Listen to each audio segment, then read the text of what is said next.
Before we start, the name is at the top of the screen.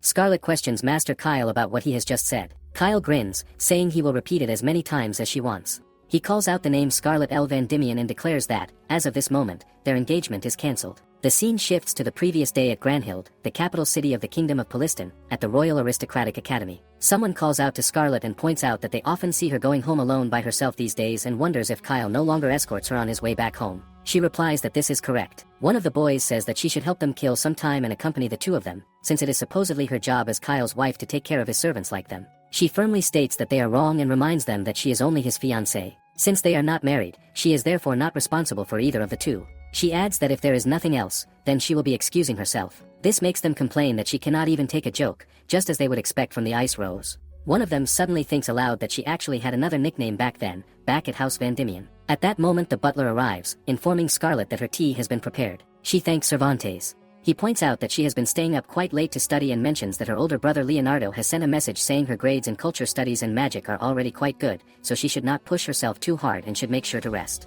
Scarlet smiles, thinking that he has been so busy that she has not even been able to see him recently. Cervantes questions whether Kyle will be holding an evening banquet tomorrow and remarks that, in that case, she should make sure to rest early tonight. The scene then cuts to the day of that ball. Kyle calls out to all the ladies and gentlemen present, announcing that as the second prince of the royal kingdom of Poliston, he welcomes all of them to the evening banquet. He declares that he also has an announcement to make and that tonight he will be revealing whom he has chosen as his future bride. Kyle points out that she is here tonight, Terranetza Hopkins. He announces that he has pledged their engagement vows and would like to introduce her to everyone as his fiancée. Everyone begins to clap. He then coldly scoffs and declares that, therefore, his prior engagement with Scarlet has been annulled. People begin to murmur that Kyle and Terranetza are such a picture-perfect couple and that they will surely be happy together in the future. Terranetza swears as Kyle's new wife that they will raise this country in happiness and love. Kyle then remarks that she is so adorable, unlike that expressionless, stupid girl with annoying silver hair and those cat-like blue eyes, saying that just looking at them makes him sick. He declares that the past 17 years they have been engaged have been the biggest blemish on his promising life. Scarlet points out that the marriage between Kyle and her was decided between the royal family and the Van Diemen family since before they were even born.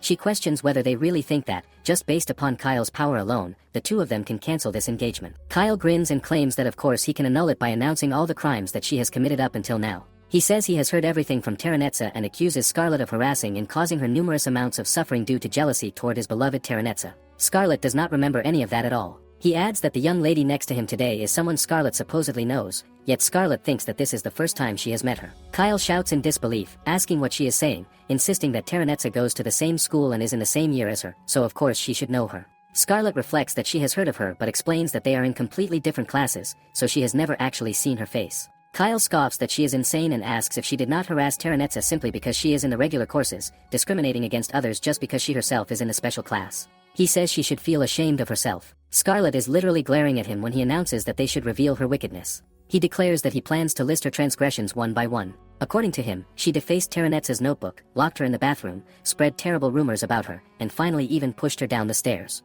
This makes Scarlet scoff coldly and say very well. Kyle questions if she is admitting to everything. She replies that since he has already abandoned their engagement and has clearly made his own conclusion, there is nothing more to say. Kyle tells her to listen again and insists that everything is due to her own rotten behavior. He asks if she knows that a woman like her would be called the villainess in operas and stories. Scarlet states that before she leaves this place, she would like to ask him just one last thing. Kyle comments that she seems to have no shame at all to still be making requests and asks if she does not feel humiliated. Terranetza gently says to him that Scarlet mentioned it was the last request and that she is curious about what it might be, suggesting that they listen to her final request. Seeing that Terranetza appears so pure and kind, he agrees that they should listen and wonders aloud what Scarlet could possibly want, whether it is money or jewels. Scarlet replies that she is very grateful and repeats that this is indeed her last request. She then asks calmly if she may make this stupid girl fly. She clenches her fist tightly while Kyle scoffs and demands to know what the hell she is talking about. Without hesitation, Scarlet steps forward and gives a powerful whack to Terranetza's face, sending her flying backward. Scarlet casually notes that Terranetza is quite lightweight. Kyle shouts in outrage, asking what the hell she thinks she is doing.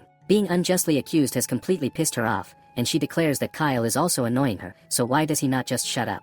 She turns away, saying that of course being surrounded by all of the second prince's guests also pisses her off to no end. Until now, while she was expected to marry into the royal family as Kyle's fiancée, she had been able to endure his harsh words and attitude like a proper villainess.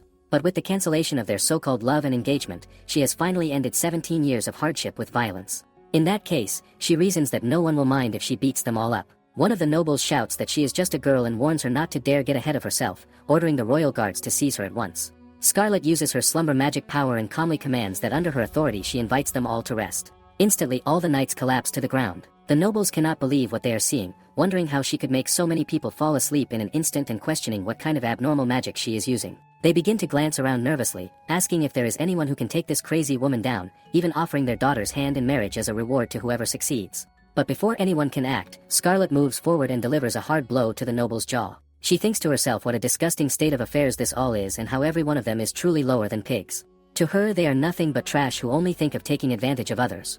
She realizes that being able to beat these disgusting pigs is the best feeling ever. One of the noble, trembling in fear, suddenly says that he remembers now and that her original nickname was the Mad Dog Princess. Scarlet walks over to Kyle and remarks that such a fun time has ended so quickly. She will now explain everything that has happened during this incident, so you all should please listen to her story for a while. For some reason, ever since she was little, she has liked getting into fights. Leonard calls out to her, and she questions what it is. He tells her that it has not even been a week since she got into that fight with young Lord Alexia, so why is she already starting fights again, and this time it was with a commoner boy too. He warns that if she keeps doing this, she may just get sent away to a convent. Scarlet replies that she does feel bad when she hits people, but still she had a good reason for it, and she did it for the greater good. Leonard questions whether she knows what the first thing he saw was when he came across her lying next to that poor boy. He says it was her smiling from ear to ear, covered in blood, and she was obviously having fun. He adds that besides that, her silver hair is so beautiful and she should not be spilling blood all over it. Patting her gently, he tells her that she has been invited to the ball being held tomorrow evening,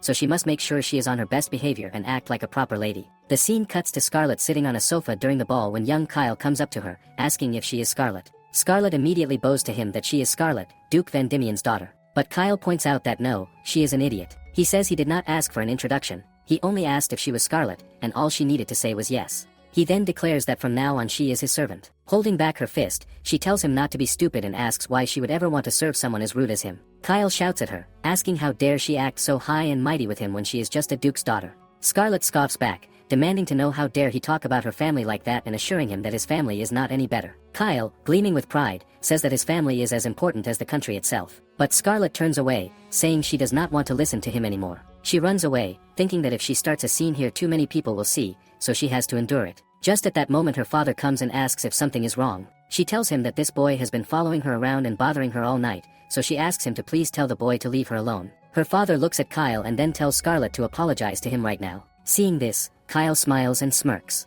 Her father then informs her that the boy is His Royal Highness Kyle and that he is to be her fiancé. Scarlet wonders in shock what he has just said. Her fiancé is an idiot who cannot even greet her properly, who does nothing but bother her every time they meet, and who is nothing more than a damn brat. One day she comes to her father saying that she has suffered enough. Her father tells her that she must realize she is engaged to a member of the royal family and that annulment is out of the question no matter what. Scarlet says to herself that it is fine, and that she will endure it. She thinks that people say if misfortune repeats itself they get used to it eventually, so if she endures it long enough, she will get used to it soon. She believes that one day she will have a heart of steel and Kyle's harassment will not bother her anymore. Time goes on until they enter the Royal Aristocratic Academy. Even at the academy, the annoying Kyle continues his behavior. He informs Scarlet that the Duke has offered her to support him as his fiancée on campus. From now on, she is to come to his dorm every morning to wake him, and she is also to deliver lunch to him every afternoon. He warns her that if she forgets even once, from today on she is his slave, and he will not take no for an answer. Poor Scarlet, having no other option, thinks that she can somehow get through this. Even her teacher can see that her face is beginning to resemble a devil. The scene cuts to the professor giving a lecture. She explains that, as they already know, the continent they live on, Romancia, is composed of 4 major kingdoms. Today they will be talking about the Eastern Empire. She questions them about what comes to their mind when they hear the name Vanquish. She turns and questions Scarlet, asking if she would happen to know. Scarlet replies that it would be knights. The teacher responds that it is correct, and the other girls go crazy, saying that Scarlet is as amazing as always.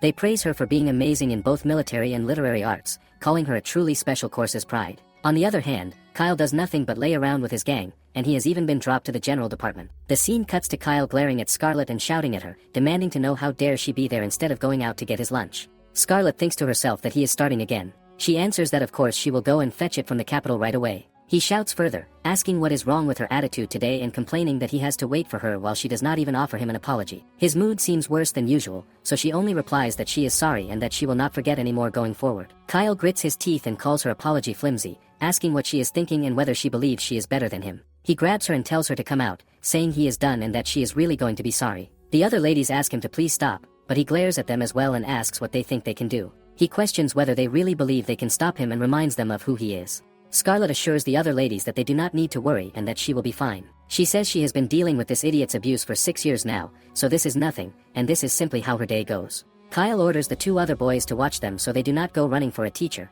and he orders Scarlet to come with him. Scarlet thinks about Sigurd, realizing he is an extremely talented knight. She does not understand why someone with his skill would be hanging around Kyle, wondering if it might be because of some familial or personal issue. Back at the academy, Kyle shouts at her not to get ahead of herself just because her grades are good. He questions whether she thinks he will not notice if she tries to make a fool of him, declaring that he is a genius and will of course know. Scarlet wonders if this is about him being moved from the special courses to the general department. Kyle shouts at her to shut up and declares that this is the first and last time she will ever get to speak to him like that. He takes out his dagger and says that she knows he has always hated her silver hair. He thinks he will cut it and take it with him to the general department as a souvenir. Scarlet asks him to please stop, warning that otherwise she will be forced to tell her father. Kyle smirks and says that Duke Vendimian is nothing more than his father's servant. He claims that unless he allows it, their engagement will never be broken and that she will always be his slave. Scarlet thinks that if it comes to this, then she is sorry, but even though she promised, she cannot stand this any longer. She realizes she cannot stop him without acting and that she will have to use violence. Suddenly someone speaks, asking if they would mind taking their lover quarrel somewhere else. Kyle starts to glance here and there, demanding to know who dared to say this and telling them to show themselves. The voice continues, saying it seems that he cannot even nap in peace.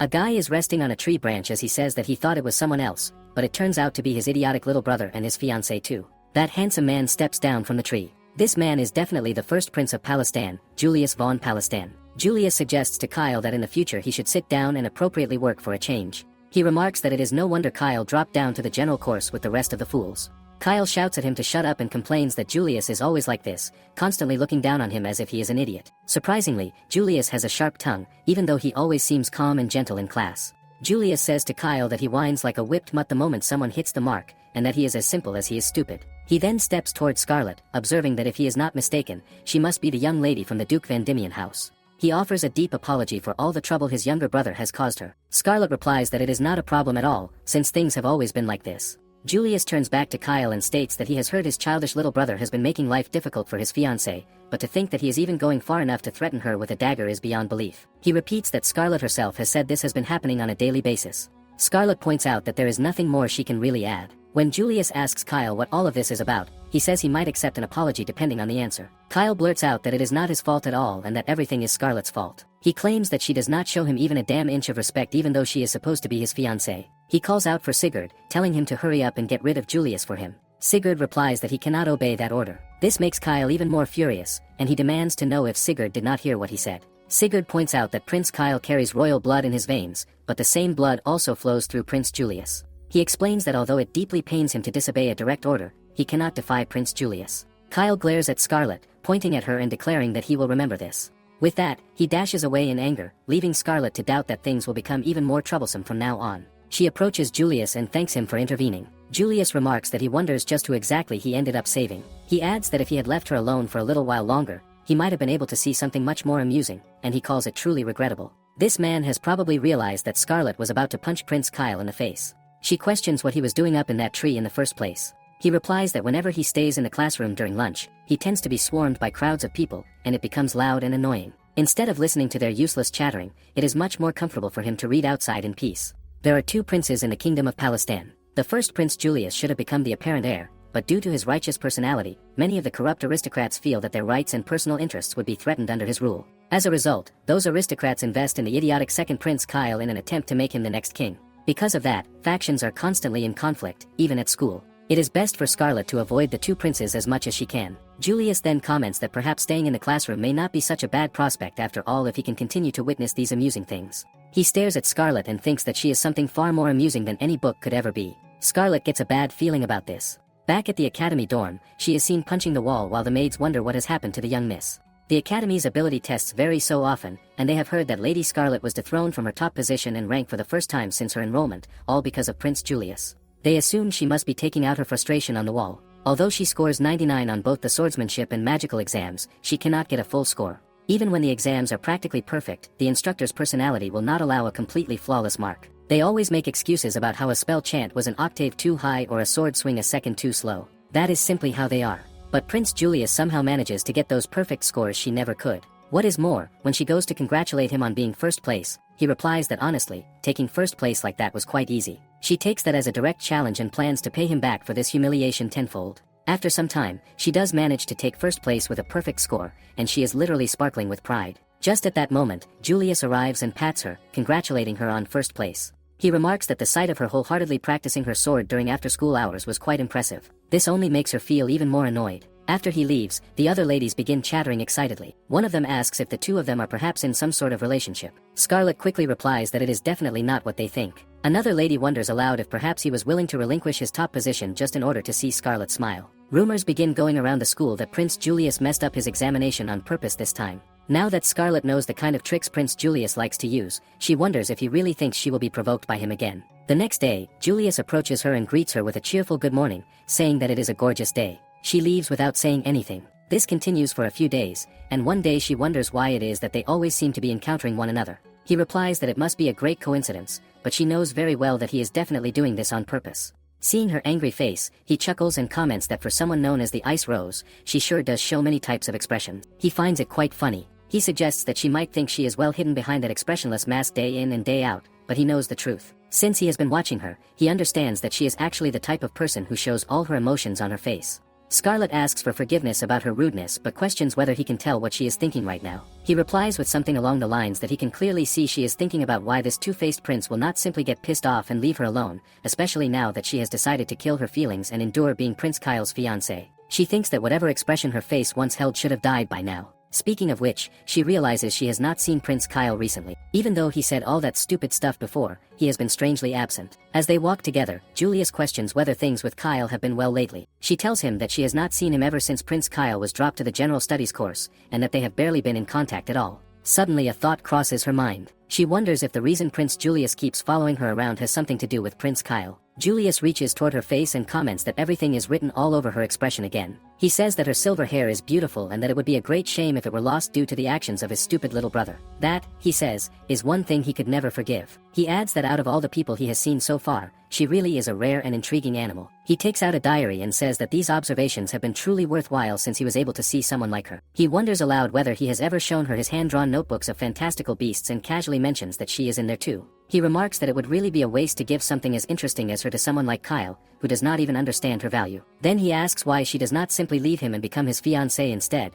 promising that he would treat her well. Scarlet immediately turns the offer down, saying that she is afraid she will have to decline Prince Julius. From that day on, she dreams of beating up both princes. First up, in her mind, is the idiot prince. Back at the ball, while she is preparing to strike Prince Kyle, her brother arrives and tells her not to hit him. She thinks to herself that she hates him anyway. Leo looks around in shock, thinking that this should be impossible and wondering if she really did all of this by herself. Julius arrives from behind and pats Leo, saying that it turned out to be even more fun than they could have imagined. Scarlet greets him, commenting that it truly is a rare sight to see his grace about at such an event. Julius replies that this is true. He explains that his little brother actually invited him along, but he was held up due to official business. He says he has been told all about what happened here, including how someone managed to escape out of a window and exactly who the culprit was. He questions whether she would care to explain just what led her to do something so outrageous. Meanwhile, poor Leo is taking stomach medicine, insisting that there must have been a good reason and saying that he is certain of it. Scarlet replies that the truth of the matter is that the attendees of the banquet admitted to all sorts of crimes without the slightest hint of remorse.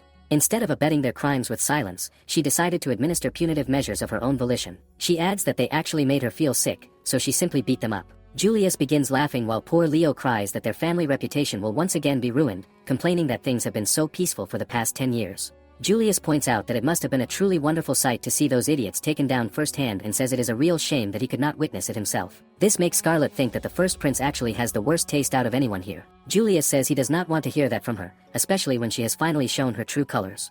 Ever since they first met, he has been waiting for the moment she would finally let loose, so he asks how dare she go wild when he was not around to watch the show. Scarlet replies respectfully that she would say things were simply out of her control. Julius tells her not to worry, promising that he will help Scarlet with her crimes. Just as he says this, their voices suddenly begin to fade. Scarlet finds that she cannot keep herself steady, and in that moment she falls to the ground while the two men shout out her name. She can still hear the chime of that familiar bell, the bell of the church dedicated to the god of time, Kronos. She knows that she must have overused the power of Kronos. She feels heavy, like someone is on top of her, and the moment she opens her eyes she sees that a maid is pointing a dagger at her. This is the maid uniform of the house. Scarlet asks who she is, and the maid replies that she should prepare herself. Instead of backing down, Scarlet moves forward and smashes the maid's face, asking if nobody ever told her that it is dangerous to point a knife at someone like that. Hearing the crash, Leo rises and wonders what is going on and why there is so much noise when they have someone who is supposed to be recovering. Then he sees that it is Scarlet. He immediately asks if she is all right. Scarlet simply greets him good morning. The moment he sees what she has done, he cannot believe that even after all this time the first thing she does after waking up is this. He tells her that she has been in bed for 3 days. Even after he brought in doctors to look at her, they said they did not know the cause, so he began to wonder if she would ever wake up. He grabs her hand and calls her an idiot. Scarlet feels sorry toward him and admits that she did something really reckless and that she will try to reflect on it, so she hopes he can forgive her. He asks whether she can swear to never beat anyone ever again, and she immediately replies that she absolutely cannot promise that. Poor Leo starts to cry and begs her not to lead him on and then give him such a blunt answer. Julius arrives in the room, saying that Sleeping Beauty is finally up and about. He explains that he was actually just discussing some of the issues that might arise because of what happened. Speaking of which, he notes that Scarlet suddenly has quite interesting taste when it comes to decorating and wonders whether this sort of thing is the latest trend among noble ladies. Poor Leo calls out to someone to come and pull that maid out of the wall. Finally seated, Julius wonders where he should begin. Scarlet points out that he should start by telling her the status of the annulment of her engagement. He tells her that, regarding the annulment between Kyle and Scarlet, the royal family has already made arrangements to formalize it and that her father has accepted it. In the aftermath of the incident at the ball, everything that Kyle turned to, as well as the immoral actions of the Second Prince faction, has become public knowledge. It has already been decided that Kyle will no longer be succeeding the throne. Since some of the crimes of the Second Prince faction members are as cruel as slavery and human trafficking, they have decided to investigate them as well. The engagement is annulled. For Scarlet, this really feels like a dream come true, but she wonders if they blame her. Julius asks what there is to blame, saying that losing an idiot of a younger brother like Kyle does not hurt at all, and that everyone in his faction got what was coming to them. If anything, the only loss is not having her join their royal family, yet it simply was not meant to be. Scarlet points out that since Prince Kyle could not serve his purpose in tying her to the royal family, he does not have any more use, and she wonders if that is what Julius is trying to say. Julius replies exactly yes, and admits that he does feel a bit sorry for her. However, until the situation settles down a little, there will not be any more talks of another engagement for her. Achieving a woman's happiness might seem like a distant dream right now, but he asks her not to despair, since she has gained something much better in exchange. Ever since the incident at the ball, all sorts of rumors have spread about her. It seems the servants who were there are the source of the stories. Those corrupt nobles who were gorging themselves as much as they could were flattened by a heroine's fist in a festival of blood and carted away to prison. That terrifying beauty who stood amongst it all, soaked in their blood, came to take on a second name, the bloodstained princess. Poor Leo is literally bawling his eyes out when Julius declares her the new hero of the nation, the bloodstained Princess Scarlet. Julius says that those men were causing his father all sorts of headaches, so he is thankful to her as well. Leo cries out that just as soon as he thought people were forgetting the name Mad Dog Princess, she gets another one. Once again his little sister has a new name. Julius continues that the country is about to become very busy because of the crimes they admitted to at the ball. A lot of high-ranking nobility ended up being arrested, and so many important members of parliament in charge of setting national policies will have to be replaced. As a result, even the Prime Minister himself was a key member of that idiot Second Prince faction as well, Godwin Vene Carmine. He undoubtedly has to be brought to justice. Scarlet realizes that she has only ever met him once at the royal palace. She remembers that he had a large protruding stomach, and it was as if that piece of fat was just asking to be hit. She questions Julius, asking whether Prince Kyle was not the one in charge of his own faction.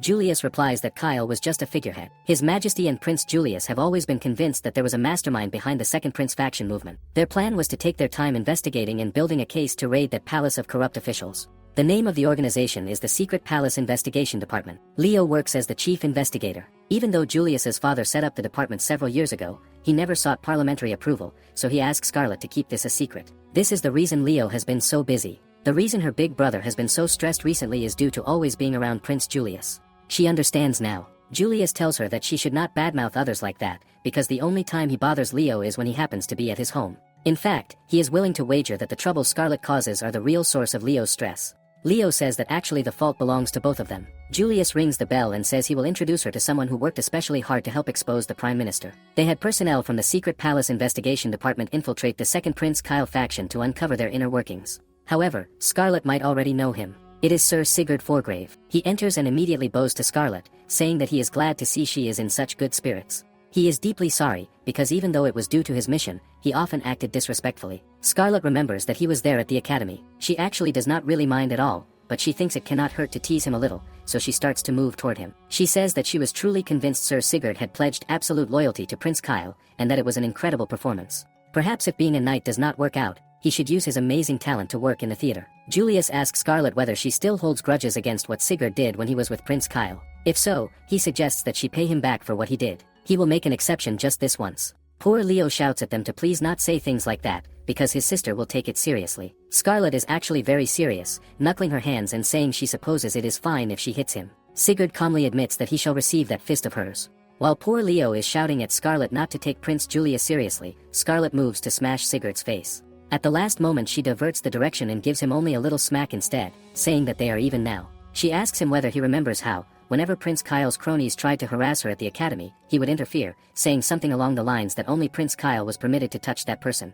Sigurd argues that it was only natural for him to do that as a knight, but admits that it does not excuse what he did. Suddenly he begins to blush and, in an embarrassed tone, asks to be allowed to deliver his report about the information gained during the undercover investigation up until now. After the reporting, Julius and Sigurd leave, telling Scarlet to rest well. If the rumors about what happened at the ball have already begun to spread, then surely the stories have made their way to the academy as well, and her friends must be worried. She will need to properly explain everything to them. Prince Kyle will not be able to get in her way anymore. She can take as much time as she likes talking to them. It is still hard for her to believe that such a day is finally here. In the end, she feels glad that she beat them all up, but it is still not over yet. According to Sir Sigurd's report, there is a reason Prince Kyle grew into the person he is today. It was all due to the Prime Minister, who had been whispering into his ear ever since he was a child. Today should raise the curtain. She calls out for Cervantes, asking whether he is there, and asks what was done with the maid who tried to play a prank on her. He informs her that, as she instructed, he has had the maid bound and left in one of the sheds. She should be regaining consciousness soon. The maid's name is Nanika.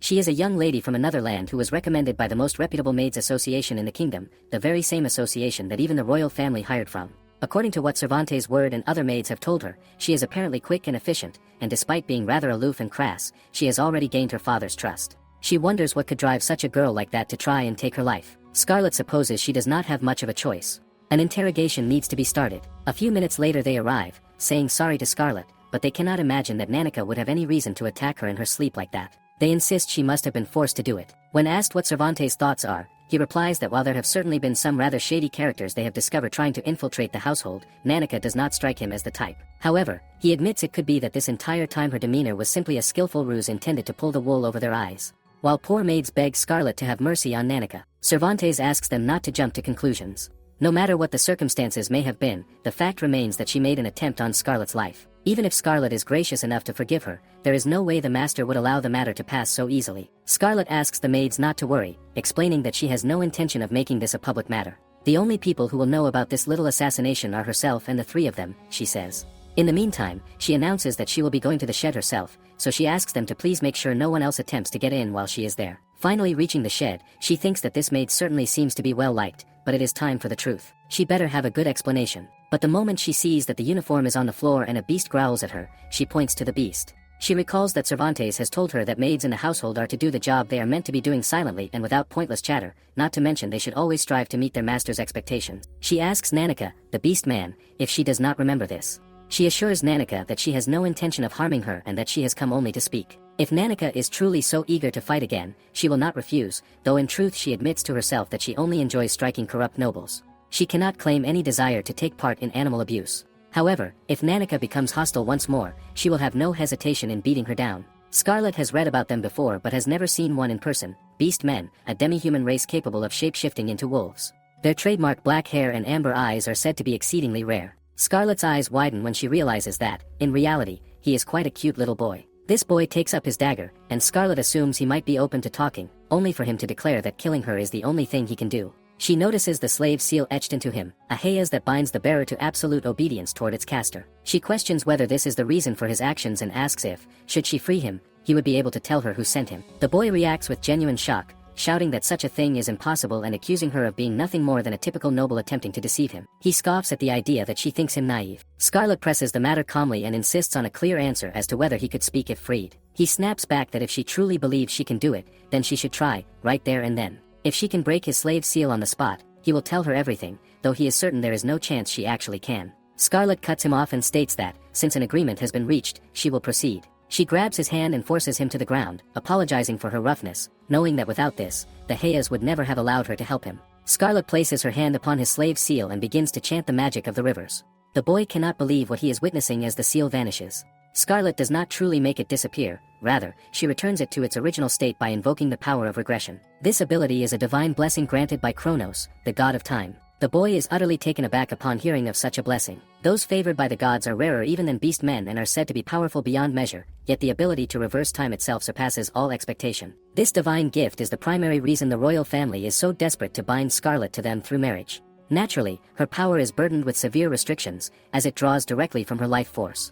Should she overuse it within a short span, death would be a very real possibility. Her loss of consciousness at the ball is explained by her repeated use of acceleration magic to heighten her speed. When the boy wonders if something so unreal could truly exist, she silences him by pressing a finger to his lips and warns him that this knowledge is a secret, one that would bring punishment if revealed. The boy promises her secrecy. Though she could have easily killed him, she instead chose to help him by removing the slave seal. Beast men never forget a favor, nor do they betray a secret, and he swears loyalty to that code. Scarlet then demands that he tell her everything. He reveals that the man who sent him to assassinate her is Prime Minister Godwin. He asks whether she is afraid, reminding her that Godwin is the most powerful man in the country, second only to the king himself. Scarlet looks down at her trembling hands and admits, even to herself, that she is indeed afraid not with dread, but with excitement. 3 days later, in the slums on the outskirts of the capital, Grand Hilda questions Julius about his presence, as the day was meant to be spent with only her and little Nanika. Nanika protests at being called cute. Julius implies that Scarlet should be grateful, hinting that it is through his influence that she is even permitted to walk freely through the streets as an ordinary woman. Scarlet concedes the point and decides that their first course of action will be to expose Lord Godwin's involvement in the slave trade. Meanwhile, poor Nanika can only wonder how things have spiraled into such a situation. Scarlet asks Nanika to look ahead at a nearby building, remarking that it looks as though it has been in ruins for 1,000 years, and she wonders whether it would be acceptable to punch part of the wall out as a souvenir. Nanika immediately objects, reminding her that people actually live there and telling her not to do such a thing. Scarlet then directs Nanika's attention elsewhere, pointing out that she has bought a meat and vegetable skewer, though the meat carries an odd fragrance she has never encountered before. He warns her to throw it away, explaining that it will upset her stomach if she eats it, and instead suggests fried bread. Not long after, she approaches him again, announcing that a child sold her a piece of mithril ore for just 1 gold coin, though she admits she has never seen mithril with such a dull color before. Nanika points out that it looks like nothing more than an ordinary stone. Julius dryly comments that Scarlet cannot help being an easy target for snake oil salesmen. No matter how plain her clothes may seem to her, her silver hair and striking appearance make it obvious that she is the daughter of a nobleman. Scarlet wears an expression full of self-confidence, truly believing that she is blending in perfectly. Nanika quietly observes that she looks just as conspicuous as ever. Scarlet retorts that this is no way to speak about others and argues that, if anything, Julius is the one who should be hiding his face, considering that everyone in the country knows who he is. Julius responds that he has no desire to deal with that issue and adds that, even as he is now, he possesses considerable acting talent. Even without a disguise, he is confident enough in his abilities to claim that no one will ever recognize him. This confidence is immediately challenged when several children come running and shouting, asking whether he is the prince. Nanika scoffs at the scene and points out that, unpleasant as it may be to interrupt such a relaxed atmosphere, they are forgetting the true reason they are here. 3 days earlier, inside the shed, Scarlet confirms that Lord Godwin truly was the one who sent Nanika. Nanika wonders whether she had already predicted this outcome. Scarlet admits that she could not be certain, but she had hoped it was the case. Still, she cannot help but question why Godwin would aim for her life in particular. He explains that the previous night, a rider came to Nanika carrying an order from Godwin, commanding him to kill the woman who struck his poor son, Haina, and to tear her limb from limb. Scarlet does not recall hitting him at all. When Nanika mentions that he heard Haina was supposedly present at the party held by the second prince, she reasons that she may not have noticed him while striking others. However, there is one detail that does not make sense to her. She has heard that Nanika has been working in the mansion for 3 months, which means he was present long before the ball ever took place. The truth, then, is that Nanika was originally sent to infiltrate the mansion, not to assassinate her. Godwin only issued the order to kill her because Nanika happened to be in the right place at the right time. Godwin's original intention was to have Nanika spy on Duke Van Diemen's household. Nanika explains that Godwin is a truly cunning man. He is not the only slave sent out in this manner. Godwin has placed spies in almost every noble family in the empire. He uses the information they gather to exploit their weaknesses and force them to say whatever he desires. He does not stop at words alone, either. He compels them to trade slaves, accept bribes, and involve themselves in all manner of criminal activities. By forcing them to take a bite of the forbidden fruit, he binds their fear to the fate of his own faction, leaving them unable to escape. Little by little, those who give in to his methods become complicit. Hearing this, Scarlet concludes that he truly was a spy after all. It is no wonder, then, that Nanika was such a poor assassin. The thought makes him scoff internally, especially considering how frighteningly strong she is. Scarlet turns to him and declares that, as things stand now, the only thing left to do is to beat Lord Godwin until he cries. Fortune favors the bold, and they should move quickly. She intends to arrange a carriage so her brother will not notice their absence. Nanika immediately protests, insisting that this is something better left to elders, perhaps even her brother. Godwin is constantly surrounded by slave bodyguards and mercenaries.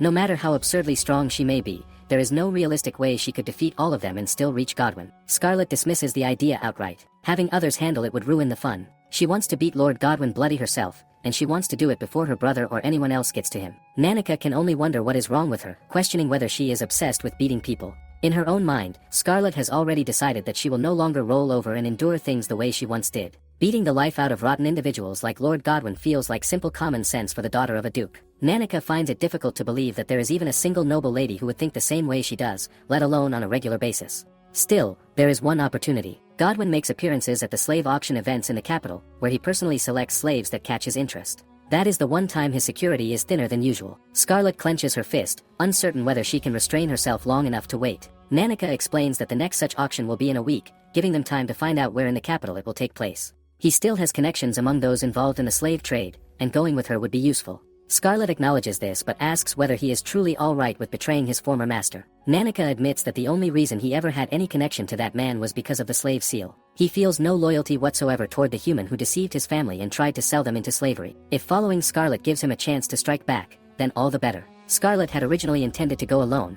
but she changes her mind. She tells Nanika that they should go together to Grand Hilda, the royal capital, and extends her hand toward him. Seeing him hesitate, she wonders if beast men are opposed to shaking hands with humans. Nanika explains that this is not the case. He is simply not used to shaking hands with a girl. This unexpected honesty makes Scarlet laugh, much to Nanika's embarrassment, as he protests and asks her not to mock him. Unseen by them, someone watches and listens in on their conversation. The scene shifts back to the present. Scarlet had hoped to slip out of the house unnoticed, only to find herself ambushed by Prince Julius instead. For a moment, she debates whether she should force her way through. Julius remarks that she truly does think of the most troublesome solutions. Scarlet asks why he is following them at all, pointing out that if he truly wished to confront Lord Godwin, there are other methods he could use. Julius explains that he is here to observe the people. Once he graduates, he will be confined to the royal palace, learning how to succeed his father as king. After that, he will no longer have the freedom to wander places like this, especially the slums, the parts of the kingdom the wealthy prefer to pretend do not exist. He wants to see the reality of his kingdom with his own eyes while he still can. He has no intention of becoming a hollow decoration upon the throne and is determined to build a kingdom that aligns with his ideals. That is why he has chosen to accompany Scarlet, who is about to step into some of the darkest corners of the realm. Scarlet questions whether that is truly his reason. Julius grins and implies that he would never miss something so entertaining. She wonders whether Leo will be worried by his sudden disappearance. Julius assures her that Leo is likely far more concerned about his younger sister, who vanished shortly after waking from a coma. Nanika notes that it is good the two of them are close friends, but urges them to keep their voices down, as they are drawing far too much attention. Suddenly, Nanika senses movement behind them and turns to see bandits tailing their group. Scarlet's eyes sparkle with amusement, recognizing them as the ruffians she has heard about in rumors. Nanika asks what she could possibly be so happy about and stops her from attacking immediately, suggesting they try talking first. Scarlet doubts they seem like the conversational type, but Nanika approaches them anyway and asks whether they know someone named Jack, a middleman. He offers payment for an introduction. The bandits deny knowing anyone by that name. Instead, they sneer that now the group has revealed themselves, there is no need for money. They decide they will simply take everything. They laugh about hearing rumors of a pampered noble miss wandering around buying rocks for gold coins, dressed in flimsy skirts. They even thank the child who tipped them off, boasting that they managed to steal a gold coin from him as well. Nanika bristles with anger when one bandit tells him to think of it as a lesson, claiming that the weak are always devoured by the strong. A sudden crunch echoes through the air, as though something hard has been crushed. Scarlet is furious, realizing that the dull-colored mithril she went through so much trouble to buy has been destroyed. Repairing something so precious is no easy task. One of the bandits threatens her, ordering her to hand over everything if she does not want to be beaten senseless. He commands his men to beat the boy, take the woman, and seize the blonde man as a hostage. Nanika shouts that he will handle the 5 enemies in front, telling Scarlet to deal with the ones coming from behind. Scarlet hurls the crushed material toward them and activates reinforcement magic. Her hand begins to shimmer as she declares that they should consider this their lesson fee and be prepared to pay up. With that, she charges forward and delivers a brutal blow straight into the bald bandit at the front. Scarlet pardons her own posture, but having to speak in such a manner every single day is genuinely irritating. With that thought, she strikes another bandit, finding the impact oddly refreshing. One of the bandits wonders what in the world she is, realizing she is anything but normal. Another suddenly understands when he notices the silver hair, the monstrously strong noblewoman spoken of in fearful whispers. She is said to be utterly ruthless, terrifying, and violently overwhelming. Those cold blue eyes leave no doubt. It has to be her, the Iron Fist. The difference in strength is so overwhelming that the two bandits begin to tremble despite their injuries. One recalls how, in a single night, she nearly defeated 100 members of the second prince's faction. She is the duke's daughter, the woman who once made a ballroom floor run red with blood. Having had enough, she strikes again, stating that she did not kill them, only beat them half to death. Now, it seems only one is left. If she remembers correctly, he is the one who once bragged about stealing a gold coin from a child. The bandit trembles and begs her to back off, threatening that if she comes any closer he will kill her. To his shock, she already has his dagger pointed at him. She recalls how he once said that the weak exist only to be eaten by the strong. By that logic, since he is clearly weaker than she is, she can do whatever awful thing she wants, and it would not be her fault, because that is simply how the world works. The bandit begins to beg, promising to return the money he took from that poor child if she will spare his life. Scarlet questions whether he ever spared anyone who begged him for mercy in the past. She raises her fist, declaring that if someone spends their life trampling over others, then they should be prepared to be trampled themselves. As he shouts and panics, he blurts out that they were looking for a middleman named Jack Wright. He hurriedly explains that they should turn right at the end of the street, then take the stairs down to an underground bar, and tell them they want one of those watered-down Alesh. Scarlet thanks him for the information but beats him anyway. She then turns to Nanika and asks whether they should go and punch that middleman next. Nanika begs her not to beat up their informant and asks whether it would really kill her to show a little restraint. It is good that they obtained the information they needed, but they will not be able to find anything useful if she beats people senseless before extracting what they need. As the three of them walk away, Scarlet asks what the blonde gentleman was doing during the fight. Julius explains that he was watching from nearby, just in case his help was required. Nanika had been able to deal with her three opponents quite easily, but Julius wonders whether Scarlet might have wanted his assistance. She immediately denies it. Julius remarks that she should be aware of the kind of expression she is making, because her look alone suggests that she truly believed 5 ruffians would not be enough to stop her. In fact, he bets she is still upset that she could not beat the 3 opponents Nanika subdued. Scarlet claims she does not know what expression he is referring to and insists that missing the chance to give those 3 ruffians their just desserts is not enough to put her in a foul mood. Julius responds that there is no need for her to lie to herself, and adds that the way she is acting is making this trip far more exciting. They finally reach the stairs, and Julius tells them to leave this to him. Nanika steps forward, saying he cannot leave this to the 2 of them alone. After all, they want this middleman to introduce them to a slave trader. Since Nanika originally belonged to Lord Godwin, the man may recognize his face. Moreover, based on what those ruffians said earlier, nobody would expect the first prince to come to a place like this without an escort. Scarlet asks Julius whether he has forgotten how the children saw right through him. He replies that children are pure, but far down here there are only impure adults, and to such people he may as well be invisible. Nanika agrees and says he will leave it all to Julius. Scarlet clenches her jaw and says she will just go beat the man herself, but Nanika immediately refuses, reminding her of what she just said. Julius assures them that he will avoid resorting to violence and that it should only take 5 minutes. While waiting, Scarlet says that if Prince Julius does not return after 5 minutes, it should be fine for her to rush in. Nanika immediately tells her no. She complains that she has not had nearly enough fun, as the only real amusement so far was dealing with those 5 weak ruffians. She wants to punch some proper, fatty meat as soon as possible, preferably the fattiest meat from a noble family. The scene then cuts to someone informing Godwin that those same troublesome people are still stirring around. Godwin replies that he will not allow them to interfere with his plans, and that any hindrance must be eliminated. He concludes that it is about time the envoy from the Vanquish Empire arrived. Julius loves fools and the foolish things they do, and nothing pleases him more than watching them swan dive into their own ruin. It is a hobby in rather poor taste, yet he cannot help himself. It is simply the way he is. During a ballroom gathering, his nanny remarks that many lovely young ladies are present that evening and suggests he might make some new friends. Wearing a practiced smile like a mask, he watches as one wolfish girl after another swarms around him. At times, their parents attempt to flatter him as well, hoping to marry their daughters into the royal family. The behavior is painfully shallow, yet he must admit that he enjoys observing both them and their foolishness. Eventually, the spectacle begins to bore him, and he considers leaving for the day. It is then that he notices the irritating sight of Kyle teasing Scarlet. Julius approaches her and checks whether she is all right, excusing himself as he reaches out, claiming he merely wishes to fix her hair for a moment. He thinks it would be a shame for such beautiful hair to remain in disarray for the rest of the evening. Her response is stiff and minimal, making him realize that she has not even recognized him as the first prince. He gestures toward her predicament and wonders why, if she is truly so afraid of the second prince, she does not run to the Duke in tears instead of enduring the situation. Scarlet scoffs at the notion, finding the idea of being afraid of Prince Kyle laughable. With that, she takes her leave and bids the gathering a polite farewell. Soon after, an announcement rings through the hall that the Grand Merchant Sigmund has brought gifts for everyone. A maid presents the mask Sigmund has prepared specifically for Julius. When the maid wonders whether something fortunate has happened, noting that she has never seen him smile like this before, Julius confirms that he has indeed had a great deal of fun. He thinks to himself that one day, that girl will surely deliver the ruin his foolish younger brother deserves with her own 2 hands. She reminds him of himself, someone who lives without restraint, hiding tightly wrapped feelings behind a mask.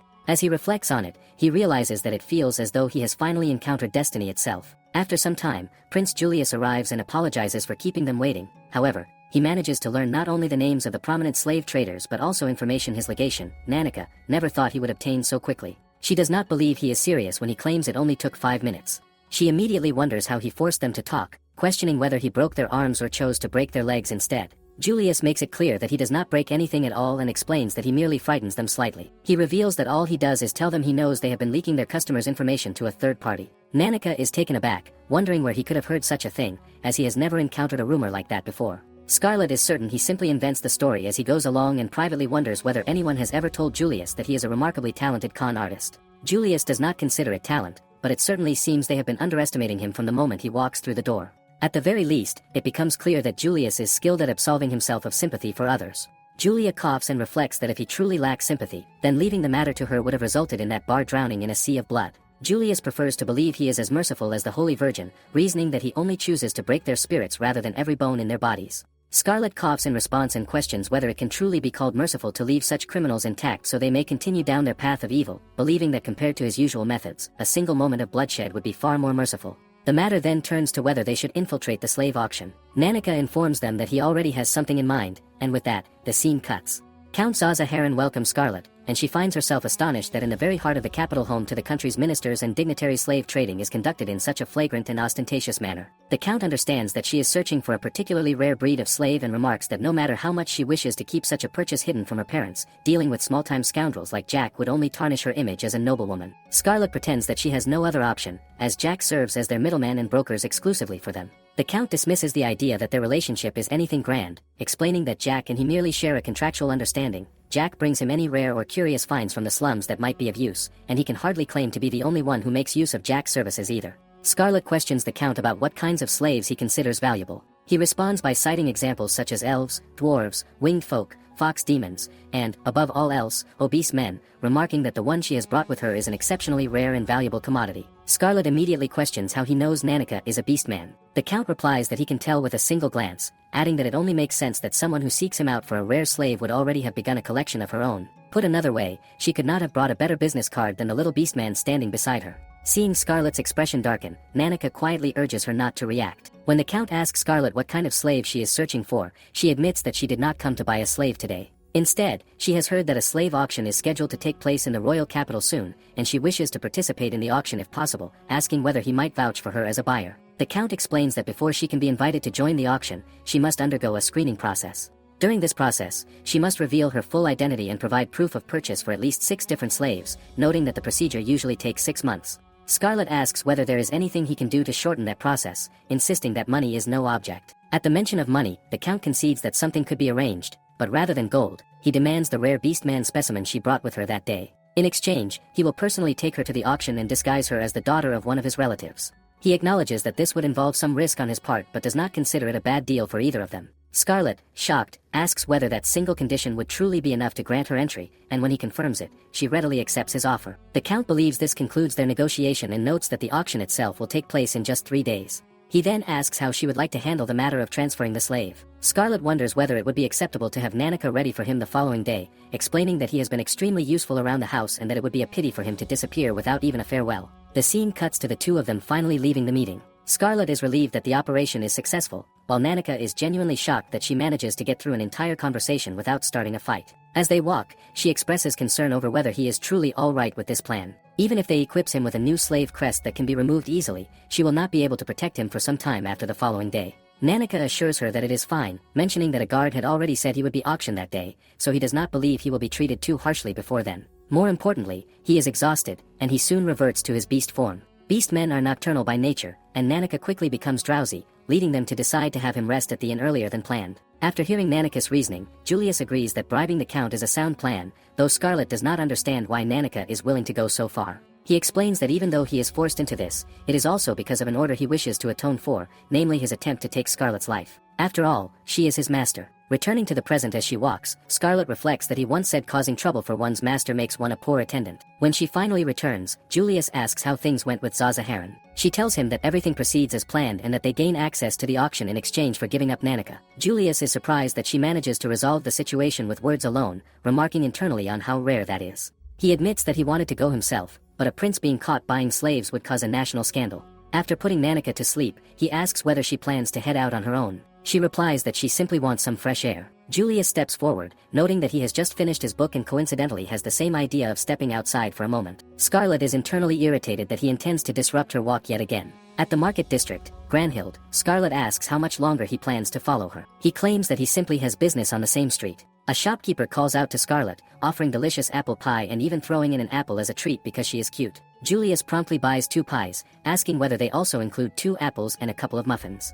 Another shopkeeper approaches, advertising mithril necklaces at a bargain price of 10 silvers apiece and offering a metal choker as a bonus. Julius examines the goods and bluntly points out that they are not pure materials, asking how many impurities have been mixed in before negotiating the price down to 2 silvers plus the choker, promising not to expose the deception. Yet another shopkeeper stops Scarlet, claiming to sense an evil shadow stalking her and offering a power stone that can ward off even the undead for 1 gold piece. Julia dismisses the claim, remarking that she is the sort of girl who would rather repel any evil spirit with her own fists. Scarlet then calls out to Julius, pointing to the modestly dressed blonde gentleman standing nearby. When he asks what he can do for her, she reminds him that he earlier claimed their timing at the inn was a coincidence and questions whether he truly expects her to believe that. He finds her reaction amusing, thinking it another one of her cute expressions. She nearly walks into a wall, internally wishing she could strike him, but restrains herself. Scoffing, she declares that she is heading back to the inn. Julius apologizes, admitting he was having a bit too much fun, and offers her a bite of apple pie. The sweetness of apple and honey spreads through her mouth, and she scoffs again,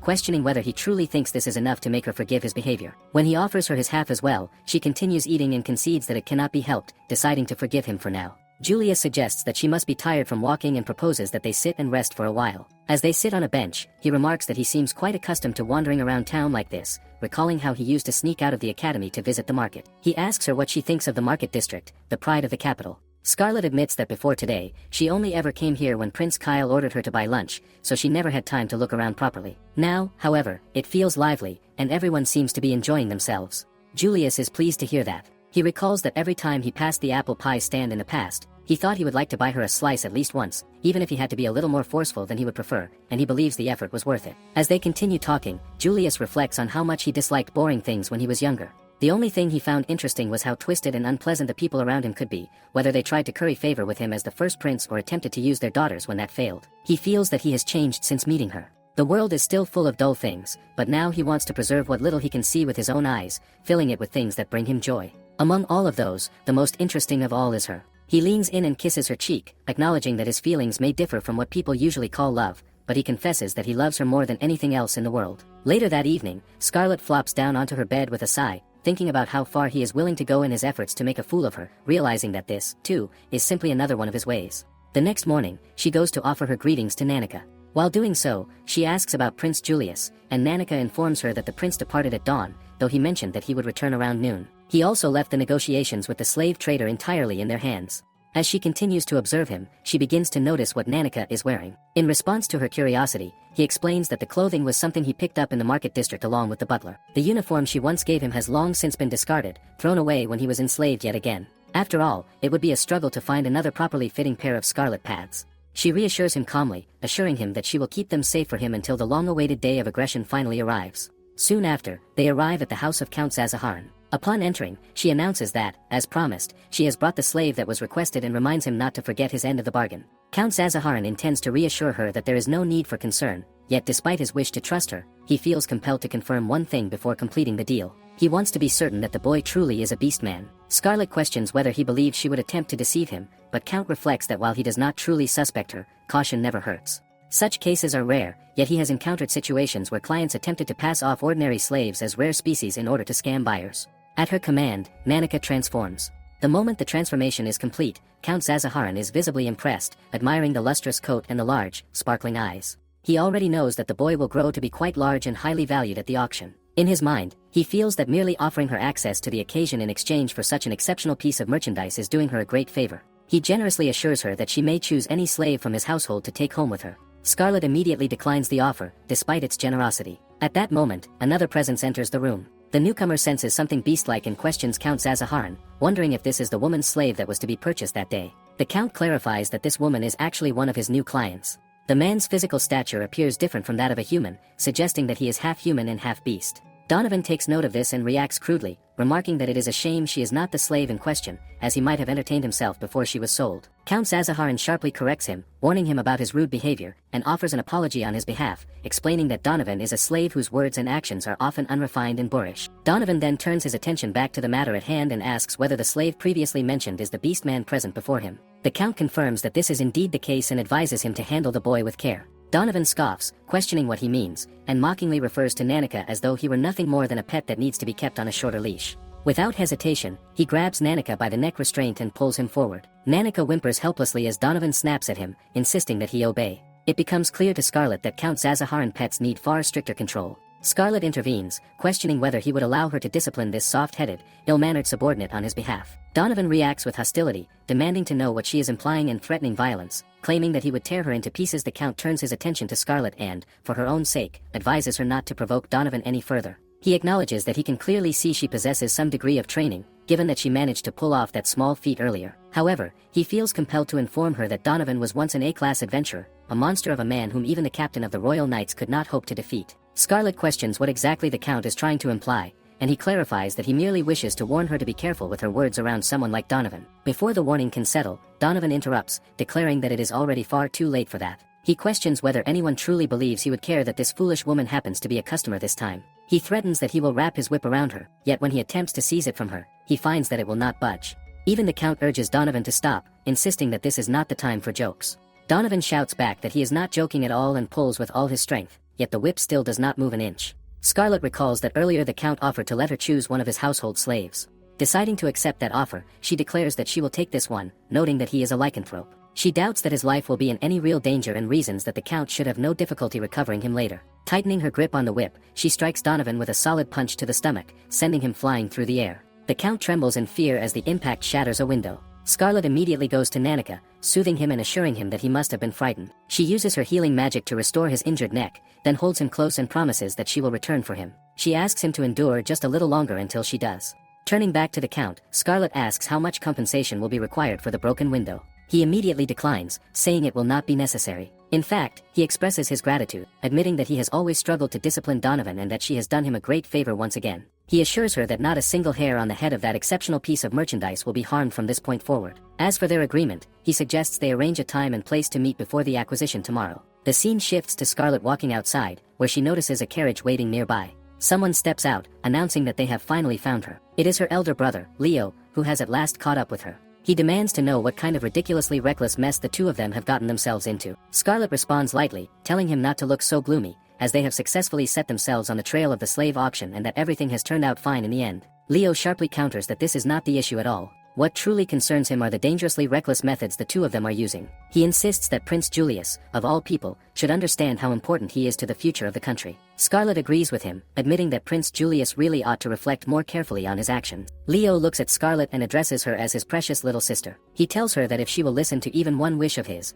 let it be this. He does not want her throwing herself into dangerous situations like this ever again. She is only 17, and yet people are already burdening her with cruel and awful nicknames. When Prince Julius asks Leo how the investigation is progressing on his end, Leo reports that, according to their undercover operatives, Godwin himself is believed to be the one hosting the upcoming auction. However, they are still working to obtain confirmation on the exact location of the event. Julius praises him for the progress, stating that he knew he made the right decision by leaving Leo in charge. Leo then asks when the auction is scheduled to take place. Scarlet answers that it will be held in 2 days. This immediately unsettles Leo, as it means preparations must begin at once. By dawn the following day, he will need to start drafting a full operational plan and arranging the necessary personnel. As he speaks, he notices Scarlet staring at Prince Julius. Julius, catching on, questions what she is looking at so intently. He jokingly suggests that perhaps she wants another round of pie, though unfortunately he has no sweets on him today. If she is truly that hungry, he offers to have a servant fetch something for her. Scarlet quickly dismisses the idea, insisting she is not such a glutton. Leo cuts in, saying that at least for the time being, he understands where things stand,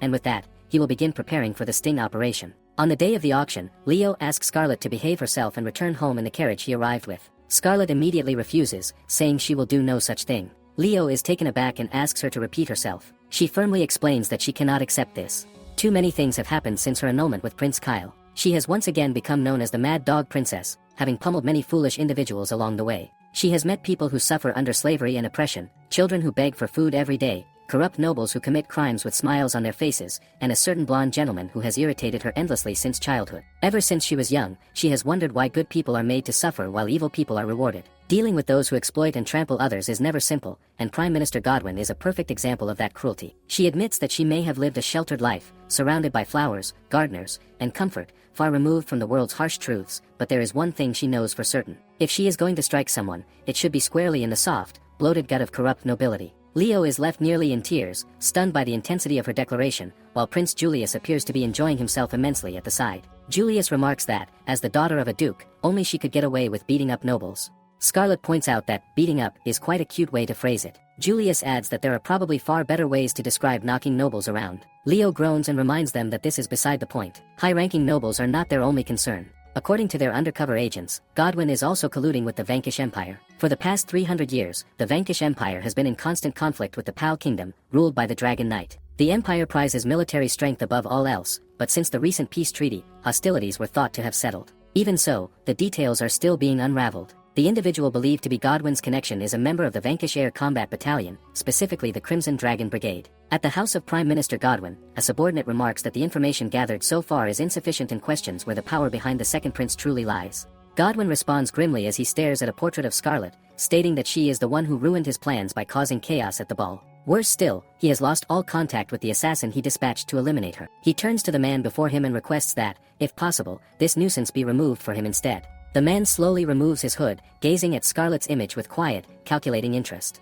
Outside, one man remarks that Godwin has a face that practically screams greed. The brigade responds that, after all, he is the kind of man who would betray his own country just to line his pockets. That only makes him easier to manipulate. At the moment, they are bound by an irritating ceasefire with Palestine, so since they cannot do anything flashy, he should be useful in helping them rot things from the inside in the meantime. After everything is over, they have promised him a high-ranking position back in Van. Another man comments to the brigade that this is the first time he has heard about that. The brigade replies that it is, of course, a lie. They have no need for someone like him back in Vanquish, and once he is no longer useful, they will take care of him. While riding on the dragon, he remarks to Jin that he go to Vanquish without him. When Jin warns him not to get burned, the brigade merely smiles, saying that there is nothing wrong with playing with fire every now and again. The scene cuts to Godwin, who scoffs that the brigade is just an average soldier yet acts as though he is extraordinary. Terranetza tells him there is no need to get so worked up.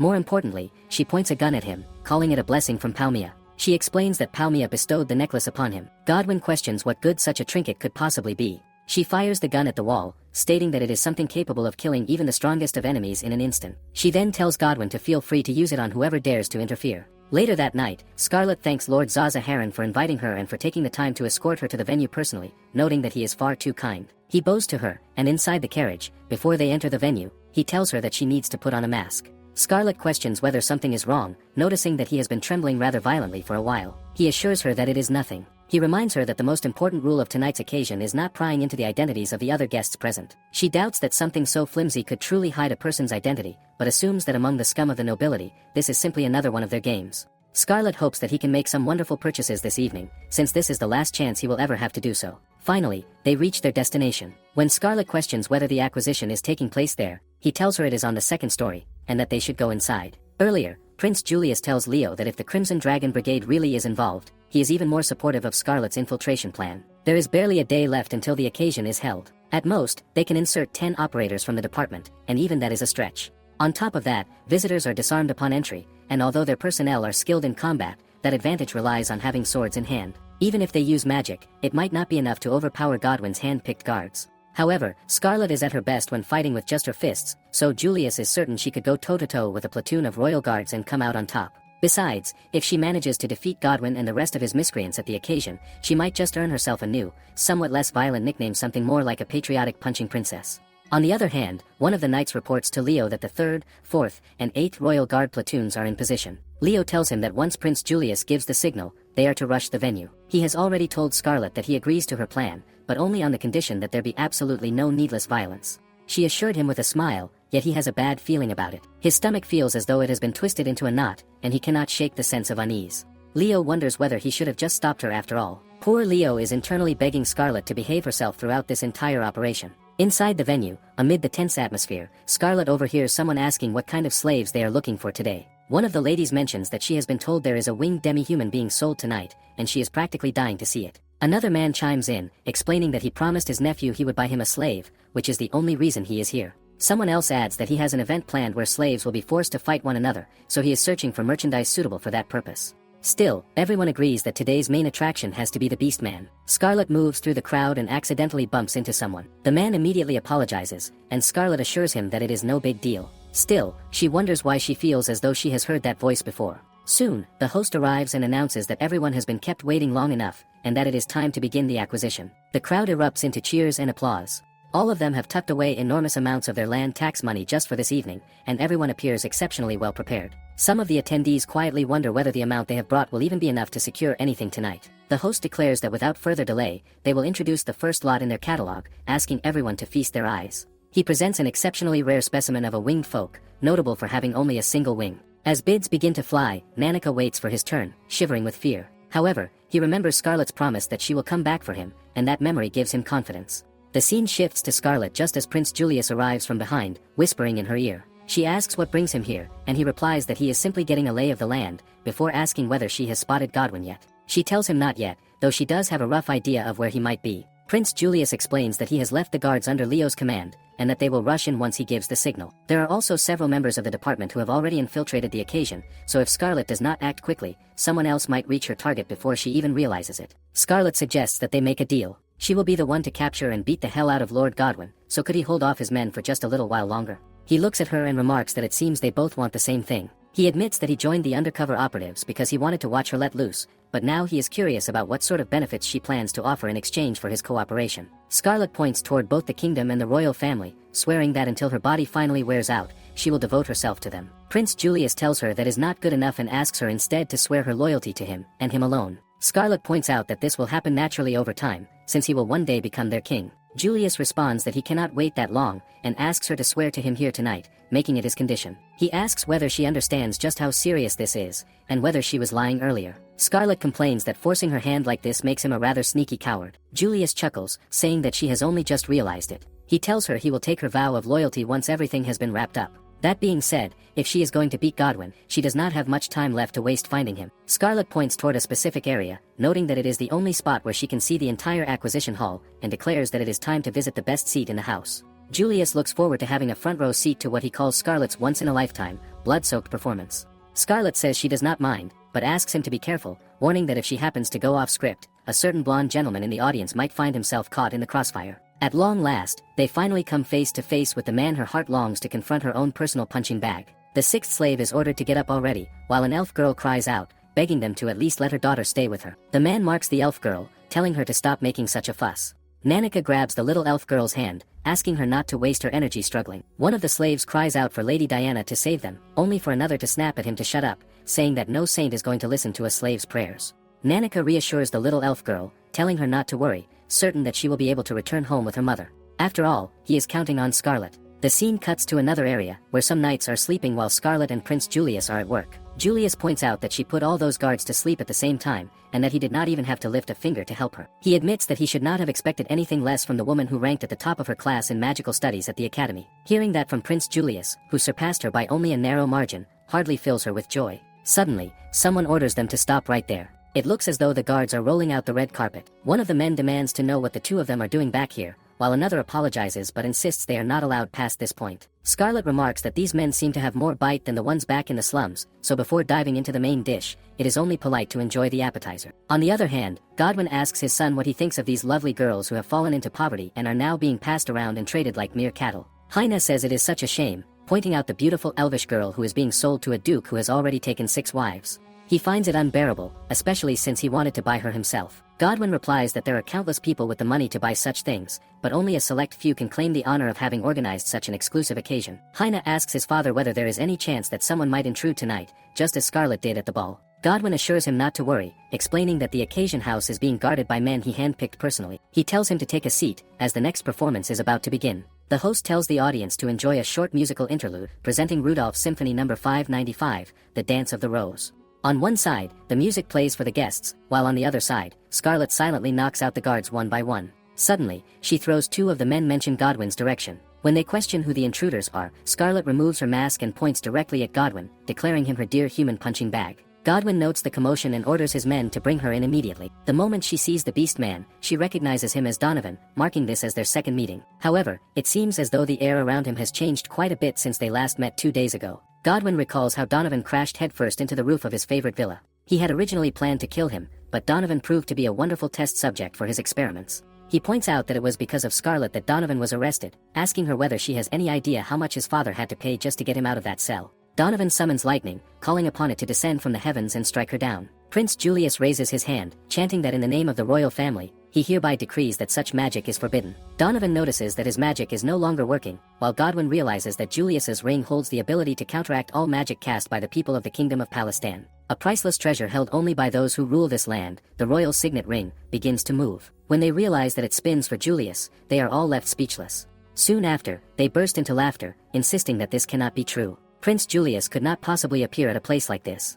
After all, Lord Godwin has taken every measure possible to ensure that the location of tonight's aggression remains a secret. Even if this were somehow Prince Julius, if he were caught knowingly attending a slave occasion, he would be disowned from the royal family. They all grow enraged, declaring that he is an impostor and that he cannot fool them, even if they might be easy to manipulate. Godwin mocks him, saying that he should choose his friends more carefully. He insists to the others that this man must be a fake trying to frighten them by using Prince Julius's name. Godwin orders Donovan to tear this false prince limb from limb. At that very moment, someone appears and slashes down one hand. Julius remarks that this man is late, despite being assigned as his escort, questioning whether he had been taking a leisurely stroll somewhere. The guard responds that it was Julius himself who sent him elsewhere so that he could slip away unnoticed. Scarlet wonders if the person she bumped into earlier was him. Seeing all this, Godwin grows increasingly irritated, frustrated by one annoyance after another. He orders his men to kill them all. Sigurd asks everyone to please step back and leave this to him, but Scarlet yanks him back as he coughs. He asks what on earth she is doing, and she whispers that this is her prey that he is attempting to steal, questioning whether he is aware of that. She tells him that his opponent is that lycanthrope standing over there. She explains that she has already claimed those who call themselves nobles well in advance. Sigurd assures her that he completely understands. Meanwhile, the people downstairs think that it seems like quite the party is happening upstairs. Suddenly, they see someone flying over the balcony. They wonder whether that was just a person and ask someone to go and check. As the host announces to the ladies and gentlemen that the next piece will be Tebon's Symphony No. 3, the lovely maiden, Scarlet is shown enjoying herself immensely. She delivers a full circular strike to an annoying noble, having fun throwing nobles around one by one. Leo arrives, complaining that he has been waiting forever but never received the signal, so he came up to check on things. He shouts to his mother and father that their dear daughter and his little sister has finally crossed the line and committed a mass murder. He insists that even if she did not stab them, she might as well have run them through with a sword, considering how hard her punches are. Suddenly, he hears voices and looks down, realizing this is where the guests might attempt to escape. Julius decides that there is no point in delaying the guards any longer and prepares to signal them. Scarlet asks him to please wait a moment longer, explaining that she has not yet had the chance to get her hands on Godwin. Julius believes she will find him and suggests that she may have simply misplaced him in that mess she created, though he wonders if Godwin escaped through that door. Julius orders Leo to track Godwin down, as he appears to have escaped. When Scarlet asks Julius if he is breaking their promise, he assures her not to worry and promises to leave Godwin to her. Leo wonders why he feels as though he has just overheard something strange. Prince Julius then tells Leo that Scarlet will be swearing an oath to him, causing Leo's eyes to widen. Julius explains that for this to happen, he must fulfill the promise he made to her. Leo asks Scarlet if this is really true, that she is going to swear an oath to Prince Julius. She assures him that it is true and that she will pledge her lifelong loyalty to Prince Julius. Leo cannot understand how this could be happening. He had already given up hope that Scarlet would find happiness as a noble lady, and now she is doing so, which brings him to tears. Scarlet does not fully understand why, but she is happy that her brother is happy. Like brother, like sister, they are both natural airheads. He reflects on how the girl whose only hobby was beating people senseless could reach such a happy ending. Suddenly, he remembers that he still has to chase after Godwin. He calls upon Hysteria, the goddess of the hunt, to grant him her blessing and to bestow upon him vision that surpasses all horizons, using clairvoyance.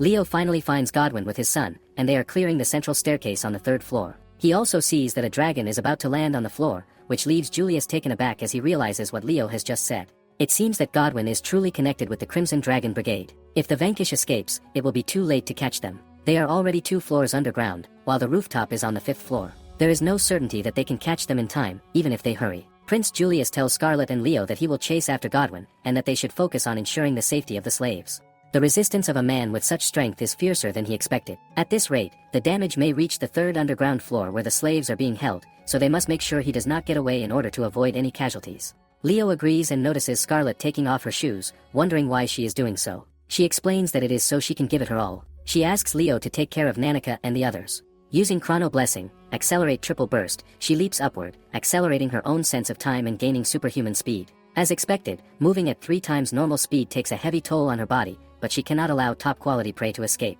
While Heine and Godwin are running, Godwin asks his son if he saw something like a shadow flying just now, suspecting it might have been a bird or something similar. More importantly, he insists that they need to escape, expressing his hatred for a country that cannot recognize someone as superior as he is. Heine shouts at the brigade, furious that a lone soldier dared to look down on them from above, and orders him to get off the dragon immediately and kneel before him. The brigade scoffs, calling them trash, and orders Rex to attack. Rex is about to strike them with its tail when Scarlet arrives and stops it, signaling that she would rather it not do that. Godwin looks down and sees her standing above Heine, shocked and wondering how she managed to get there. Scarlet greets Godwin, noting that they have met again. The brigade steps down and calls out to her, remarking that the bloodbath at the banquet must have been excessive after all. He claims that he has fallen in love with her and proposes that she marry him. This shocks not only Rex but also Godwin. Scarlet responds by punching him, clearly rejecting his proposal. Rex roars in anger, but Scarlet restrains him, acknowledging that he cares for his master while warning that causing trouble is unacceptable. Godwin begins to tremble as he witnesses her overpowering a 7-meter dragon with one hand. The brigade stands again, taking her punch as her response, and she knocks out Rex.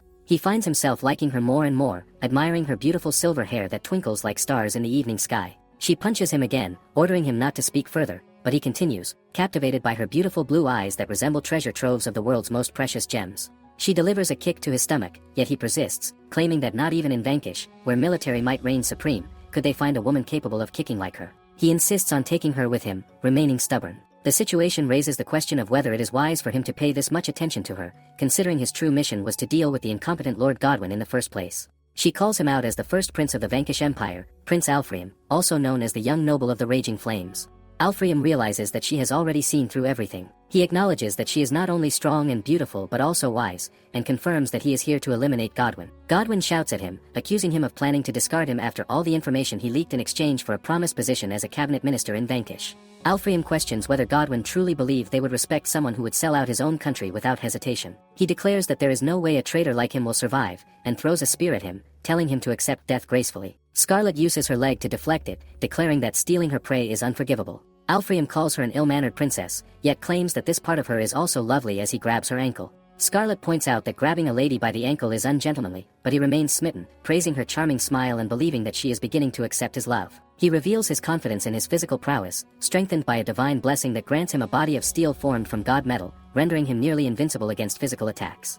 Although Scarlet also possesses a divine blessing, the destructive power she can exert does not amount to much in comparison, and she will not be able to defeat him. True enough, her attacks are unlikely to deal sufficient damage to his body. Alfrium says that if she finally understands, then she should watch quietly as he takes care of the traitor himself. Scarlet responds that, if she may say a word, she has a way of defeating him without dealing any actual damage. She grabs his face, loops her arm around his neck, and drives her knee into his face. He cries out in protest, calling the attack utterly unoriginal and demanding that she stop her relentless flurry of assaults. When she finishes, it appears that he is exhausted as well. As he staggers around, he insists that he is still doing fine, though it is clear he is struggling. He reflects that if his internal organs were also made of steel, then this would have been hopeless. He eventually drops to his knees, declaring that he knew it all along, this country does not deserve her, and asks why she will not join him instead. Scarlet grows tired of his persistence. She grabs him and states that the dragon will remain with her, and that they can leave any negotiations for later. Using triple accelerate, she orders him to return to his country and throws him into the sky. Even as he is flung away, he insists that he will not give up. With that settled, she turns to the most anticipated main event, Lord Godwin. Godwin drops to his knees, apologizing for trying to kill her. He claims that his son was simply throwing a tantrum and that he had no choice. He admits that using Lady Terranetza to annul her engagement with Prince Kyle was also his fault. Scarlet questions whether he was ever acquainted with her, as this is the first time she has heard of such a matter. It appears that he was Lady Terranetza's sponsor all along, meaning he orchestrated the situation involving Prince Kyle and Lady Terranetza, which ultimately led to Scarlet's disgrace. Godwin cries out that he merely went along with that girl's proposal and promises to offer valuable information in exchange for being spared. He reveals the truth about that girl's identity, claiming that she is not from Romancia. Through the goddess's power, that girl was reincarnated from another world. Zazaharan is running in confusion, trying to understand what is happening around him. He slams a door open, blurting out that it does not matter anymore, so long as one condition remains true.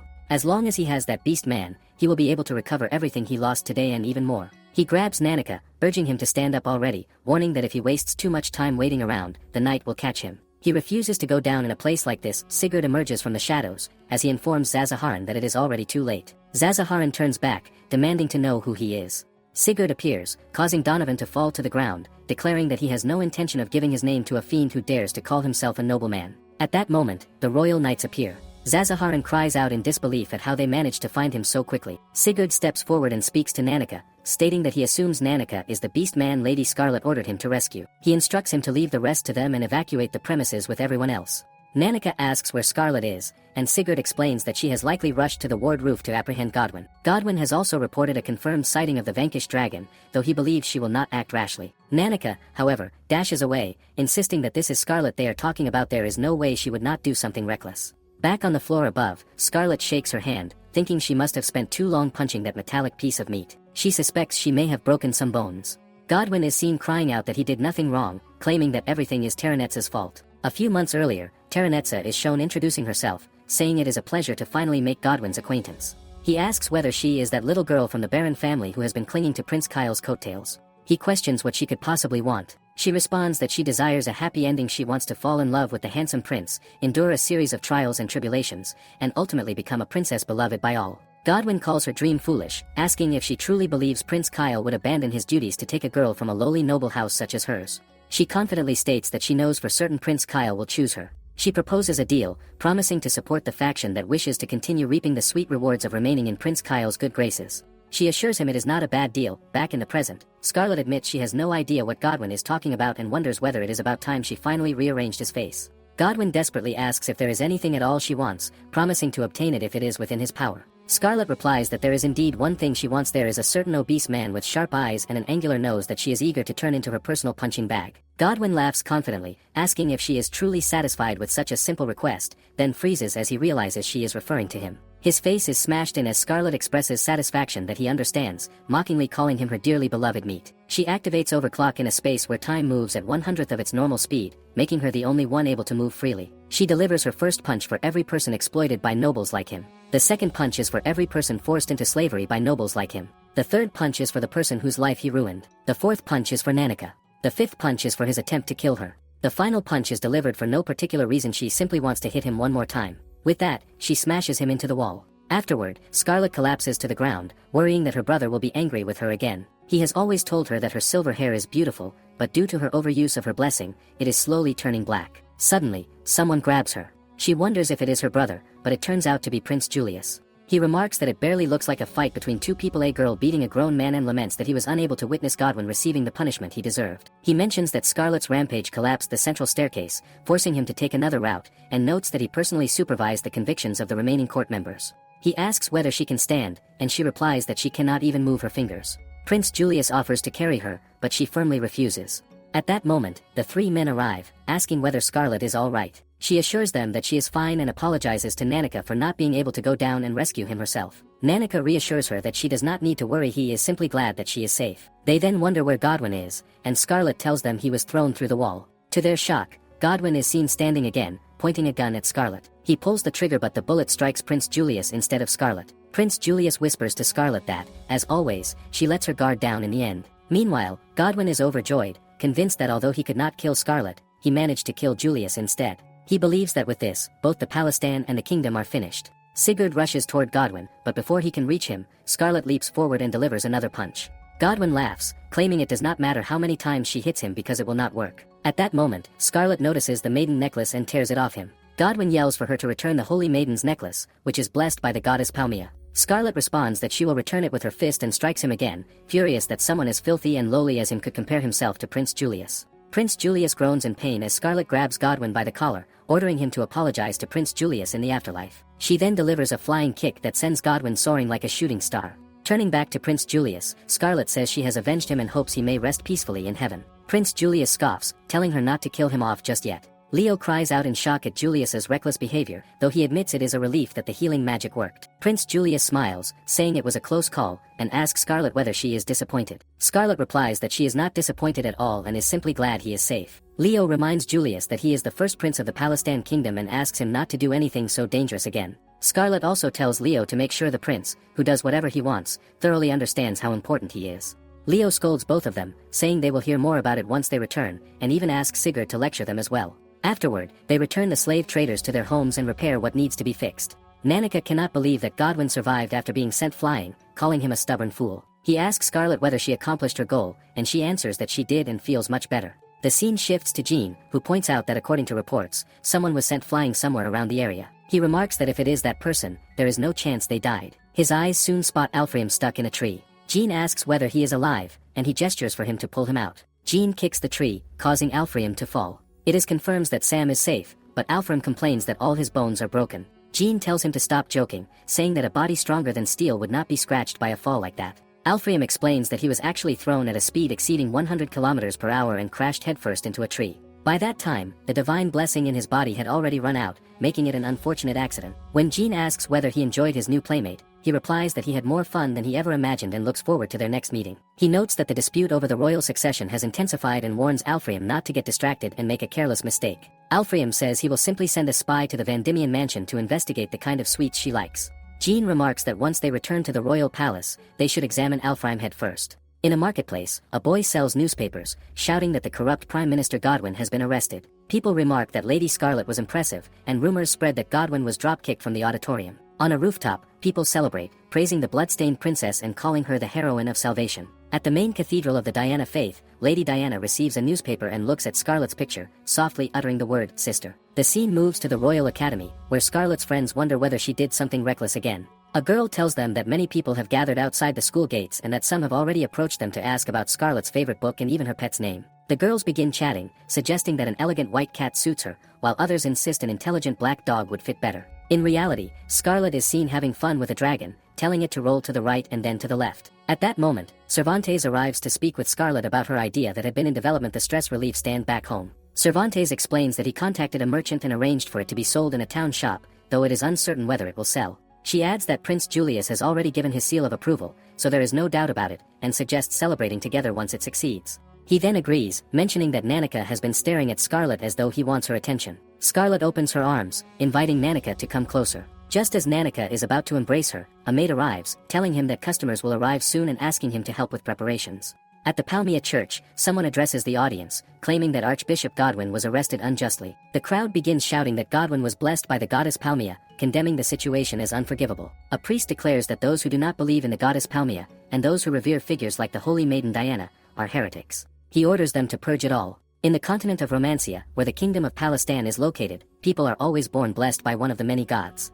We see that Terenetza enters the prison cell. The knights question what she is doing there, stating that visitors are not allowed and asking how she managed to get inside when there was supposed to be a gatekeeper. Suddenly, a strange smell overwhelms them, and they politely ask her to come in. Most people do not realize which god has blessed them at birth. It is extremely rare, but there are those who are aware of their divine benefactor and can manifest that god's power. This power is known as a divine blessing. Godwin sees her and says that he has been waiting for her. He praises her for coming and urges her to get him out immediately. He asks what he should do next, promising that if she frees him, he will gladly become Lord Palmia's hands and feet. She responds by thanking him for suppressing the Diana faith and making Palmia the state religion, expressing her deep gratitude. Godwin hysterically agrees, shouting that this means she will get him out. She reaches for his face and blesses him with Lord Palmia's power. Godwin's eyes widen as he falls backward. Terenetza reflects that he likely never knew which god had blessed him at birth. She gives him a bottle, calling it an eternal goodbye. With that, she ensures Godwin is removed from the prison, remarking that it is time for Scarlet to step out of the spotlight. The knights later snap out of their dazed state, confused about what had happened to them, feeling as though they had dreamed of a goddess.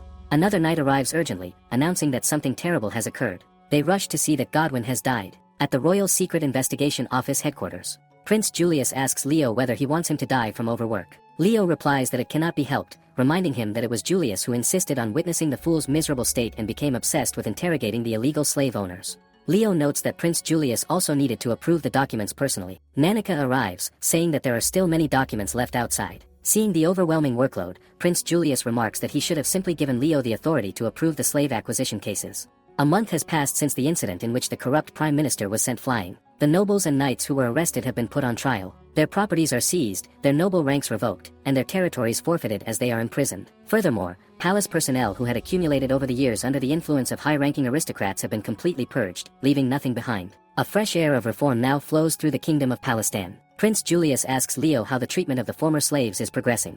Leo explains that about half of them have been returned to their hometowns, while those with no homes have been provided jobs and remain under the kingdom's protection. Hearing this, Nanika smiles.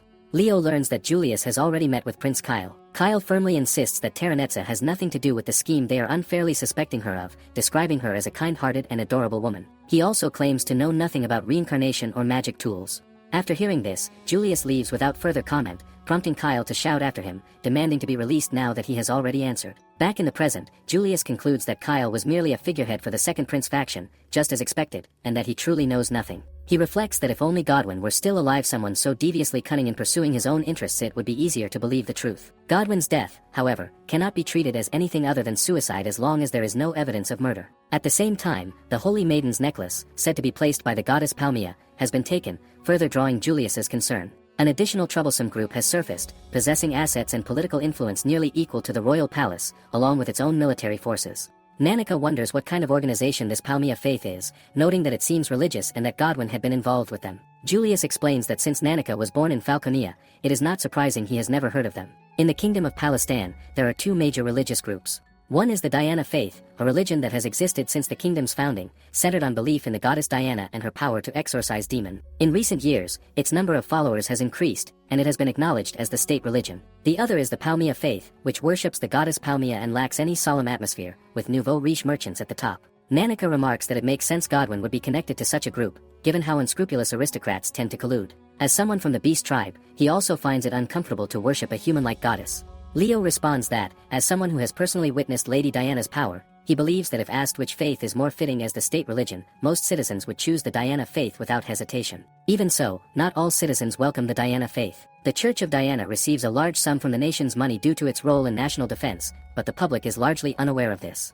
Recently, however, the number of people doubting the Diana Church has been increasing. Julius appears troubled, and Nanika asks what is wrong. Julius suddenly asks whether Nanika is quick on his feet. Nanika replies confidently, wondering why he is being asked such a thing. Julius explains that he has been pulling all-nighters approving documents related to the Demon Directorate and is reaching his limit. Leo wonders who this Demon Director even is. Julius comments to Nanika that he always sleepy, but Nanika says his expression does not look any different than usual. Julius then hands Nanika a map of the shopping street and asks him to buy a drink from the shop marked with a star. Nanika eventually reaches the shop and notes that, despite his status, the prince's tastes are similar to those of ordinary people waiting in line. Nearby, he overhears girls talking about the year ceremony. One girl excitedly mentions that it is the only time people get to see Lady Diana up close. Another girl says she will not be attending, and when asked why, it is revealed that she has converted to the Palmia faith. Her friends react suspiciously, saying there is something shady about the Palmia faith. The girl responds that the same could be said for the Diana faith, pointing out that there are no clear details about the sacred pilgrimage either. Nanika realizes this reflects exactly what the prince was concerned about. One of the girls remarks that everyone is being deceived and that someone should expose the dark truths of the Diana Church, even suggesting calling on the bloodstained princess again. Nanika worries that if Scarlet were to discover the true state of affairs within the Diana Church, she might immediately confront Lady Diana herself. The scene shifts to Julius asking Leo about Scarlet's condition. Leo reports that she is still receiving treatment at her family home and that her hair is slowly returning to normal. He assumes she must now be thinking about living a peaceful life. Julius dismisses the idea, insisting that there is no way such a rowdy girl will stay out of trouble. Leo asks him not to say such ominous things, mentioning that he recently declined her request to personally hunt dragon fodder for Julia. Julius comments that Scarlet truly is an interesting woman and that having her by his side every day would never be boring. He suggests that perhaps they should really get engaged. Leo reacts with surprise, reminding him that they have already made an oath that she would spend her lifetime with him. At that moment, Sigurd opens the door. Both him and Nanika appear shocked by what they hear. Julius notices their reactions and asks what is wrong. Sigurd quickly claims it is nothing and says he only came to make his report. Nanika presses Leo about whether the earlier conversation was true. Leo cheerfully states that it is classified and will be announced to the public at a later date, while Julius looks forward to the reveal, because Leo who is unaware of the misunderstanding. The scene cuts to Scarlet sneezing as she rides atop Rex high in the cold sky. She orders Rex to stop tormenting a troll and decides they should head back, noting that their client is about to arrive. Below, Cervantes greet Lady Rosaria and Lady Envy. Rosaria notices a dragon approaching and panics, shouting in alarm. Rosaria and Envy unleash magic that shatters everything into pieces, causing the surroundings to rumble. From above, Scarlet looks down, wondering what on earth is happening. Scarlet learns that her friend has mistaken Rex for an enemy and attacked him. When she asks for the reason, the explanation is that the opposing nation possesses a dragon cavalry, so it could not be helped. If they did not strike first, they would be the ones in danger. After all, victory belongs to the side that makes the first move. Scarlet remarks that it is a relief that things seem the same as ever. However, when they realize that Scarlet is riding with them, the attack is shifted toward Rosaria in order to offset the magic. Envy tells Scarlet that she ought to be grateful that Envy remained calm at all times. Rosaria agrees, saying that she calmly worried for Lady Scarlet, but in truth she had been panicking. She wonders what she should have done, since Scarlet had been riding there and had not been caught up in the magic. Envy pinches Rosaria's cheek and tells her that there is no need to say anything unnecessary. Scarlet remarks that it has been a while since the three of them gathered together like this and asks how everyone has been lately. Envy tells her that it is no exaggeration to say the school dorm revolved around her. When Scarlet was absent for a month, it was very comfortable. Rosaria quickly counters that this is a lie. Since Scarlet was not around, it had been boring without someone to compete with. Envy squeezes Rosaria's cheeks while Rosaria continues, saying that just the day before, she and Envy had gone all over town. It seems that Rosaria enjoys teasing her while they shop for restorative medicine in preparation for Scarlet's visit. Envy clears her throat and claims that it is only because Scarlet is her roommate. She simply wants her to recover quickly, so she should help with cleaning the room. Rosaria teases her again, suggesting that she should make the bed and clean everything so it will be ready whenever Scarlet returns. She continues to tease Envy, saying that she had even been crying and complaining about how sad it would be when graduation arrived. Envy insists that she wants to graduate quickly and marry a wonderful, devoted man. Rosaria points out that there is no need to hurry, and points that Envy sure has already received many marriage proposals from her father. Envy dismisses them all as half-hearted fools. She believes that she deserves someone who would risk his life for her. Rosaria teases her again, calling her quite romantic. Scarlet, in turn, remembers how Prince Julius once saved her. Envy asks Rosaria whether she herself is interested in marriage. Rosaria replies that it sounds like too much trouble and asks for Scarlet's opinion. At that moment, Nanika knocks on the door. Scarlet tells him that she is still with guests and will play with him later, so he should wait a little longer. Nanika answers that he did not come to play. Envy asks Scarlet who the pretty boy is. Just then, someone steps in from behind and says that he came to check on Scarlet, but he also sees some familiar faces. The girls immediately recognize the voice. It is Julius. Rosaria greets him politely, and Envy asks after Prince Julius, hoping that his sudden appearance is not much trouble. Scarlet comments that their ladies-only gathering has been interrupted. Envy assures him that it is not a problem at all, and Rosaria adds that it is an honor to meet him on a holiday like this. Julius asks if it would be all right for him to borrow Scarlet for a while, as he has something to discuss with her privately. Seeing him holding her hand, the girls become excited. They eagerly tell him to go ahead and take her, and Rosaria even gives Scarlet a thumbs up. While Prince Julius takes Scarlet outside, he informs her about Lady Terranetza. Her whereabouts are still unknown, and Kyle did not have any useful information either. It is clear that this was not a topic they could have discussed in front of the other two girls. Julius asks her whether this was something she had not expected. Scarlet wonders if there is anything else he wants to talk about. Julius then notes that her hair has not returned to normal yet. Scarlet explains that she plans to visit a healing hot spring after cleaning up at the academy dorms. She has heard that it is effective for injuries to both the mind and body caused by divine blessings. Julius says that this is good to hear. After all, she is an irreplaceable existence to the country, and her strength is necessary, especially since the ceremonial pilgrimage to the Holy Land will soon take place. They cannot allow a trivial matter to lead to something irreversible. Scarlet wants to say those exact same words to him. She wants to ask him not to ever do something like that again, acting as a shield and risking his life to protect her. As royalty, he considers her important and valuable, and that makes her happy, but even if the divine blessing of the god of time, Kronos, is precious, if anything were to happen to him, the future ruler of the country, it would be a disaster. Julius then asks if it is all right for him to pluck one of the roses. Scarlet tells him that she does not mind. As he plucks the flower, he asks if she remembers when the two of them went shopping in the commercial district of Grandhild in the past. He mentions that his father and mother used to wander around the district in disguise as well. Scarlet finds this rather unexpected, since the two of them usually give off a calm and serious air. Julius explains that acting serious is only how they appear on the outside. His somewhat twisted personality is something he inherited from them. He explains that his mother used to receive presents and marriage proposals every day, as numerous as the stars in the night sky. Yet his father did not give her something extravagant like a gorgeous crown. Instead, the eldest royal prince crafted a gift with his own hands, something filled with love, a handmade crown of roses. Julius then places a rose crown on Scarlet's head. He tells her that she is essential to him, and that her very existence fills his world with vivid colors. His life, which used to be blue and gray, has been painted a brilliant blood red because of her, and in the process, she has stolen his heart. He grabs her face and asks if she will stay by his side, calling her his dearly beloved toy. Scarlet is completely taken aback. When he asks what is wrong and says she does not look well, even offering to call a doctor, she hesitates. She asks whether the crown of roses was truly filled with love. Julius replies that, of course, it was love in the sense that she is far too interesting as a toy. He cannot imagine that his lady would think of him as a romantic interest. This remark makes Scarlet snap out of her daze. Julius apologizes and remarks that it seems she has reached that kind of age. He admits that he has only ever seen her throw people like daggers into walls or beat the prime minister half to death, so he ended up thinking of her as something beyond human. Still, he says he understands if she wishes to have that sort of relationship. Scarlet calls out to him and asks one final question. She asks whether she may send the stupid hat prince flying right in front of her. That night, Cervantes approaches Scarlet and informs her that a letter has arrived for her. She examines the envelope and realizes that it requires a magical command to open. Under the name of the Sacred Hand seal, the lock disappears, and the envelope opens. After reading the letter, she smiles.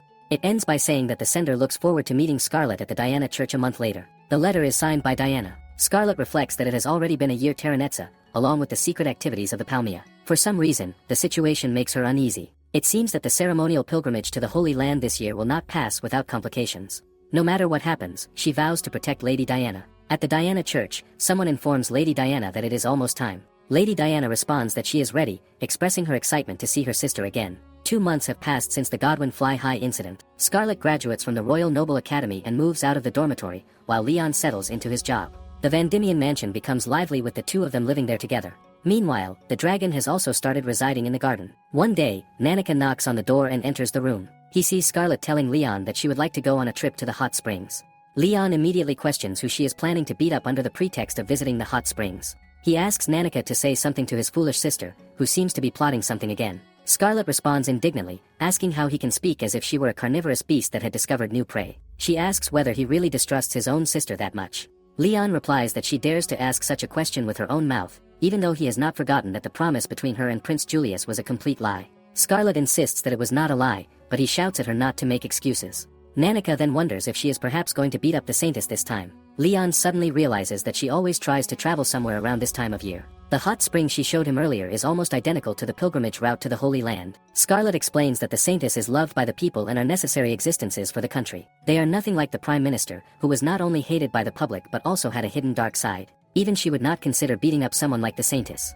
Everything she does is for the world and for the people. Leon admits that she may have good intentions, but her methods are the real problem. In the end, he understands and agrees to approve the hot spring trip, but he warns her not to cause any trouble. Scarlett rings a bell to call Cervantes and announces that she will prepare to leave right away. Cervantes appears immediately, already carrying her luggage. She bids farewell to Leon and Nanika. Leon protests that she is leaving at this very instant, while Nanika comments that he had a feeling it would turn out this way. As she departs, Scarlett asks Cervantes to give her regards to their father, since she does not have time to see him personally. Leon mentions the name of that person earlier, comparing him to an ill omen, wondering how someone so black-hearted could be a prince. Because of that, she needs to leave the mansion right away. However, to her surprise, he is already standing in front of the carriage, remarking that she is quite late. Back inside, Leon sighs as Cervantes asks whether he will participate in this year's pilgrimage to the Holy Land. Leon decides that he will go as one of the members this time. Until last year, he only handled security on the day of the ceremony, but this year there have been suspicious movements from the Palmia faith. Poor Leon ends up with a headache from all the concerns and asks the Cervantes to bring plenty of stomach medicine. Meanwhile, inside the carriage, Julius laughs at the thought that Leon believed Scarlett wanted to travel every year during this season just to beat up the Saintess. He cannot stop laughing, and Scarlett wishes that he would simply laugh himself to death at this rate. Still, she wonders whether there is any need to hide the fact that she is traveling as part of the pilgrimage to the Holy Land, along with the reason behind it, especially now that Leon is already the head of the royal palace's secret investigation room. Prince Julius says that it must be hidden, of course, because hiding it until the very last moment will bring out the most interesting reaction from Leo. Jokes aside, since the incident with Godwin, the surrounding countries have been acting suspiciously, and corrupt nobles have been purged. Because of that, the inner palace is still in a state of chaos. There is a possibility that spies have already infiltrated them, so even if it is Leo, he asks her to be careful to conceal vital information. At that time, he notes that they can already see their destination, the Holy District, the Wall of Impurity. Scarlett is about to say how divine it looks, but it seems more appropriate to call it excessive. She can only feel an oppressive air of intimidation. Even though the headquarters of both the Palmia Faith and the Holy Church of Diana are located inside the Holy District, enough money has been invested in the area for a castle to be built within its walls. According to the Pope of the Palmia Faith, it was necessary to protect the Holy District from the impurities of the earthly world, but it is more likely meant to hide the corruption within. The current Pope of the Palmia Faith is Lord Sargon, someone who seems as though he would get along well with Lord Godwin. He holds influence that could rival that of His Majesty the King. While he is respected by a great number of believers, the merchants of the business district who remember the era of fraud and unethical practices refer to him as a stupid nouveau riche raccoon. Scarlett thinks that even Leo would understand that sentiment, and it seems as though she is already prepared to beat him up as well. Suddenly, the horse neighs, and the coachman pulls it to a stop. When Prince Julius asks what is happening, the coachman informs him that the gate was open just a while ago, so they are confused as to why the castle gates have now been closed. A castle guard tells them that they were given strict orders by Lord Sargon not to let anyone enter unless they receive orders from His Majesty the King. He apologizes and asks them to turn back. Only those related to the Church of Diana were supposed to know that they would be passing through the area today. It seems that the raccoon-like old man has gotten ahead of them and probably intends to obstruct the holy pilgrimage. Prince Julius informs that His Majesty the King is currently in a meeting with other countries across the continent, so getting his approval will be difficult. He remarks that the Pope should be aware of that. At that moment, someone standing nearby steps forward, and his presence feels like crude harassment delivered in a childish manner. He asks them not to speak ill of the Pope. Prince Julius points out that the boss appeared immediately, coming out so easily, and remarks what an interesting bunch they are. He turns to Scarlett, wondering if she thinks the same, but he notices that she is already sparkling with excitement. When Prince Julius asks who the man is, he introduces himself as Jarlamort, known as the Iron Ingot. He has been graciously assigned as an inquisitor by the Palmia Faith. Unlike Godwin, he appears to be a piece of flesh wrapped in a meaty chain, the kind that would feel satisfying for Scarlet to punch. Prince Julius wonders since when such a post was allowed to be created, because their country guarantees freedom of religion, and excluding other faiths is absolutely unforgivable. Jarlamort excitedly declares that their magnificent goddess Palmia has permitted it, and that the heretics will be expelled by any means necessary. To make this happen is their destiny. Whoever stands in their way will not be spared, even if it is His Highness, Prince Julius. Prince Julius points out that the one who rules the country is His Majesty the King, and anything related to state policies must pass through the King's assembly. So long as proper procedures are not being followed, he cannot turn a blind eye to their actions. He assumes they are prepared for the worst. Jarlamort excitedly replies that by all means, he should go ahead, because if he goes against them, he will incur the displeasure of His Eminence, the Pope. Prince Julius questions whether they can take it to mean that the Pope has approved the organization of the Inquisitors. Jarlamort shouts, asking why he is stating the obvious, because it is no exaggeration to say that they are the most trusted servants of the Pope. It is they, the Inquisitors, who torment heretics to death. They are allowed to use the sacred iron hammer, and are, so to speak, the apostles of the magnificent goddess. Scarlet turns to Prince Julius and asks if he is done collecting the evidence. Prince Julius shows her the voice-recording magic tool, noting that she had already noticed it. Meanwhile, Jarlamort tells them to watch carefully, because this is exactly what is used to execute heretics, a magical tool granted by the goddess Palmia herself, the sacred lightning hammer. Scarlet speaks with Prince Julius, asking if using that would make it seem as though she could punish the Pope. He thinks it is probably better than nothing, although even with questioning, it might just end with some underling being made to take the fall. While he considers this, Jarlamort shouts that with this, he will smash their heads along with their religion and call for divine punishment upon them. Prince Julius steps away, saying he will leave the rest to Scarlet and that she may do as she pleases.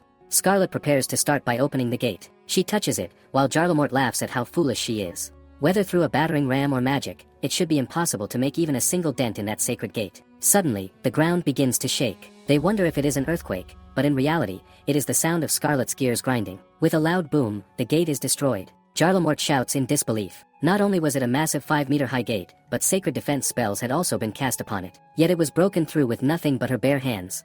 Scarlet points out that since they do not seem to notice, she will teach them that with this kind of gate, one has to push, it will not open by pulling. The knights shout in shock, calling her a monster. Scarlet thinks those are crude words to use toward a sweet young lady, because she only removed the barrier using her chrono power. Jarlamort finally recognizes her, realizing she is none other than Scarlet, the bloodstained princess, the violent princess. The guards shout for everyone to get away, fearing they will be beaten to death. Scarlet thinks they are overreacting, because she will not go as far as taking their lives. Jarlamort questions whether she was the one who committed such a despicable act against Archbishop Lord Godwin. He declares that he will smash that hat off her head this instant and orders her to behold the blow of an iron ball unleashed with the power of his well-trained body. He challenges her to see if she can avoid it. His reckless swinging causes other guards to get hit, but Jarlamort declares that it cannot be helped, because magnificent deeds require sacrifices, and those guards simply ran out of luck. On the other hand, Scarlet borrows a spear from one of the guards, and with a single strike, she sends the iron ball flying back toward Jarlamort. It has been a while since she last played ball, but she finds it rather fun.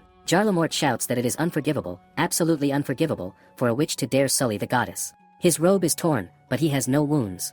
Jarlamort chuckles, saying that no matter how many times she cuts off his wings, he will not abandon his noble duty. After all, he has the Holy Maiden necklace with him. It seems to be a weaker replica than the one before, but it is still troublesome. As he launches forward, flying like a shooting star, it appears as though it may be impossible to stop him. Scarlet thinks that even in situations that seem impossible, they can be solved by striking first. She delivers a powerful punch to his face, sending him flying like a shooting star. Even pigs fly when hit. It is a figurative expression that may start to be used often in the future. Suddenly, someone calls out to the guards to make way. They announce themselves as the Holy Order of the Church of Diana. Scarlet recognizes Lord Paragus, the captain of the Holy Order. He is relieved to see that she is safe and apologizes for being late in greeting her. Prince Julius says he can imagine what happened just by looking at them. There must have been some sort of trouble. Paragus explains that in different areas of the Holy District, riots had broken out among the citizens. They were believers of the Palmia faith. Scarlet wonders if it was because they did not like how the holy pilgrimage would strengthen the influence of the Church of Diana. Prince Julius suggests that it was most likely a tactic to divide them through the Sacred Gate incident and the riots caused by the believers. Their true aim may have been something else entirely. Paragus agrees that may be the case, and says that simply fighting them is not enough. They are definitely up to something. At that moment, someone approaches and asks the captain why everyone is gathered like this. Paragus shouts at him, asking where he had been wandering during such an emergency. The man replies that he should not get so angry, or he will gain more wrinkles on his aging, bearded face. He then turns to Scarlet and comments on her beauty, wondering who she is. He remarks that it is surprising that a squad member cannot properly greet someone, and that the Holy Order has become quite lax. When he notices Prince Julius, he wonders if it is really him. Paragus scolds him for his rude behavior and gives him a few punches, declaring that he will beat some sense into him today and rid him of that frivolous attitude. The poor man cries out that he understands and will behave properly. He then introduces himself as the first knight of the Holy Order, Dios Westwood, and says that he is pleased to make their acquaintance. Prince Julius simply replies in kind, which makes Scarlet think that he enjoys teasing honest, hardworking people. Perhaps he finds it difficult to deal with carefree personalities. She decides it is something she should keep in mind. Scarlet steps forward and proudly introduces herself to Dios, saying that she is pleased to meet him, that her name is Scarlet, and that she is the daughter of Duke Vendimian. Dios immediately grabs her hand and declares that he has fallen for her the moment he laid eyes on her, so she should please become his girlfriend. The other knights are utterly shocked by his sudden behavior. He asks Scarlet whether she is the type of person who cares about differences in social class. She replies that, personally, she cannot say she minds it too much, but since she is from a ducal family, social standings do matter to a certain degree. Dios says that is fine, because despite his appearance, he is actually the son of elven royalty. He explains that his father is a prince, while his mother is human, making him a half-elf. Scarlet remarks that he is quite amusing, but she is disappointed in him. He should take the hint and realize that now is not the proper time or place for such behavior. Prince Julius takes Scarlet's hand and tells Dios that he should be more mindful of her presence. Dios raises a finger and asks Prince Julius whether Scarlet is his girl. Scarlet is confused by the gesture, while Prince Julius remarks that it seems Dios has already gotten the idea, and he would appreciate it if he stopped making advances toward her. Dios sneers, wondering what he should do, because he is not a fan of being ordered around. Prince Julius asks him whether it would not be smarter to simply comply. Meanwhile, Scarlet is still confused, wondering whether the raised finger was a promise or some kind of signal. Dios tells Prince Julius that it would be unbecoming of him to back down. When it comes to rebelliousness, he claims to be a step above everyone else, and that happens to be one of his roguish charms. One of his fellow knights glares at him and shouts that he is being rude to the prince and to Miss Scarlet. His rebelliousness is not charming at all, but an embarrassment. It seems they will have to knock some sense into him. Dios tells them to calm down, saying it was only a small joke. Everyone looked so tense and troubled, so he was just trying to lighten the mood. The knights grab Dios and apologize to Prince Julius, asking him not to listen to his nonsense.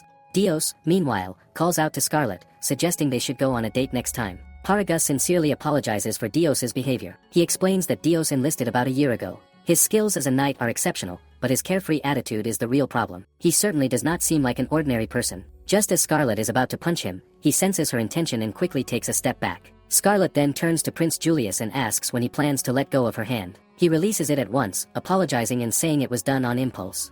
When she asks him about the meaning behind the gesture Dios mentioned earlier, Prince Julius hurriedly walks away, saying they should not keep the saint waiting inside the church. Paragus announces their arrival, reporting that he has brought Prince Julius and Miss Scarlet. One of the sisters respectfully invites them into the innermost sanctum of the Diana Cathedral, the Hall of the Saintess. Prince Julius, upon entering, apologizes for their tardiness, explaining that they encountered some trouble along the way. Scarlet also offers a polite greeting to Lady Diana. The sister informs them that Lady Diana sends her regards and has already heard about their situation, so they should relax and make themselves at home. Prince Julius admits that it may be rude to bring up such a request so soon after their arrival, but he wishes to begin discussing the details of the holy pilgrimage. He explains that the specifics of the conversation involve top-secret government information, and therefore he would like to request a private audience with Lady Diana. Although that is their specific request, he reflects that perhaps they should have allowed an attendant to join them. Paragus asks Prince Julius if something is wrong. Prince Julius replies that it is not as if anything is wrong. At that moment, someone suddenly slams the door open. It is Diana. She rushes forward and hugs Scarlet, calling her big sister. Scarlet smiles and remarks that it certainly has been a while. Diana is overjoyed that Scarlet is actually there. Prince Julius pulls Diana away,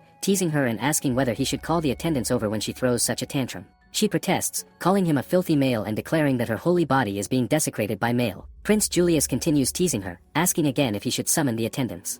Diana shouts at him not to do that, insisting that if they come, she will lose her precious snuggling time with Scarlet. She calls him an idiot for not being able to see that. Prince Julius questions whether that is really something a saintess should say, remarking that her words reek of worldly desires. Scarlet observes that the two of them get along very well. Diana cries out that the prince is bullying her. Prince Julius tells her to be quiet and suggests they finish the meeting quickly so he can leave. Diana replies that she does not recall ever inviting him, and if he wants to leave by himself, he is free to do so. Scarlet remarks that she is glad Diana seems to be doing well and suggests that they should start the meeting. As per tradition, they begin discussing the holy pilgrimage. The origin of this sacred ritual dates back 300 years. At that time, the kingdom of Palestine was under constant threat from demons sent by the demon king, and little by little the country was being conquered. Amid all the chaos, a girl with the power to dispel demons emerged in a small border village. She traveled from north to south and east to west across the country's border towns, placing holy purification stones that created a magical barrier preventing demons from passing through. The barrier, known as the Great Barrier of Purification, vaporized any demons who dared to touch it. Through this barrier, the kingdom of Palestine effectively warded off the demonic threat. However, the purifying effects of the barrier and the holy stones were temporary. After the girl passed away, the barrier could no longer be sustained, and once again the people fell into panic. Yet another girl eventually appeared to save the kingdom. Her name was Diana. She possessed the same powers as the first girl and was able to resummon the barrier, protecting the kingdom once more. The king officially declared the second Diana a saint with holy powers. After her death, the two Dianas became figureheads of a new faith, and a cathedral was built in their honor as a place of worship. In the years that followed, whenever the barrier began to fail, another girl with the power to dispel demons would appear and restore it. These girls came to be worshipped as the Saint Diana, and the current Diana is the one the people now revere. Prince Julius notes that the previous incarnations of Diana must be crying behind them. Diana asks if he is making fun of her because she was a country girl during the first 7 years of her life. At the same time, she asks Scarlet to hold her more tightly. Prince Julius then explains that the route for the pilgrimage will follow the usual order: east, northwest, and south. The villages that house the great holy stones have already been notified. The primary goal of the pilgrimage is to purify these stones and reinforce the barrier. That, he explains, is the true purpose of the ritual, and they should treat it with seriousness. In a few days, they will hold the departure ceremony and set off. Diana complains that she does not like the parade because she has to stand the entire time and her legs get tired. She asks if she can simply sit in the palanquin for the whole event. Prince Julius immediately refuses, explaining that the citizens need to see that the Saintess Diana is doing well.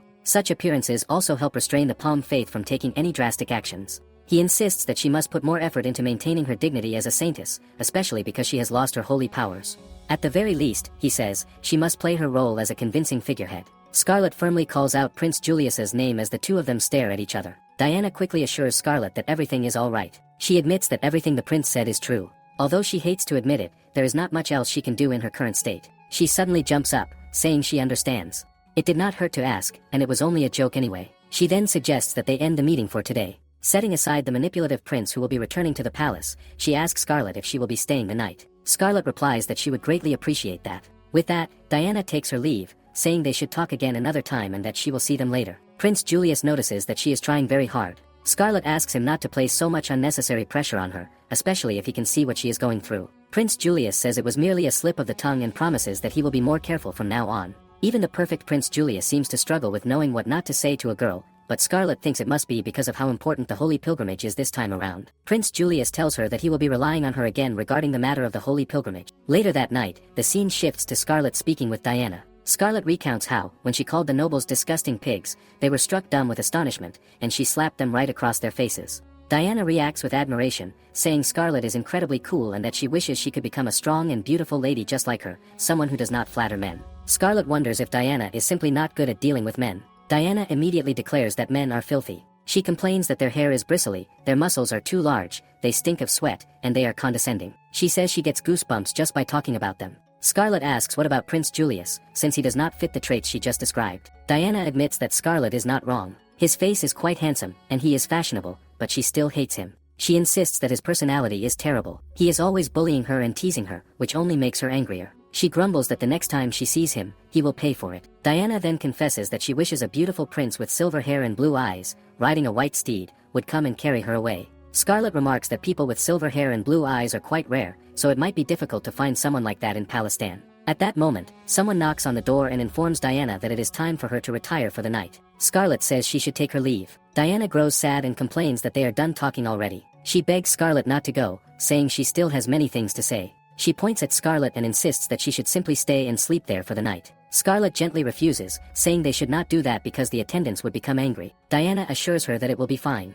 After all, she is the Saint Diana, and she always holds back her whims. She asks if, just this once, they could sleep together. Scarlet tells her that if she wants to talk, there will be plenty of time tomorrow, so for tonight she should rest. Diana agrees to do as Scarlet says, but asks for one small favor. She explains that she was given the name Diana after the saint, but there are many other children with the same name for the same reason. She secretly wished she had been given a different name. Her father eventually found out and secretly gave her another name, Sonia. Just then, the attendant knocks again, reminding her that it is time to sleep. Scarlet stands up and tells Diana that she had a lot of fun tonight and will see her again in the morning. Before leaving, she bids her good night, calling her Sonia. This makes Diana extremely happy. The memory shifts to a year earlier, when Scarlet met Diana. At that time, Diana was crying and asking what she should do. She had lost her powers as a saint. Everyone was working hard to discover the reason, but no one knew how it had happened. She cried that she could no longer call herself a saint and that she was worthless. God had granted the powers of a saint to an ordinary countryside girl when she was 7 years old, forcing her to carry the weight of the entire country on her shoulders. Then, without warning, those powers were taken away. Scarlet now thinks about the upcoming departure ceremony. She can only hope that nothing goes wrong. The attendant asks Diana to please close her eyes so that she can apply her makeup.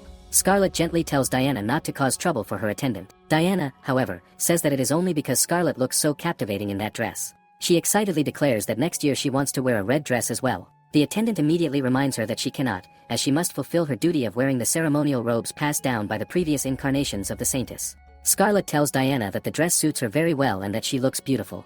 At that moment, Prince Julius knocks on the door, asking if the preparations are complete because it is almost time to depart. Scarlet stands up and tells Diana that she will see her soon and that she is looking forward to the ceremony. She then walks to the door and opens it. Prince Julius remarks that she took long enough, as he was getting tired of waiting. Suddenly, his eyes widen when he sees her in the beautiful red dress. Noticing him staring, Scarlet wonders if something is the matter. He replies that he was just thinking that she truly looks like a heavenly goddess, at least in outward appearance. Scarlet says she is honored to hear such flattery from the Golden Monarch. This makes him wonder where she even learned about that title. She explains that she heard it from Leo, saying that the noble daughters call him that at evening banquets. He admits that it is indeed a fitting epithet. Scarlet then notices the large number of guards and finds it amusing. It is obviously due to the unauthorized closure of the front gates and the earlier incident involving members of the Palmia faith. Nevertheless, today's ceremony is attracting widespread attention from the common people, so Julius doubts that the Palmia church can cause any trouble. After noticing her quiet demeanor for a while, he asks if something is troubling her. Scarlet replies that, after the incident at the front gates, the Palmia church has not made any moves.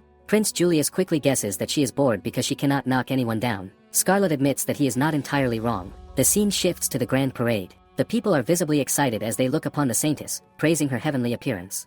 The Holy Chalice of Purification, a magical tool crafted through the wonders of ancient spells, continues to produce holy water with purifying effects without end. The crowd cries out in praise of the Saintess Diana, the guardian angel of Palestine. Prince Julius observes that it is indeed a good performance. The enthusiasm of the people has clearly settled Diana's image in their hearts. He remarks that this is to be expected of his right-hand man. Scarlet asks if that means this year's ceremony was directed by her brother Leo. Julius admits that events like this should be left entirely to Leo because he prefers to relax. He quickly adds that it is, of course, because Leo is better suited for this kind of work. It seems this must have been what Leo was so stressed about recently. In any case, they conclude that the ceremony can be called a success. They suppose they were simply worrying too much. Suddenly, a loud boom echoes through the air. People begin to murmur in confusion, wondering what the sound was. Some think it might have been cannon fire, while others fear it could be an attack from an enemy nation. Panic spreads, and the crowd starts running for their lives. Prince Julius wonders what is happening, and at the same moment, it becomes clear that Scarlet has already jumped out of the carriage, while Diana calls out to everyone, urging them to stay calm and relax. One of the knights informs Paragus that there are no cannonballs flying toward them. The shots were only blanks, and he asks the people to calm down. Scarlet closes her eyes and traces the source of the sound. She immediately recognizes that it is coming from the Palmia church headquarters. She wonders if this is their idea of causing trouble, and if so, they have gone too far. Without hesitation, she flies toward the headquarters. As she arrives, she notices a splendid spear nearby and decides to borrow it for a moment. She then crashes into the statue of the goddess of the Palmia faith. She becomes excited, remarking that it seems to be time for her to join in on the festivities.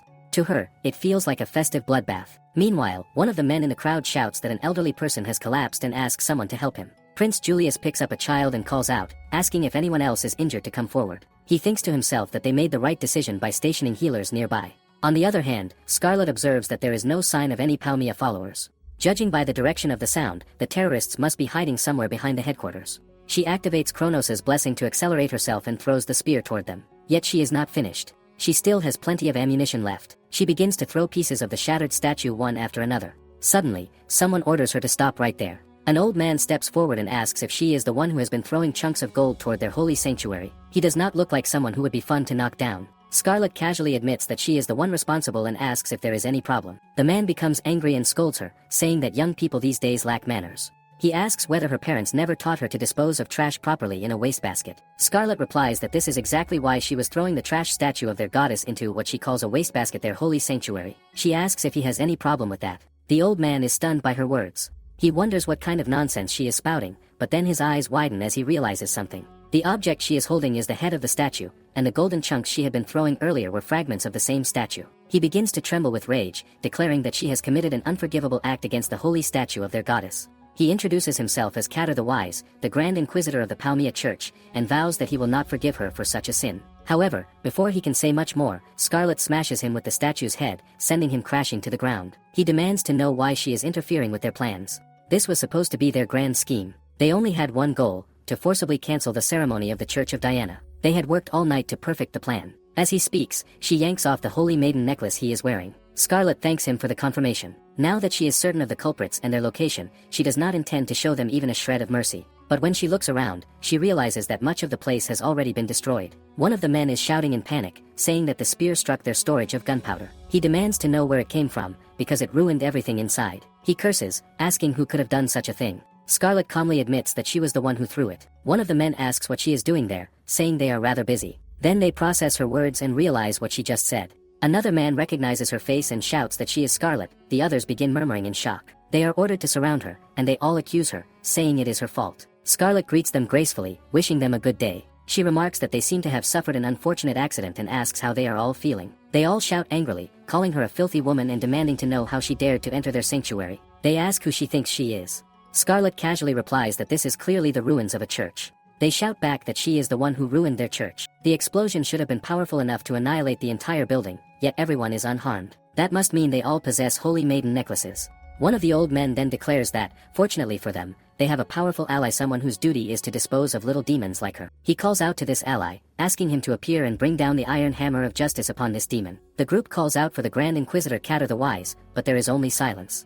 They shout again, confused and increasingly agitated, wondering why he is not coming. Scarlet immediately recalls the old man and points toward him, noting that she had already beaten him into the ground earlier, and he is lying unconscious there. The crowd shouts at her, insisting that she stop spouting nonsense. They refuse to believe that such a thing could happen. Scarlet surprises them even further by holding up the Inquisitor's holy necklace, which she had seized. She points out that she knows all of them have similar necklaces. Since the necklaces are merely replicas, there is a limit to the effects they can withstand. She casually asks if they do not want to find out just how much beating one of these necklaces can endure. The faithful roar at her to stop flattering herself, insisting that this is exactly the time when their faith is being tested. They shout to eliminate the heretic for the Palmia faith, declaring that they must uphold their sacred duty. Scarlet coughs in amusement at their foolish sense of duty and wonders if they have any idea what state the public square has descended into. She punches one of them sharply. As another tries to attack her from behind, shouting that she deserves what she is getting for worshipping a mean little girl, Scarlet scoffs at their misguided zeal. She believes that the ascent of many to heaven should be a catalyst for reform, not an excuse for violence. Swiftly, she grabs the two men and knocks them to the ground. They had claimed that she got what she deserved, but Scarlet thinks of the innocent citizens who only came to witness the ceremonies. If the faithful are allowed to harm the innocent in the name of God, she wonders how much punishment will ever be enough. She muses that foolishness can rarely be cured, except perhaps through experiencing pain approaching death. If that is the only way to teach them, then they must endure it. With a smile, she unleashes her powerful territory of punches. The scene cuts to some guards, who are alerted to the disturbance. They are shocked to see Scarlet completely unharmed. She tells them that around 32 terrorists lie unconscious inside the headquarters and that she will leave the rest to the guards. Meanwhile, in the market district, someone calls out, asking if anyone is feeling discomfort in their limbs or joints. Scarlet immediately recognizes them as healers serving the royal palace, likely sent under Prince Julius's orders. She smirks, thinking that it was exactly as expected of him. Suddenly, she notices Diana calling for her. Just as Diana's palanquin seems about to tip over, someone on a white horse arrives and saves her. It is Leo. He asks if she is all right, and Diana, blushing, replies that she is. The other ladies present are thrown into a frenzy by the display, while Scarlet watches, bemused, noting how scandalous and sinful Leo's actions appears. Sigurd informs Julius that the party undertaking the pilgrimage has departed safely. He notes that the Palmia faith should no longer be able to cause any disturbances once they are outside the capital. Julius, however, does not seem entirely reassured. He reminds Sigurd that the date and time when Scarlet and he are supposed to enter the holy district should be known only to the members of the pilgrimage. Yet, the Palmia worshippers appeared to be waiting for them ahead of schedule. Julius expresses his concern that there might be a traitor among the pilgrims, though he does not want to even consider such a possibility. To ensure caution, he decides to assign Sigurd a mission, to infiltrate the Palmia church and investigate their movements. There is a chance that one of their members may have secretly joined the pilgrimage party. Sigurd acknowledges the assignment with a firm "Roger that." Meanwhile, back in the carriage, Diana is seated as Leo questions why she is accompanying them on the pilgrimage. Scarlet explains that her presence is due to events that occurred during her stay in the capital. She had coincidentally encountered the terrorist attack orchestrated by the Palmia Church, which caused her to cancel her hot spring vacation and rush to aid their country and its people. Leo scoffs at her explanation, doubting that such a ridiculous excuse would convince anyone. Scarlet admits that it is not meant to, revealing that His Majesty instructed her not to speak of the matter and that Leo should consult him once he handles the aftermath of the incident. He adds that the captured Palmia worshippers had said some intriguing things, claiming that they would be killed by the silver-haired demon, and warns that they should not be turned into living sandbags. Scarlet wonders aloud whether demons truly exist in their world, noting that silver-haired people are extremely rare in their country. Scarlet, seizing the opportunity, distracts him by offering a cookie. Leo, however, cannot ignore the possibility that Scarlet may be a central figure in the entire incident. Scarlet reassures him that he need not concern himself, explaining that she has only been called upon to assist with the pilgrimage. Leo reflects that if divine blessings are indeed involved, then her participation is acceptable. Yet he remains cautious, noting that the Palmia Church's movements have grown increasingly bold. Although this time they only fired blanks, they have already unlawfully closed the gates and caused disturbances. Even with her exceptional divine blessings, there are limits to what Scarlet can accomplish alone. He urges her to rely on him should she attempt anything reckless, and she promises that she will. When he pokes her to ensure it is not an empty promise, she affirms it. Later, as they set up camp on the first day, some attendants approach Scarlet to report that Lady Diana has been behaving unusually since the incident yesterday, when the palanquin she was in got destroyed. Scarlet understands that anxiety might explain some of it, but the attendants clarify that it is more than nervousness. Diana has been blushing and fidgeting incessantly, jumping from one spot to another. Scarlet recognizes that this behavior is certainly abnormal. Despite their attempts to call her attention, Diana ignores them completely, demonstrating her complete trust in Scarlet. The attendants can only rely on her. Scarlet, asking them to leave it to her, wonders briefly if this might be a curse inflicted by the Palmia worshippers. She enters to address Diana, excusing herself for introducing herself earlier. Diana moves towards Scarlet, spinning in excitement, her energy practically radiating. Scarlet gently grabs her, urging her to relax, but Diana struggles to pull free, shouting that she cannot. Whenever she gazes at Scarlet's face, her thoughts drift to a prince on a white steed, and her heart begins to race uncontrollably. In truth, Diana had seen Scarlet's brother, Leo, at the ceremony, and it had been love at first sight. Every memory of him brings a fluttering ache to her heart. Scarlet, observing her, still regards Diana as a little girl, yet recognizes that she has grown old enough to experience proper romantic feelings. Scarlet feels happiness for her, but a quiet loneliness tugs at her as well, a complicated, bittersweet mix of emotions. Patting Diana lightly, Scarlet remarks that she has a keen eye for men, noting that Leo is the finest gentleman in the world. Diana, having never experienced such feelings before, struggles to understand how to navigate them. Scarlet reassures her not to worry, hinting that she already has a plan in mind. Arriving at the eastern city of hot spring resorts, Memphis, the party is welcomed warmly. The hosts point out that everyone must be weary from the long journey from the capital and encourage them to take their time and make themselves comfortable. While the others begin to freshen up, Scarlet turns to Diana, suggesting that they review the details of their plan. Diana blushes, wondering if their scheme is too bold for a first attempt. Inviting someone on a late-night outing feels daring from the very beginning. Scarlet explains that once one has fallen in love, assertiveness becomes necessary, and urges Diana to trust her completely. Instead of the usual hair ornaments Diana wears, they plan to leave her hair down, emphasizing a calm and natural appearance. With the traditional attire of Memphis, she will present a modest, serene presence, markedly different from her usual solemn demeanor. This is the gap-moi plan, an ancient strategy employed by love-stricken maidens. By revealing a completely different side of themselves, they can captivate the one they admire. Diana, though slightly embarrassed, resolves to give her best effort, impressed by Scarlet's thorough knowledge and guidance. Scarlet opens the window and addresses Nanika, acknowledging that he has already overheard the details and asking him to escort the two of them. Nanika, leaping inside, exclaims in surprise, wondering when she had discovered him. Scarlet explains that she learned of it shortly after leaving the capital, as Leo must have assigned him to guard her. While Scarlet pats him affectionately, Diana joins in, expressing her desire to pet him as well. As they stroke him, Scarlet asks Nanika if he enjoyed the hot spring. He quickly slides away, admitting that he is not fond of hot water and prefers regular water. Scarlet comments on how refreshing it feels and playfully offers to wash his back. Nanika, flustered, insists that there is no need and scurries away. He tells them that Leo has finished bathing and is now occupied in his room, advising Diana to speak to him before he retires for the night. She then turns to Diana, signaling that it is time to begin their late-night operation to approach her brother. The scene shifts to Diana, huffing with a faint blush, as she asks Leo if he would like to walk around and explore the city with her. Leo recalls Scarlet's words, explaining that Diana often expresses a desire to let loose and behave like a normal girl. If she is inviting him out, he should accompany her. He assures Diana that he is willing to join her, provided she is comfortable with it. Scarlet watches the two of them set off on their walk, confident that Diana will enjoy the Memphis night. The perspective shifts to Prince Julius, observing Scarlet. He remarks that she appears to be in a particularly good mood, noting that she seems pleased to see him. Scarlet is surprised at his early arrival. He points out that he is the busiest and fastest working noble in the country. Scarlet wonders why such a busy noble like Prince Julius would come here. He replies that he thought he would accompany her as he points at her lovely toy and nightlife activities, prompting her to clarify that this is no lighthearted excursion. She explains that she has been exploring the city with a serious purpose, examining the adventurers and their tendencies to understand what might drive them to act recklessly. She asks if he remembers the lycanthrope who went berserk during the slave aggression. Apparently, he was originally an adventurer. Scarlet acknowledges that while many adventurers are rough in nature, it does not mean all of them are scoundrels. A potential punching bag does not conveniently appear just because someone cries out to an adventurer. Just at that time, a shopkeeper shouts at one adventurer, insisting he stop because certain items were important and priced higher than usual. The adventurer, having lost a bet, was furious and eager to vent his frustration. Scarlet notes that there were opportunities in the city for him to blow off steam, so it was only natural that he would want to destroy certain items. Curious, Prince Julius asks if she is suggesting that this adventurer is someone she is permitted to confront. Scarlet replies that he likely falls into that category. The poor shopkeeper, panicked, cries out for the guards to intervene. When Prince Julius approaches, the shopkeeper protests, claiming he is not in a state to talk. Julius, however, offers a pouch of gold coins, assuring the man that all of his items, even the ones already broken, will be replaced. In return, he inquires whether the shopkeeper would mind if any other ceramics were damaged. The man responds joyfully that he does not care, they are all cheap, after all. Scarlet thanks Prince Julius for preparing the scene. With that, she delivers a swift, playful punch to the adventurer's stomach, sending him sprawling. Another adventurer shouts in disbelief, questioning whether she truly intends to pick a fight with them, knowing they belong to the Golden Bulls, one of the toughest adventuring parties around. Scarlet gestures toward them, stating that while they may not be prime targets,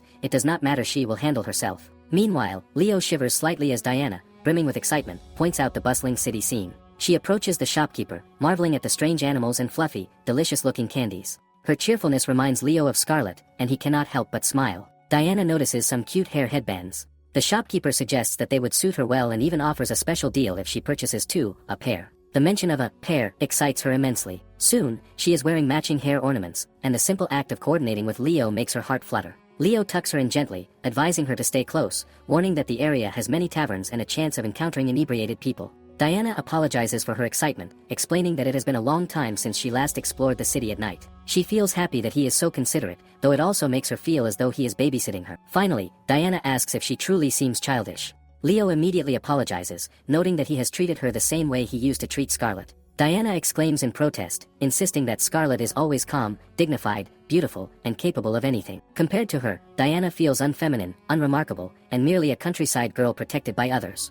Leo kneels before her, refuting her self-criticism, praising her for performing her duties splendidly despite her youth. He insists that she is one of the most irrepressible people in the country. Just as Diana prepares to confess something, Leo hears a strange voice. He turns, uneasy, sensing trouble. Someone approaches him and whispers urgently, causing him to exclaim that it is Scarlet. He apologizes to Diana but insists that he must check on the matter immediately, promising to return her to safety. As Leo rushes off, Diana internally laments her lack of abilities, wishing she could be like Scarlet. Meanwhile, Nanika quietly peeks in, observing the scene. The scene shifts to the Diana church guards saying they hear the sound of shattering objects. A waiter arrives carrying the items they ordered. Dio stands abruptly, recalling that he has something he must attend to, and leaves. Paragus arrives shortly after, inquiring about Dios's whereabouts. The others explain that Dios left for some urgent task, prompting Paragus to wonder if Dios had discovered that he was planning to reprimand him. In the Vanquish Empire, someone calls out to Alfrium, reporting that a nasty-looking old man has appeared and might be a monster. The man, however, reassures them that there is no need to fear, apologizing for the late introduction. He reveals that he is Michelin the Diabolical, an inquisitor from the Palmia Church, and that he is here to request assistance from Alfrium and the Knights of the Crimson Dragon Brigade. Sargon notes that it sounds as though the party making the pilgrimage has just arrived in Memphis, and he wonders why the Inquisitor cannot stall them properly. At this rate, the number of Diana worshippers will only continue to increase. Another pope reminds him not to raise his voice, assuring him that there is no need for anxiety. Moles have already been planted within their party, one of the aces they still have up their sleeves. Meanwhile, Diana cries out in confusion, questioning why the Holy Stone of Memphis is situated atop a mountain. Scarlet encourages her, reminding her that they are almost there and that she can manage it. Leo takes Diana's hands, observing that she seems fatigued and suggesting a short break. Diana blushes, hastily insisting that she is perfectly fine and that a mountain such as this poses no challenge to her, for she still has ample energy remaining. In a different scene, Paragus observes his men, questioning how they could already be so exhausted. They dare call themselves members of the glorious Guardian Knights. He apologizes to Scarlet for revealing such an unsightly display of weakness.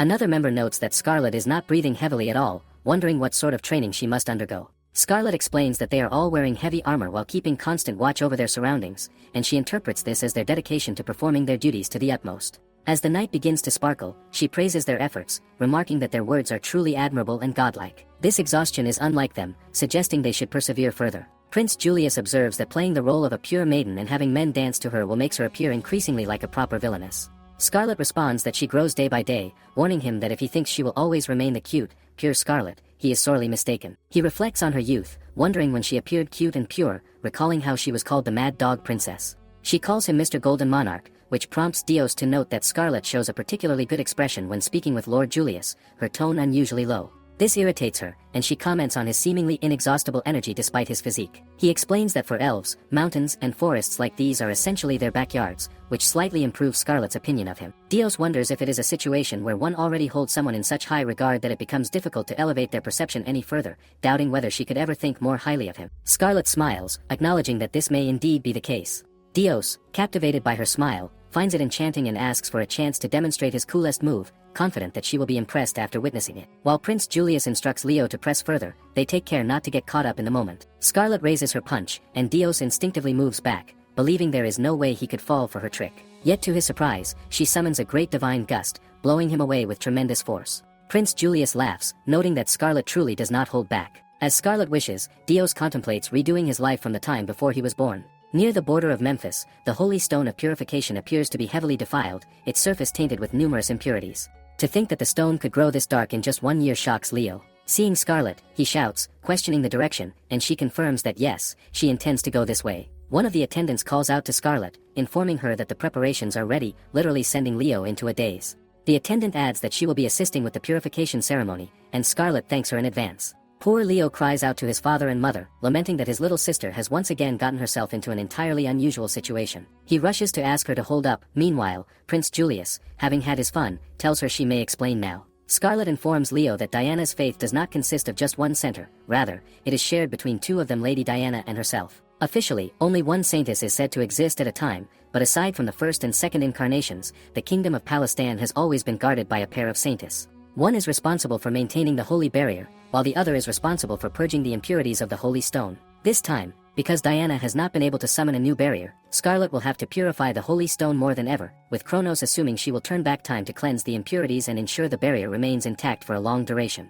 Now, she is set to commence the purification ritual of Apollo's great divine shroud to expel the corruption. Diana remarks that Scarlet seems so impressively wild. Dios wonders aloud if the elaborate attire is merely for show, but he is quickly told to shut his mouth. The outfit is meant to guard her from the impurities of the great sacred stone. Scarlet wields the blessings of Kronos, capable of turning back time, a power so rare that it is said only one person can successfully utilize it without error. The royal family has been tight-lipped about this ability, ensuring that neighboring countries remain unaware of her status as a practitioner of this rare science. To Leo, everything suddenly makes sense. The reason his sister, the Mad Dog Princess, was chosen as Kyle's fiancée and why Julius has maintained ties with her. Leo's expression betrays that he has complaints about Julius's reasoning for keeping her by his side, though Julius points this is not the only reason Scarlet has remained with him. Finally, Scarlet steps down after completing the ritual. Diana approaches her, praising her efforts and offering to help with her dress. Scarlet notices that Diana does not look very lively and asks if something is wrong. Diana admits she feels like a burden, unable to contribute during the pilgrimage. Scarlet hugs her, swearing that she will help Diana regain her power and expressing her anticipation for next year. Meanwhile, Dios watches the two of them with a suspicious gaze. In the northern city, amidst the snow and wind, someone asks Terranetza how long they will have to wait in the backcountry city. She replies that they must remain until notified. Isabella, frustrated, shouts that it has already been a week since their arrival and that it is unbearably boring. Another person calls out to Terranetza, informing her that Lord Lassen has returned. She welcomes him and asks if he has any information on their movements. Lord Lassen reports that the pilgrimage party departed Memphis 3 days ago and will likely arrive by tomorrow evening. She thanks him and permits him to leave. When he suggests catching up, she firmly insists he may go. Once Lassen departs, Isabella expresses excitement at finally meeting the explosive Princess Scarlet. She vows revenge for what Scarlet did to her beloved little piggy, Jarlamort, unable to remain still. She urges her little piggies to prepare themselves. Terranetza scoffs, noting that they are planning to give Scarlet a grand welcome. The magical long-distance communication device hums to life, delivering reports to Prince Julius that suggest a traitor may be hiding within the pilgrimage party. The operatives have yet to pinpoint the culprit, and there is even a possibility that more than one person is involved. The scene shifts to the following day as Julius rides in his carriage. Leo calls out to him, but Julius responds with a simple, "Nothing, the air just felt a little chilly." Their destination is a land where snow falls year-round. He asks Leo, wondering if his sister has always been so averse to such weather. Scarlet, in her usual sharp tone, notes that if she loses the feeling in her hands, pummeling people will be less enjoyable. Prince Julius chuckles at her comment, observing that she will simply have to endure it until they reach the manor. They expect the usual grandiose and extravagant reception from the townsfolk, yet upon arrival, they are met with complete silence. Windows shutter quickly, and people scurry away, clearly avoiding them. From the townsfolk's fearful reactions, it is evident that their presence is not welcomed. Prince Julius turns to Count Pudlack, seeking an explanation. The Count informs him that he may be unaware of the deception orchestrated by a nefarious figure who calls herself the Saintess. The church knights had been under her influence, but she had overplayed her hand. He shouts, declaring that she will no longer be able to fool him, he is aware of their treachery. They have been swindling valuables under the guise of a pilgrimage, claiming divine purpose. Paragus, addressing the Count, points out that they have only received the bare minimum to sustain their pilgrimage. The Count scoffs in agreement, acknowledging that the townsfolk have been providing only basic necessities, food, shelter, and nothing more, but declares that such leniency has ended. Now, the people will receive nothing, for all of his money is his alone. Leo interrupts sharply, clarifying that the money the Count speaks of belongs to the people. It is essential for maintaining the nation, not his personal property. If the purification ceremony is delayed any further, the consequences will be catastrophic. It could signal the end of their nation. The Count, however, reassures them with unshakable confidence. They need not fear, for a new goddess now watches over them unconditionally. He gestures grandly to the assembled crowd, declaring the new guardian deity of Palestine, the saintess of the Palm Church, Lady Terranetza. Terranetza calls out to Scarlet, acknowledging that she has been awaiting this moment. Scarlet recognizes her immediately, recalling their last encounter at the ball hosted by Kyle. Terranetza's irritation flares at the memory. Lassen shouts, condemning the pain and suffering Terranetza had inflicted upon them all those years ago, making it clear that their grievances have not been forgotten. Scarlet wonders briefly about the identity of the person. Prince Julius explains that it is Pope Sargon's son, one of the many nobles Scarlet had knocked out at the ball. He bears no particular title aside from being a Pope's son. He shouts at Julius that he can hear them. Scarlet clenches her fist at the sight of his seeming composure, on the verge of tears. She offers her handkerchief almost instinctively. Isabella arrives, seething, declaring that she must be the one who sent Jarlamat flying. Scarlet confirms her suspicion, noting that he carried a substantial amount of fatty meat, which only fuels Isabella's anger. She announces herself as Palmia, Inquisitor Isabella, the lovely Punisher, wielding a magical weapon granted by the Palmia Church. Her declaration of painful devotion signals that she intends to avenge her dear Jarlamat. Prince Julius intervenes immediately, declaring that such violence will not occur, for they will not allow her to touch Scarlet. Scarlet, ever composed, asks him not be deprived of her prey. Prince Julius, setting aside the question of whether Scarlet even needs protection, makes it clear that should Isabella intend to harm her, she must first contend with them. Isabella expresses frustration, questioning Scarlet's audacity and bewildered by the chaotic gathering of girls accompanied by their ugly ducklings. Nanika reacts furiously, though Prince Julius urges him to remain calm. Her perception of beauty differs from the ordinary. She finds small, seemingly insignificant features charming, the only conceivable reason she would ever touch someone as visually perfect as Prince Julius. Terranetza intervenes, advising Isabella not to linger on such trivialities and insisting that the matter must be settled immediately. She gracefully unfurls her pink moth wings and commands her attendants to kneel, swearing unwavering obedience. When Prince Julius warns the others not to inhale the powder she wields, they comply, fully aware that her control over them is absolute. Terranetza glares sharply, calling out to Scarlet. Scarlet immediately senses the aura of the powder Terranetza wields. It is the powder of her blessing charm. She realizes that Terranetza must have used this power to manipulate Kyle. No matter how naive he may appear, it is unlike him to publicly call off their engagement with such brazen audacity. Terranetza scoffs, observing Scarlet's expression. She wears a fearful look, and Terranetza muses that if Scarlet is trying to confess that, despite having beaten him to a pulp, she actually liked him, then she is indeed sorry for stealing him, or so she thinks.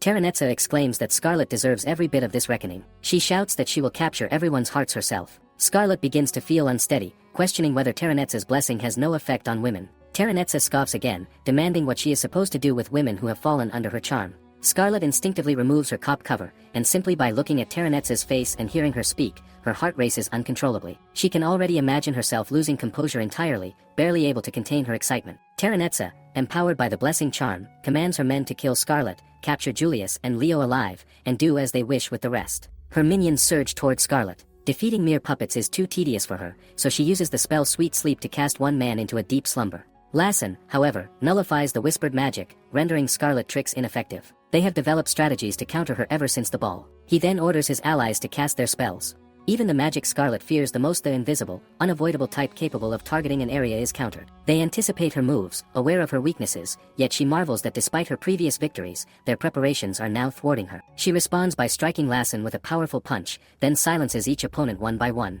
Terranetza, unsettled, urges her followers not to let Scarlet get any closer. Isabella snaps at her to stop screaming so much, declaring that she will guard her. Scarlet leaps from above, challenging Isabella and questioning whom she intends to protect, then delivers a sharp leg kick that sends Isabella flying. Scarlet approaches Terranetza, leaning in with a cold precision, remarking that she has always known she never defeated her enough at the ball. She prepares to strike when suddenly a green shield blocks her punch.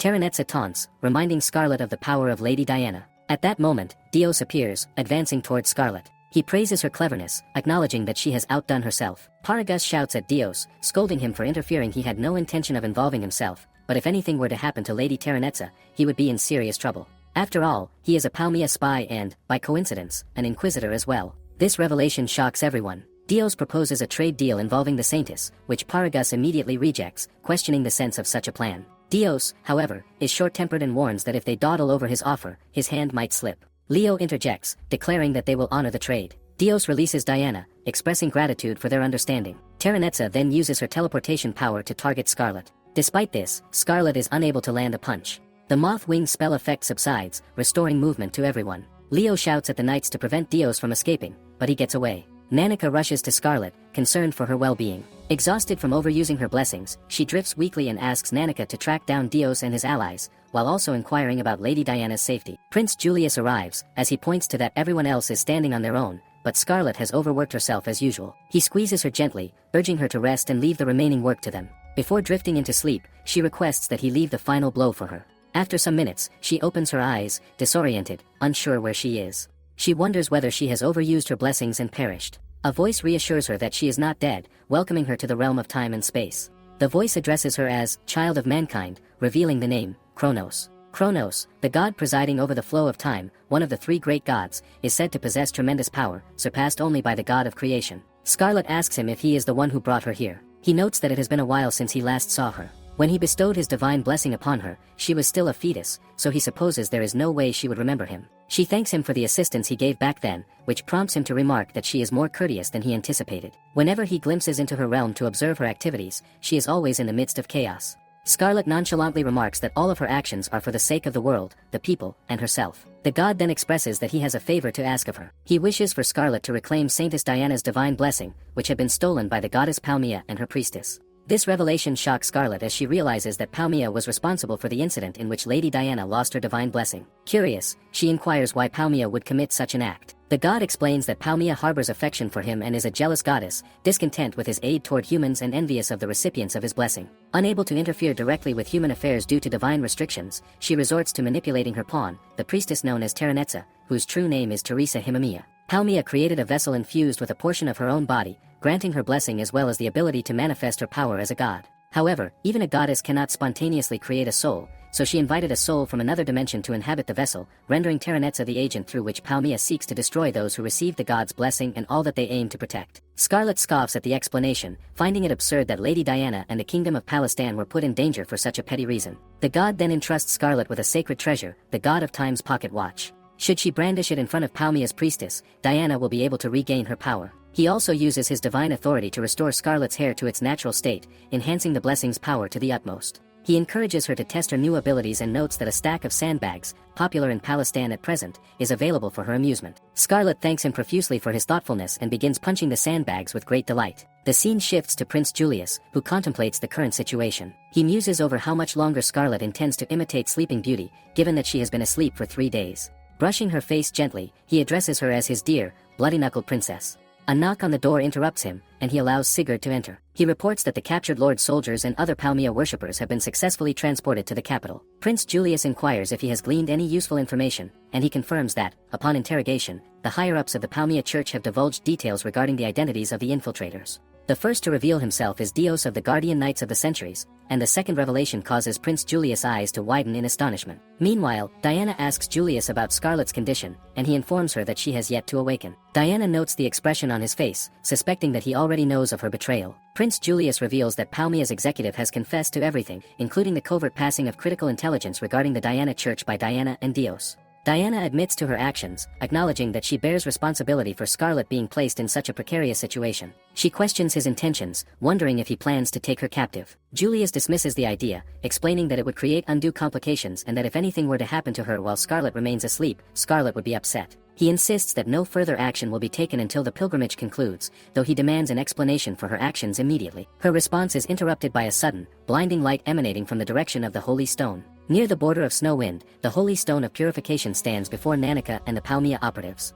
Terranetza requests the sacred treasure, and upon receiving it, she is handed the spare. Nanika recognizes it as a magical weapon of immense power, the likes of which he has never witnessed. Terranetza begins chanting, invoking the light of love that drenches the earth. In an instant, she destroys the Holy Stone, leaving Nanika in disbelief. The night begins to collapse under the intensity of the divine display, which appears to be a magnificent act of godly power. Observing this spectacle, one of her followers kneels in reverence, reporting their successes to Lord Avron and Lord Barak, as well as to the Holy White Knights of the Era Eldland Empire. Terranetsa expresses gratitude for their unwavering support, leaving Nanika to wonder about the intricate alliances of the Palmia Church. Lord Barak notes the apparent absence of Old Man Michelin and speculates whether his negotiations with Vanquish have failed. When questioned, he asserts that everything proceeds according to plan. Lord Avron, reassured, dismisses further concern, confident that the Falconio forces, longtime adversaries of Palestine, will side with them. Nanika realizes that he must inform Scarlet and the others of this development. As Lord Avron addresses Terranetsa, suggesting that a nosy intruder has been spying on their holy gathering, Terranetsa reassures him no need as Nanika,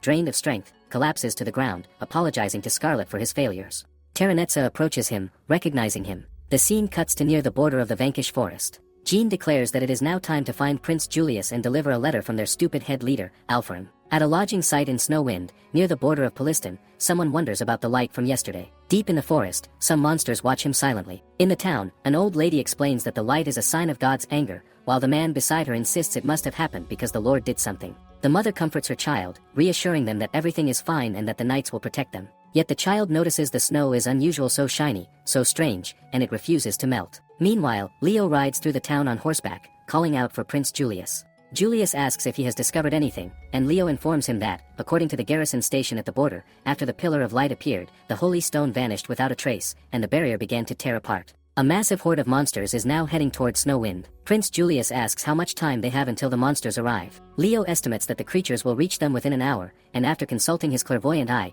he confirms that their numbers are in the hundreds. Prince Julius finds it strange that the monsters, even those that usually do not travel in packs, are all moving together toward the same direction. It is highly abnormal, and he wonders who could have broken the holy stone and released the monsters. As they continue walking, Julius asks him about the current status of the station troops.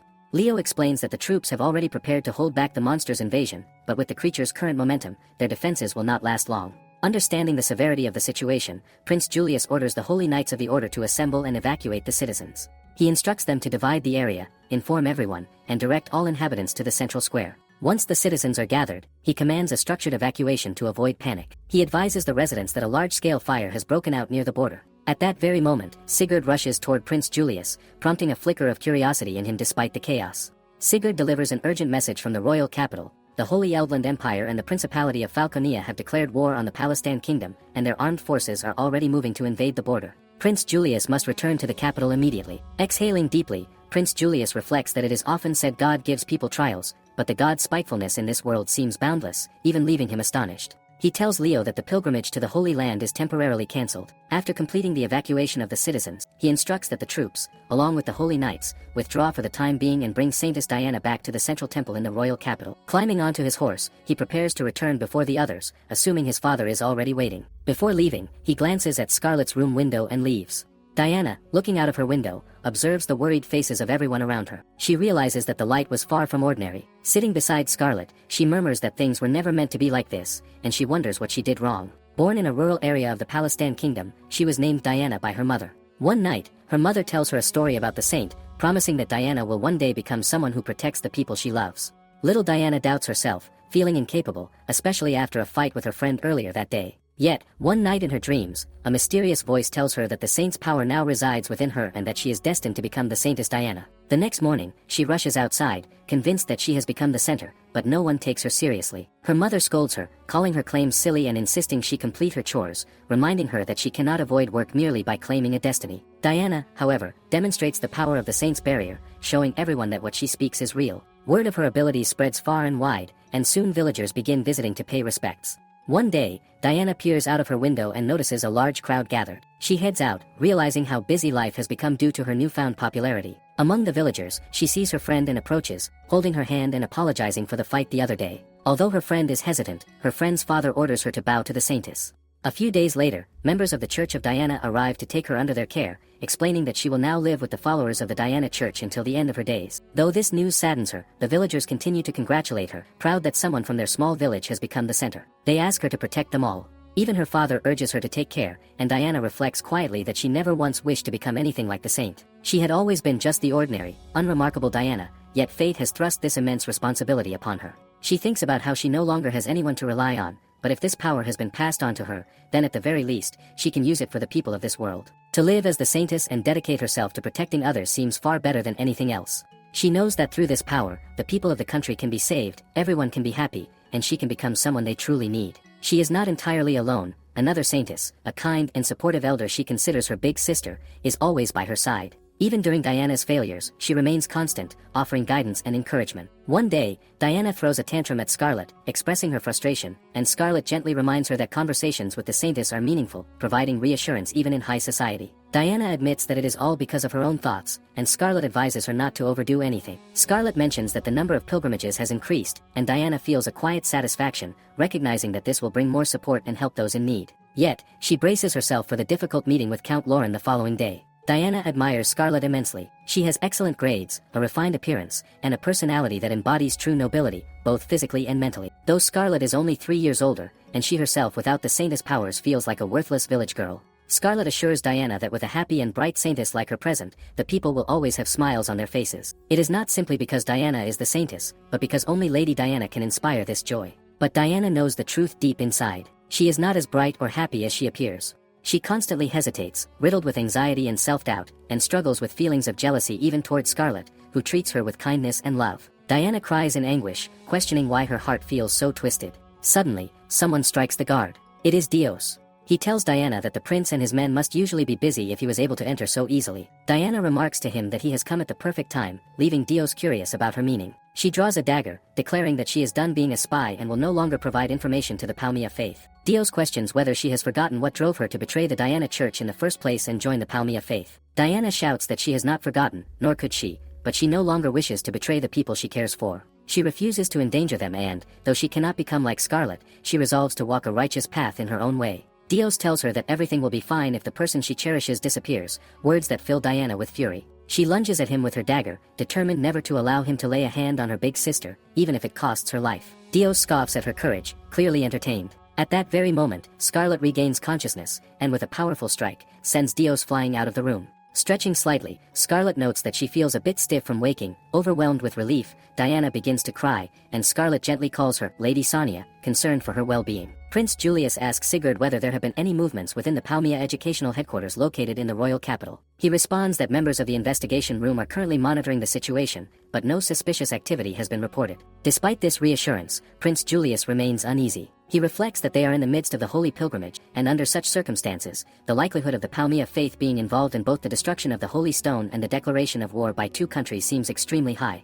He considers the possibility that Vanquish, along with other forces, might attempt to take advantage of this situation, and he concludes that they must assume the worst-case scenario. He even remarks that if matters unfold in that direction, they might have no choice but to raise a white flag and pretend to surrender. Suddenly, a dragon appears, heading directly toward them. Prince Julius asks Sigurd whether they have any white cloth available, which causes him to shout at him not to joke around. Sigurd immediately instructs another knight to protect Prince Julius. Jin, who is riding the dragon, observes their group and assumes from their appearance that the young man before him is Prince Julius. Prince Julius admits internally that he wanted to pretend otherwise, but since Sigurd loudly shouted, "His Highness," his identity has already been revealed. Sigurd argues that the prince's face has already been exposed, leaving little room for denial. Prince Julius tells Sigurd to stand back, sensing that the approaching party wishes to talk rather than fight. Jin respectfully apologizes for his sudden arrival on a dragon mount and also for crossing the border without permission. He introduces himself as Jin, deputy leader of the Vanquish Crimson Dragon Brigade, and explains that he has come as a special envoy carrying a letter from His Highness Alfheim. Prince Julius is taken aback when he learns that the letter is addressed not to His Majesty or Scarlet, but to him personally. The moment he opens the letter, his eyes widen in shock. Jin then formally requests that Prince Julius form an alliance with them. The scene shifts to another location where church guards are violently kicking Dios, causing him to cry out. He questions whether they truly believe such treatment is acceptable, especially when directed at a severely injured man. The guards scoff and respond that he appears healthy enough to speak, and they state that once they finish dealing with the monsters, his interrogation will follow. Dios smiles faintly and remarks that if they are talking about monsters, then they should untie his rope because he could help them. At that moment, Scarlet arrives from behind and remarks that such behavior would be rather inconvenient. She thanks the guards for participating in Dios's search and rescue and informs them that she has something she wishes to discuss with him. She requests permission to be left alone with him, and the guards comply. Dios chuckles towards Scarlet, interpreting the development in a teasing manner. He wonders whether she has come to confess to him and whether her earlier punch was merely an attempt to hide her embarrassment. While secretly attempting to cut the rope binding him, he is immediately stopped when Scarlet uses divine god power to perceive his actions and pins him down. She explains that she has heard everything about him from Diana, leaving him wondering what exactly she wants to know. Scarlet clarifies that she is interested not in information about the Palmia faith itself, but in his true intentions. The scene cuts to a much earlier time. The Pope observes that even though Lady Diana uses the holy star from the previous generation, her power has not returned. Those priests whisper that a saintess losing her power in this manner has never happened before. They conclude that they have no choice but to hope that her next reincarnation will appear sooner than expected. Diana hears this and reacts by gripping her spear tightly and raising it in agitation. At that moment, a voice tells her that she should not treat the spear with such hostility, since it is a magical tool worthy of being called a national treasure. Diana turns around and demands to know who is there, stating that only high priestesses are permitted to enter the area. Dios reveals himself and politely introduces himself as a newly joined member of the Holy Order of Knights, explaining that he was off duty and had spare time, so he wandered around and got lost. However, he remarks that from the situation before him, it appears that Diana's divine blessings have not returned. Diana angrily asks how he knows such confidential information, pointing out that only a limited number of people within the church should be aware of it. Dios explains that her divine blessing has weakened significantly and suggests that she must want her power back. He adds that if her power does not return, there is a strong possibility that the church will kill her in order to create a new saintess, implying that the current Lady Diana could be sacrificed. Diana initially tries to deny this, but she recalls the Pope's earlier words about hoping for the next reincarnation to appear sooner. Diana states that if it were something she could reclaim, she would do so without hesitation, but she believes it to be impossible. Despite using magical tools and undergoing examinations by highly skilled individuals, her power has not returned. Dios explains that such an outcome is natural, since divine blessings come from God and cannot be restored through human power alone. He then produces an object and crushes it in his hand, instantly forming a barrier shield before him. Diana stares in disbelief as she recognizes that what stands before her is her own divine blessing. Dios explains that she can regain her divine blessing through the powers of Goddess Palmia. Diana immediately questions whether this means he is a believer of the Palmia faith. Dios confirms without hesitation that this is correct, openly admitting that he is a spy sent by the Palmia Church to infiltrate the Diana faith. However, he suggests that such matters can be set aside for the moment because what truly matters now is for Lady Diana to recover her divine blessings. He reveals a barrier stone that contains Lady Diana's divine blessing, stating that it was received from a Palmia priestess. He clarifies that the stone can only be used briefly, but if Lady Diana cooperates with them and beseeches Palmia, her lost powers can be restored to how they once were. Diana declares that this must be a lie, insisting that she has never heard of anyone asking a god to return a divine blessing. Dios replies that if she truly does not want it, then that is fine by him, and he prepares to leave. However, he warns her that she will never be able to use her divine blessing again. Without her blessing, the kingdom of Palestine will remain constantly exposed to the threat of monsters, and numerous lives will inevitably be sacrificed due to her lack of power. He then orders her to provide confidential information from the Diana Church to the Palmia religion for 1 year through him, stating that this is the only condition. If her divine blessing returns, everyone will recognize her worth once more. He remarks that the country would be useless without Lady Diana and emphasizes that since she is someone special, losing her divine blessing renders her worthless. Even if she were allowed to return to her hometown, she would be unable to show her face there anymore and would have no place to go as she is now. However, if she regained her power, everything could change. Overwhelmed, Diana cries out and demands that he promise her that the intelligence she provides will not cause deaths or bring harm to innocent people. The narration returns to the present. Scarlet recalls how during the ceremony when the palanquin was about to fall, he rushed toward Lady Diana faster than anyone else. Dio scoffs, realizing that she noticed that moment. Scarlet explains that his expression then resembled her older brother worrying about her, and he declares that he has been discovered. As she suspected, Sonia is his younger half-sister. The scene shifts to Diana assisting the knights. She reflects on what Scarlet told her earlier, including the reasons why she became a spy and the circumstances surrounding his actions. Despite whatever reasons SH had, she acknowledges that assisting in wrongdoing is a cross she must bear. She decides that the matter should be left for later, and when everything is over, she can apologize before everyone and accept the punishment she deserves. For now, she resolves to do her best and help where she can. She opens the door and announces that she will assist with the evacuation. Back with Scarlet, she is slightly taken aback by Dios's statements as he confesses that his real mother is an elf while his father is human, making him a half-elf. He explains that he and Sonia share the same father, though Sonia does not know this at all. He never told anyone and only discovered her existence when he secretly went to see his father. At that time, he intended to kill the man who abandoned him and his mother, but then he saw Sonia laughing innocently. He remembers thinking that his little sister was incredibly cute, captivated by her cheerful eyes, personality, and small frame. He admits that he fell in love with her at first sight, not romantically but as a devoted brother, revealing a face that reflects a perfect siscon. Dios confesses that no matter what he does, he only wants to restore Sonia's smile. He joined the Palmia faith not because he wanted to serve them, but because he could not bear to see his sister's sadness after losing her divine blessing, and he was told that it could be restored through Lady Terranetza. It is likely that he does not realize that Lady Terranetza may be the one who stole it in the first place. Dios says that he would have accepted things even if Sonia did not want to regain her divine blessing, since he had already been thinking about cutting ties with the Palmia faith anyway. He frees himself from the rope and admits that even if he says these things, she probably would not believe him, so he presents a letter containing inside information about the Palmia faith that only an inquisitor would know, including the members' abilities and weaknesses. However, Scarlet immediately tears it apart. Dio shouts in shock, asking what she is doing, while she calmly replies that it was a reflex. He protests that without that evidence she would never believe him, but Scarlet grabs him and reminds him that he has deceived them all along. She questions whether he truly believes that a single piece of paper would be enough to earn their trust now. Even if his desire is to restore his younger sister's divine blessing, he still provided information to the Palmia faith and placed innocent people in danger. She warns him not to forget that fact. If he truly wishes to regain her trust, then from this moment onward he must stop sending information to the Palmia faith and instead remain by his sister's side, watching over her. She states that such actions would be enough for her to begin trusting him, adding that his overly loose tongue has already revealed far more than 100 written words ever could.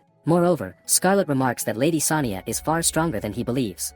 At that moment, a guard approaches from behind and informs Scarlet that from now on they will begin evacuating alongside the people of Snow Wind, requesting that she board the carriage. The scene shifts to Leo instructing the guards that the monsters have reached Snow Wind, though they remain at a considerable distance. He orders them to allow the horses to rest for an hour before preparing to depart for the royal capital. A declaration of war from 2 countries and monsters' invasion have all occurred while Scarlet was asleep. Although she wishes to restore Lady Diana's power as soon as possible, she realizes that now is not the time. Suddenly, she hears bushes rustling nearby, and Prince Julius emerges. Scarlet recalls hearing that he was heading back to the royal capital and wonders when he arrived. He replies that he returned only a short while ago after completing his duties. He casually suggests that they play ball together as a way to relax.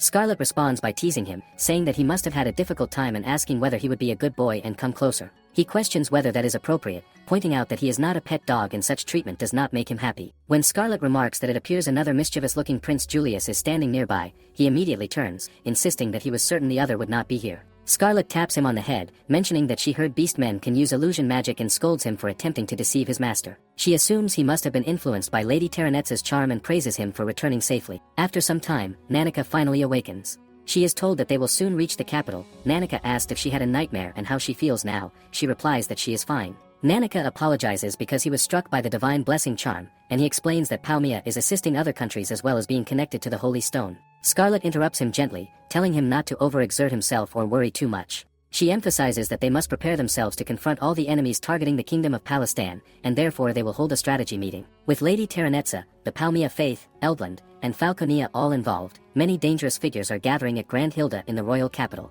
Inside the Secret Investigation Office headquarters, Prince Julius commends everyone for their safe return from the pilgrimage to the Holy Land. By order of His Majesty the King, he announces that he will now take command over the Holy Knight Order and the Royal Secret Investigation Division. He explains that the Palestan Kingdom, located at the center of the Romancia continent, is surrounded by 4 great powers: to the north the Principality of Falconia, to the west the Holy Eldland Empire, to the east the Vanquish United Kingdom, and to the south Lindbergh. Each of these nations is territorially larger than Palestan and possesses formidable military strength. Until now, the constant threat of monsters across the continent and the presence of powerful neighboring nations maintained a delicate balance of power. However, with the destruction of the Holy Stone Barrier, that balance has been shattered. Immediately following the destruction, Falconia and Eldland issued proclamations of war against their country. Furthermore, monsters that had attacked the 3 countries in the north, east, and west surged into Palestan through the hole created in the Holy Stone Barrier. Their numbers are estimated at 50,000. Paragus exclaims that with such a massive force, even if they mobilize their entire army, the damage would be catastrophic. Strangely, the monsters have bypassed villages and towns as though driven by a singular purpose, heading directly toward the royal capital.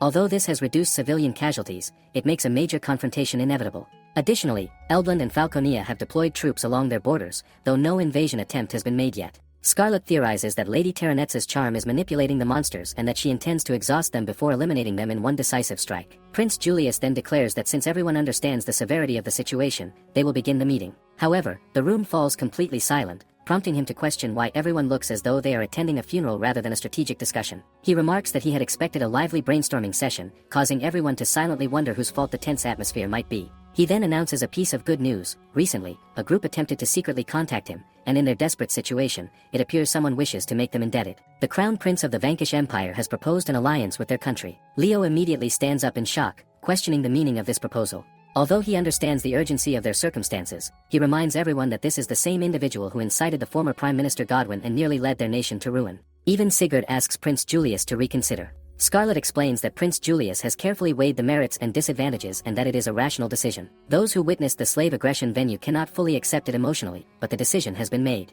She addresses Prince Alfred directly, asking whether he can explain the true meaning behind this alliance. He responds with a playful wink. Although she personally feels reluctant about cooperating with him, Prince Julius understands their emotional resistance but insists that he cannot reverse the decision, as he has already discussed it with his father and formalized the accord between their nations. Prince Alfram states that there seems to be a misunderstanding and clarifies that he alone is assisting. His home country of Vanquish is not officially involved in this alliance.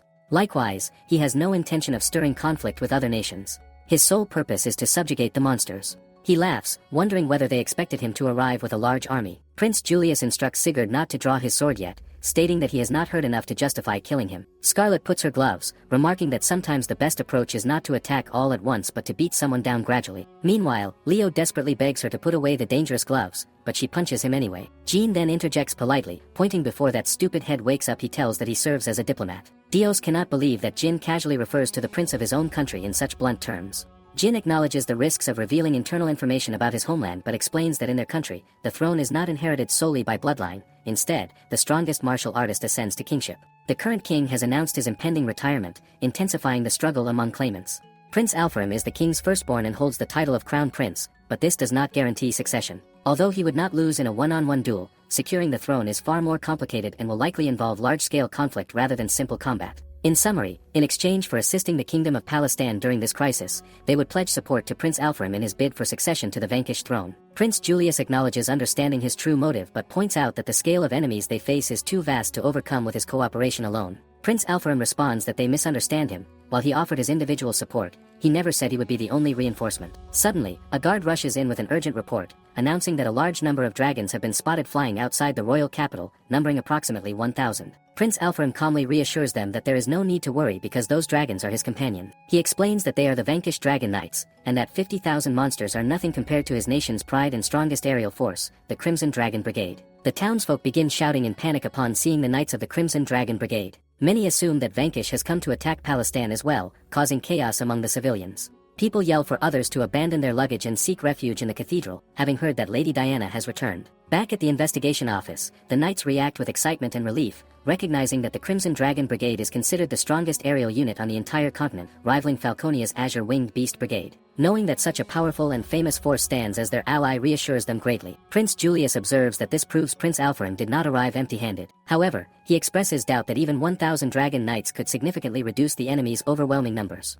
Prince Alfram responds confidently, stating that his forces fight day and night against ferocious monsters that come across the ocean, and regardless of how many tens of thousands of inland monsters they face, those creatures are no match for his brigade. He remarks that they are unlike Palestine, which has grown accustomed to living safely behind a barrier. Prince Julius acknowledges that their nation lacks the military strength to combat monsters they cannot even communicate with, but he asserts that Palestine possesses an infallible strategy to avoid starting unnecessary wars. Prince Alfram questions whether this means he intends to turn away the two countries currently positioned at their borders and whether he truly has a plan to deal with the continent's strongest nation, Lindbergh. Prince Julius explains that during the conference between the five nations, Lindbergh publicly declared that it would not interfere in any wars or disputes occurring on the continent, including Palestine's situation. His Majesty has already sent an envoy and received confirmation that Lindbergh will remain an observer. As for the northern and western nations that declared war, Prince Julius hints that Prince Alfram may have valuable information regarding them. Prince Alfram grins, asking whether Prince Julius has realized why his forces took a detour to the far north and sent scouts. Normally, people would lose their composure under such pressure, yet Prince Julius remains calm, making Alfram remark that traveling all this way was worthwhile. Prince Julius reveals that Sir Jean informed him about the scouts. Jean admits that the idiot prince suggested that if their interests aligned, they could set aside previous disagreements with Palestine. However, Jean doubted matters would proceed so smoothly, so he disclosed the information to gain their trust. Nanika quietly tells Scarlet that Prince Alfram did not become angry when his subordinate insulted him, wondering if he might be open-minded. Scarlet replies bluntly that he simply has a thick skull. Prince Alfram stands and asks everyone to listen carefully. His scouts observed Falconia troops marching through the large forest to the north, but they did not see the Azure-Winged Beast Brigade, which is considered their equal. Instead, the forces consisted of a mixed group of elves and beastmen dressed in light gear, likely scouts. He concludes that this does not resemble the actions of a nation genuinely attempting to initiate war. If the informant's information is accurate, then their first objective should be Falconia. After clearing out the monsters, they will request negotiations for a ceasefire with Falconia. Since Falconia has never shown interest in territorial expansion, it is highly likely that outsiders from the Palmyra faith or Eldland instigated the conflict. If Falconia withdraws, Eldland may also reconsider its stance. Prince Julius turns toward Dios and contemplates who should be sent as a negotiator. Dios immediately suspects that this is the reason they intentionally invited him to the meeting, recognizing their cunning. He remarks that he would expect compensation, as he would be risking his life in enemy territory. Prince Julius replies that if Dios succeeds, his punishment may be slightly reduced. Dios coughs in disbelief, asking whether that is all, but Prince Julius glares at him and warns him not to become arrogant, reminding him that he should technically be imprisoned for decades. He asks whether infiltration was not his specialty as a former inquisitor, and Dios admits that he knows exactly how to respond to provoke others. Nanika suddenly stands and declares that he will go as well, stating that there might be someone among Falconia's forces whom he knows. Since beastmen generally dislike fighting, he believes he can persuade them to halt the war, as neither Palestine nor Falconia desires unnecessary casualties. Dios agrees enthusiastically, mentioning that an elf village within the northern forest was once his hometown and that they can leave the task to him. Before he can finish speaking, Prince Julius rises and announces that the meeting is over. Everyone is dismissed, and he will report their decisions to the king. He orders everyone to prepare themselves, and they respond in unison. As people begin leaving, Scarlet calls out to Leo and tells him that she would like to return home. Leo is surprised because he assumed she would insist on fighting monsters again. Scarlet smiles and explains that she understands her own limits. Everyone on the battlefield will be on horseback, and she would only become a hindrance if she joined on foot. Leo feels relieved to hear this, and Scarlet is pleased that she has eased his worries. Later, as Scarlet prepares to depart, she notices Nanika and Dios arguing. Nanika insists they should travel from the east because there are more places to hide from monsters along the forest and mountain paths, and there are no enemy nations positioned to the east. Dios counters that they should travel west, arguing that with monsters and elimination forces closing in, they do not have the luxury of taking a longer route, even if it is safer. Scarlet approaches Sigurd and asks how long the two have been arguing. He replies that they have been like this since the meeting ended. Although their mission will determine the fate of the country, he does not expect them to become friends, but he hopes they will at least cooperate. Scarlet notes that Sigurd remains diligent as always and asks whether he is heading to the battlefield. He confirms that he will be dispatched tomorrow as a member of the Knights to the kingdom's western border in preparation for a possible invasion by the Eldland army. Scarlet reflects that if two nations truly invade their land, countless lives from their own country may be lost. As she looks at Sigurd, he confesses that he considers himself a clumsy man and doubts that any words he might offer could truly ease her worries. Nevertheless, he swears upon his sword that the Knights will protect the Palestine kingdom, asking her to remain at ease. Hearing this causes Scarlet to smile, and she responds that they will protect the country together. She swears upon her fist, and he replies in agreement, though he appears slightly taken aback by her declaration. Scarlet prepares to return home and intends to hunt monsters near the territory of Duke Vendimian. She calls for Rex, and the dragon descends from the sky. She apologizes for not visiting for so long and pats him gently, asking whether he has been well. Determined to protect the Palestine kingdom and release some of her frustration, she requests to borrow his strength. Rex roars in response, prompting her to praise him as a good boy. She leaps onto his back and asks if they should depart, and as they fly overhead, she notices that they have arrived just in time. She sees that Prince Julius and Leo are already present. Prince Julius waves toward her while poor Leo appears utterly terrified. Scarlet calls to Rex, asking him to head toward the front where their comrades are gathered. A knight rushes toward her, demanding to know who she thinks she is. She apologizes for the intrusion and introduces herself as Scarlet, requesting an audience with Prince Alfheim. The knight finds it difficult to believe that such a slender lady could deliver a strong strike to the prince's face, yet she is riding Rex, the flying dragon gifted by the prince himself. The knight quickly realizes that this must be the Hellfire Bride, leaving no doubt. Scarlet feels irritated by being called a bride, but Prince Alfheim emerges, calling her his love and expressing happiness that Rex is doing well. Scarlet immediately orders Rex to reduce Prince Alfheim to ashes, causing the surrounding knights to think in disbelief that greeting one's own husband with dragon breath demonstrates remarkable boldness. They recall rumors that the prince had described a muscular bride and had wondered whether it was merely a hallucination, but seeing her now reassures them that she truly exists. Scarlet asks Prince Alfheim about the current battlefield situation. He explains that many monsters are approaching but that they are all minor threats. Falconia's forces remain hidden within the large forest, leaving him uncertain about their intentions. The knights begin celebrating, assuming that Falconia may have grown frightened upon seeing them. Meanwhile, a portion of the Western Eldland army has already crossed the border and advanced toward a nearby village. However, when Prince Alfheim flew overhead to scout, they panicked and retreated toward their main force. His army boasts confidently, but Prince Alfheim remarks that such situations are troublesome because a single misstep could trigger an international conflict. He assures them that he did not attack the enemy, so no problems should arise. They jokes that the only one he touches is a strong and beautiful woman, leaving Scarlet internally begging her brother to rescue her from the embarrassment, as she doubts she can keep up with these people. Prince Alfheim raises his spear, declaring that the time for fun and games has ended and that the hunt will now begin. Turning toward Scarlet, he suggests that she must have been drawn by the scent of war and climbed onto the dragon, telling her to unleash herself freely upon the battlefield. Scarlet scoffs, replying that he does not need to tell her what to do. He announces that the quota is 100 enemies per person and orders everyone to move forward as they descend toward the battlefield. Scarlet observes the monsters, noting that she has only seen such creatures in books before,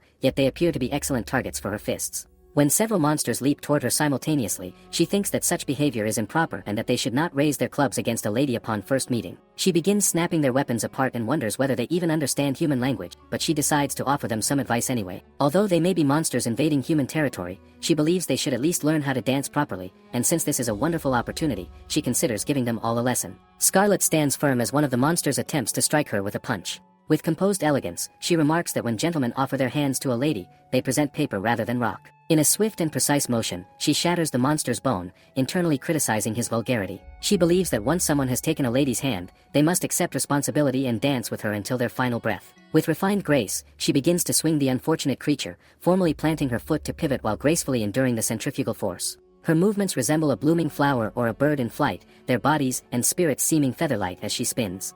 Observing the battlefield, she notes that everyone has already fallen and comments that they have not even completed a single proper dance. Until every bone learns to follow correctly, their dance will never cease. Meanwhile, one of the Crimson Knights grows excited, proudly declaring himself the first to reach the quota of 100. Suddenly, another dragon releases a stream of fiery breath toward the monsters, causing him to feel disappointed and unsettled by the danger. The dragon rider insists that there are too many enemies and that using breath attacks is faster, yet the knight believes that a true warrior must defeat enemies with his own hands and vows not to lose. Elsewhere, Scarlet reflects that it must have been imagination to think monsters possessed courtesy. Although a meat buffet for lunch seems luxurious, the quality of the meat is poor, and Scarlet, being a member of the Vandimian household, finds it insufficient no matter how much is provided. At that moment, Prince Alfram Arius approaches and inquires about her dissatisfaction with the monster meat. She confirms that it is overly chewy. While most people recoil at the grotesque appearance of monsters, she believes that the true grotesqueness lies in the hearts she has struck down so far. This conviction fuels her spirit like a blazing fire. Prince Alfram then asks about the hunt and mentions the swarm's boss, a phrase that immediately excites her. He explains that when monsters gather in a swarm, it indicates the presence of a powerful leader strong enough to remain unafraid of their flying dragons. Soon after, messenger dragons arrive with urgent news that a boss-level monster has been identified advancing from the hills to the northwest. The Crimson Knights grow visibly uneasy at the mention of a boss-level enemy, believing the situation to be far from a joke. From above, Scarlet recognizes the approaching figures, and they call out to her. When she inquires about the direction in which the Orc Lord was heading, they confirm the report but question whether she truly intends to challenge it. They insist that it is impossible, explaining that physical attacks have no effect on the creature and that even their spears melted from its vomit. Although their words carry concern, they unintentionally give her a ridiculous nickname, calling her a scary baby. Undeterred, she proceeds alongside, leaving them to wonder whether something has happened to her, as Prince Alfram would surely punish them if anything went wrong. Realizing the gravity of the situation, they mount their dragons and follow toward the scene. The focus shifts to the pig orc leader. Scarlet gazes at him and silently thanks him, believing he must have been born solely to receive her blows. The leader appears momentarily blank before bursting into laughter, amused by her presence and convinced that humans are nothing more than livestock meant to be consumed by monsters. He observes that she appears surprised by his ability to speak like a human. Scarlet acknowledges this, admitting that she had expected him to communicate only through oinks. The leader tells her to enjoy her time while she can, declaring that thanks to the Palmia priestess he has been reborn and has become something far beyond a mere orc. She immediately suspects that this must be Terranetz's doing. With arrogance, he proclaims himself the Orc God, asserting that humans are nothing more than insects and that those who cling to such weak beings are destined to be trampled beneath his divinity. Demonstrating his strength, he strikes down one of the Crimson Knights along with the Knight's dragon,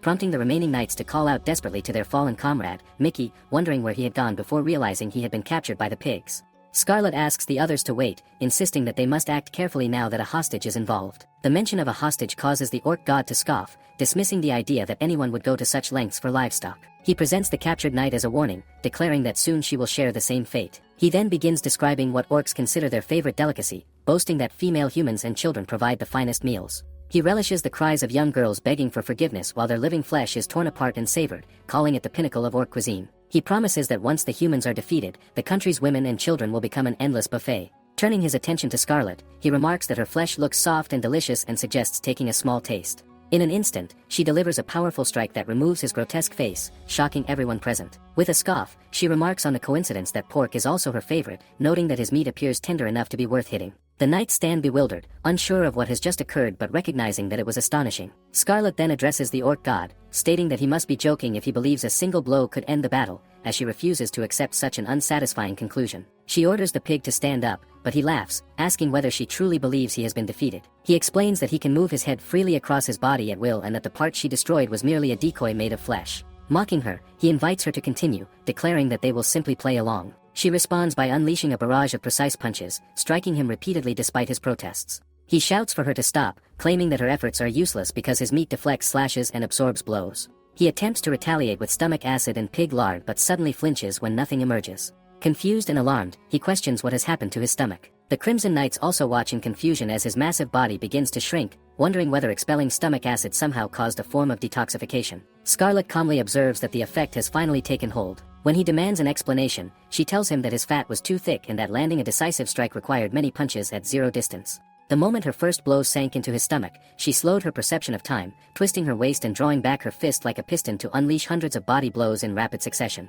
She concludes that she has thoroughly cooked this thick piece of meat, finally transforming it into proper food. Another pig shouts in alarm at what is happening and begins to flee as the Crimson Knights note that their leader to the northwest appears to have fallen, urging one another not to waste this opportunity. Returning to Scarlet, one knight approaches her with admiration, calling her incredibly cool and affectionately referring to her as Scar Baby. The others cry out that she is their savior and express their gratitude, even suggesting collecting monster bones to craft a necklace suitable for a lady. She replies that their thanks are unnecessary, explaining that she merely did what anyone would do to protect their country. As she looks at them, they stare at her with awe, thinking she is impressive enough to be considered an elder sister and even joking about following her for the rest of their lives. They declare that they would return to Palestine immediately and, if she commanded it, would even stop tanning to become fair-skinned. Mickey pleads with her to prepare big pig miso soup for him every day, prompting the other knights to strike him and remind him to know his place. Internally, Scarlet simply wishes for them to remain vanquished forever. Suddenly, a swarm of flies gathers around her, and she hears a distant voice asking whether she can hear them. She recognizes it as a long-distance message carried by a wind spirit, the voice belonging to Lord Dios. He informs her that there is a problem and asks if she can lend her assistance, causing her to feel a moment of concern. Before the battle against the monsters erupts in the northwest of Grand Hilda, Dios explains to Nanika that he believes they can infiltrate Falconio's great forest using their current plan. Even with his wind spirit silencing their movements and the puppy's illusion magic concealing their presence, he acknowledges that these measures will not be enough against monsters possessing an acute sense of smell. Since hiding completely is impossible, he concludes that they must push through with overwhelming speed and force. To accomplish this, the Dragon Knights will need to act as a diversion, drawing the monsters away from their path. On the battlefield, Nanika questions whether they can truly rely on the Dragon Knights, expressing doubt that those warriors understand the meaning of strategy. Dios agrees with him concern but notes that they are moving fairly well for now. He also observes that Jean appears calm and rational, someone capable of making sound decisions under pressure. At that moment, a monster hurls a weapon toward Jean. He manages to deflect it, though the impact leaves a scar across his face.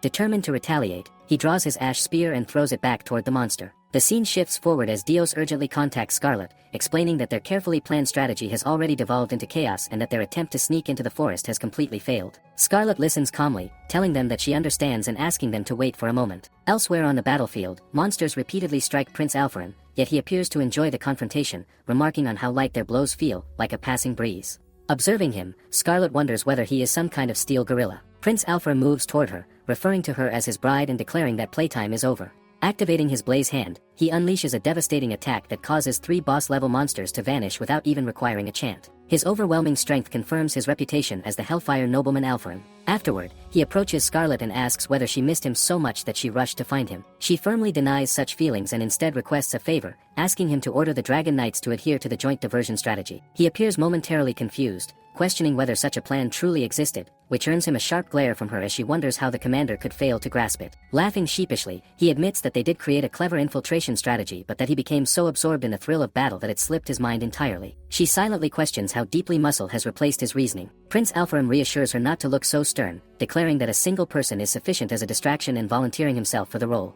She protests that too many monsters remain for one individual to handle alone, but he insists that his body has only just finished warming up. Addressing his beloved steed, he speaks of dancing gracefully as they head toward the heart of the battlefield. Scarlet recognizes that he does not listen to others easily as she watches him leap down. Igniting the muscles of his chest, Prince Alpharim unleashes his power, his steel-like body glowing with explosive force as flames surge outward, reducing the surrounding monsters to ash. His technique, the explosive steel body volcanic drive, turns the battlefield into a blazing bonfire. The heat of his hellfire is intense enough to incinerate weaker enemies countless times over, and his blessed body allows him to release magic continuously while moving. Although she considers his behavior reckless, she acknowledges her gratitude, understanding that before his power fades she must ensure Nanika and Dios reach the Great Forest. The moment Scarlet steps into the forest, she hears movement and calmly demands that whoever is hiding reveal themselves, warning that she will not allow anyone to hinder the two she is protecting. From the bushes emerges Barak, who admits that he approached specifically to draw her out, as he has no interest in dealing with lesser opponents. There remains uncertainty about whether Dios has truly betrayed them.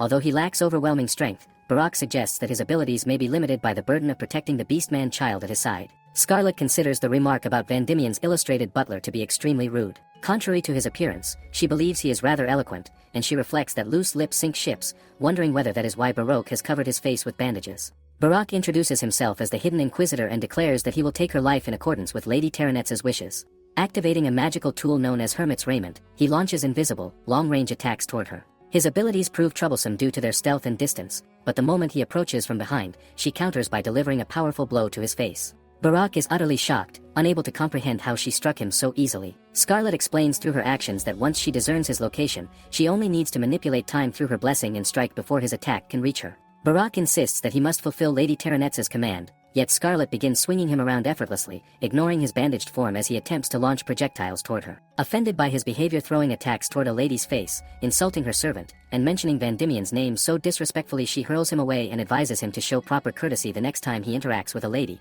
assuming there will even be a next time. Meanwhile, deep within Falconio's great forest, Nanika and Dios run together as they attempt to execute their plan. Dios remarks that Nanika seems confident about negotiating, but he questions whether Nanika has any real connections within Falconio. Nanika explains that his former teacher was an elder among the beast men and held a respected position within the Falconio army. This teacher once returned an entire clan who had been sold into slavery back to their homeland. Because of a powerful slave brand placed upon him, he himself could not return, and although the clan initially felt rage toward the humans who betrayed them, he persuaded them that revenge would bring happiness to no one. Nanika believes this elder will understand their current situation. Dios considers this a weak strategy, which angers Nanika, prompting him to challenge whether Dios has a better plan. Dios responds by claiming that the blood of elven royalty flows through his veins. Nanika dismisses this as baseless bragging, noting that elves often scorn those of mixed heritage and questioning whether they would truly listen to a half-elf whom they exiled. He then asks Dios whether he genuinely came to negotiate. When Dios asks why this concern is being raised now, Nanika admits that he refrained from speaking earlier because he did not want to upset Scarlet. He explains that Scarlet believes wholeheartedly in the Holy Order of Knights. Although she appears cold, she is kinder than anyone else, trusting and forgiving others despite the fact that Dios has already broken her trust in the worst possible way. Since Scarlet has chosen to trust him once more, Nanika insists that Dios must follow through and prove worthy of that faith. Dios reflects silently that Scarlet and Sonia constantly face the harsh realities of the world, yet still maintain such faith in people despite betrayal, conflict among blood relatives, and even gods who watch the world merely for entertainment. He remarks that they are too trusting. Drawing his sword, he prepares for combat as Nanika also draws his dagger. Together they deflect incoming arrows, realizing that negotiations may no longer be possible. The forest is filled with forces controlled by Lady Terranetza, and the idea that someone could manipulate the entire Falconio army becomes terrifyingly clear. Fighting an army of beast men within their own forest is akin to suicide, yet they cannot fully blame the enemy since they appear to be under external control. If they harm them too severely, it could destroy any chance of a ceasefire. One of the beast men charges toward them, shouting devotion to their beloved Lady Terranetza. At that moment, a powerful illusion spreads across the battlefield, causing elves and beastmen alike to grow dizzy. Dios urges Nanika to look closely, revealing that the Patriarch of the Elves has personally appeared. The Patriarch calls out to Dios, and Dios responds respectfully, acknowledging him as his uncle. Elsewhere, reports indicate that the battle has eliminated over 30% of the monsters, though the Dragon Knights have also suffered injuries. Suddenly, Rex releases a powerful roar. When Scarlet looks down, she sees that Prince Alpharim lies unconscious on the ground. She sees that some of the orc monsters are coming for Prince Alpharim, so she moves without hesitation and jumps off the Rex to slam into them. As she points toward the creatures, she remarks that it seems they were not cooked thoroughly enough, and she wonders aloud whether she should turn them all into minced meat. With that thought, she makes sure to finish them properly, cutting them down and turning every one of them into minced meat. Afterward, Scarlet turns to Prince Alpharim and asks how he is feeling. He wonders to himself if she was worried about him and came personally to see him. Scarlet replies that it is only natural for her to aid those who are risking their lives for their sake. She goes to him and uses her healing magic to treat his wounds. Prince Alpharim then asks her about the condition of the Dragon Knights. She informs him that close to half of them are incapacitated from their injuries, and some of those injuries are even fatal. The healers from the Crimson Dragon Brigade and the Palestan army are diligently doing their best to save them. Prince Alpharim smiles and says that he understands. While Scarlet stares at him, he turns to her and asks if she could avoid looking at him with such passionate eyes, wondering if she intends to burn him with her flames of love. Scarlet thinks to herself that perhaps he should burn himself out and turn into ashes instead. The scene then cuts to the Patriarch questioning Nanika about why the Beastman child has entered the Great Forest. Dios wonders why the Patriarch of the Elves would personally join the army. Dios thinks that they must truly want to destroy Palestan. Nanika observes that this man is the Patriarch of the Elves, someone who holds the greatest authority in the Principality of Falconia. It seems to her that Dios really does have royal blood in him after all. Nanika reflects that Dios helped them, so if they can negotiate here, there might still be hope. Dios shouts that they are messengers from the Palestan kingdom and that they wish to negotiate a ceasefire with the Falconia army. The patriarch replies that, unfortunately, they are not present as part of the army but merely to observe the movements of the monsters. Dios asks if he is truly sure about that, saying that even if he claims such a thing, he must also be hoping for Palestine to weaken so that he can storm in later. Nanika quickly asks Dios not to provoke them like that, reminding him that they came here to ask for help. Dios sighs and admits to Nanika that he is too naive. He reflects bitterly that elves have scorned all those with mixed blood ever since he was a child. All the elves treated him like a nuisance, so there is no reason for them to help either him or Nanika, who is also an outsider. Dios questions his uncle about what he is plotting. His uncle replies that he is not plotting anything at all and that he is merely here to stop his manipulated compatriots, not to rescue the two of them. The declaration of war on Palestine came from the beastmen of their country, and if they wish to negotiate a ceasefire, they should begin their discussions there. Dios asks whether his uncle is trying to claim that he has nothing to do with this matter. Nanika steps forward and says that if possible, they would like to know the name of the beastman responsible. One of the elves suddenly steps forward and warns Nanika not to come any closer. In response, Dios uses his magic to throw the elf sword away, causing Nanika to shout that they should not be fighting in this place. Dios then tells the other elves that they should make a deal. He offers them the power of the wind spirit that he inherited from his mother, whom they all adored and cherished. He declares that he will relinquish that power to them if they use their authority as patriarch to make the Falconia army withdraw on the following day of the war. At that moment, something dings near Scarlet. Prince Julius asks her what is the matter. She replies that it is nothing, though she felt as if she heard another story that would surely bring Brother Leo to tears. Suddenly, someone arrives and informs Prince Julius that they have received a report that the Falconia army has withdrawn from the northern border just now. Prince Julius thanks the messenger for his hard work and admits that he had been a bit concerned over their choice of personnel, but it seems that those two did a fine job after all. Even so, he notes that it is still too early to relax. Scarlet says in any case, they have handled the matter on this front, and it is important to rest at times. Prince Julius then turns to Scarlet and asks if she can lend him her shoulder. He rests against her shoulder, but before they can even enjoy a moment of peace, that annoying Prince Alfram arrives, shouting Scarlet's name and calling her his beloved bride. He declares that with the Crimson Dragon Brigade, he shall return to vanquish their enemies.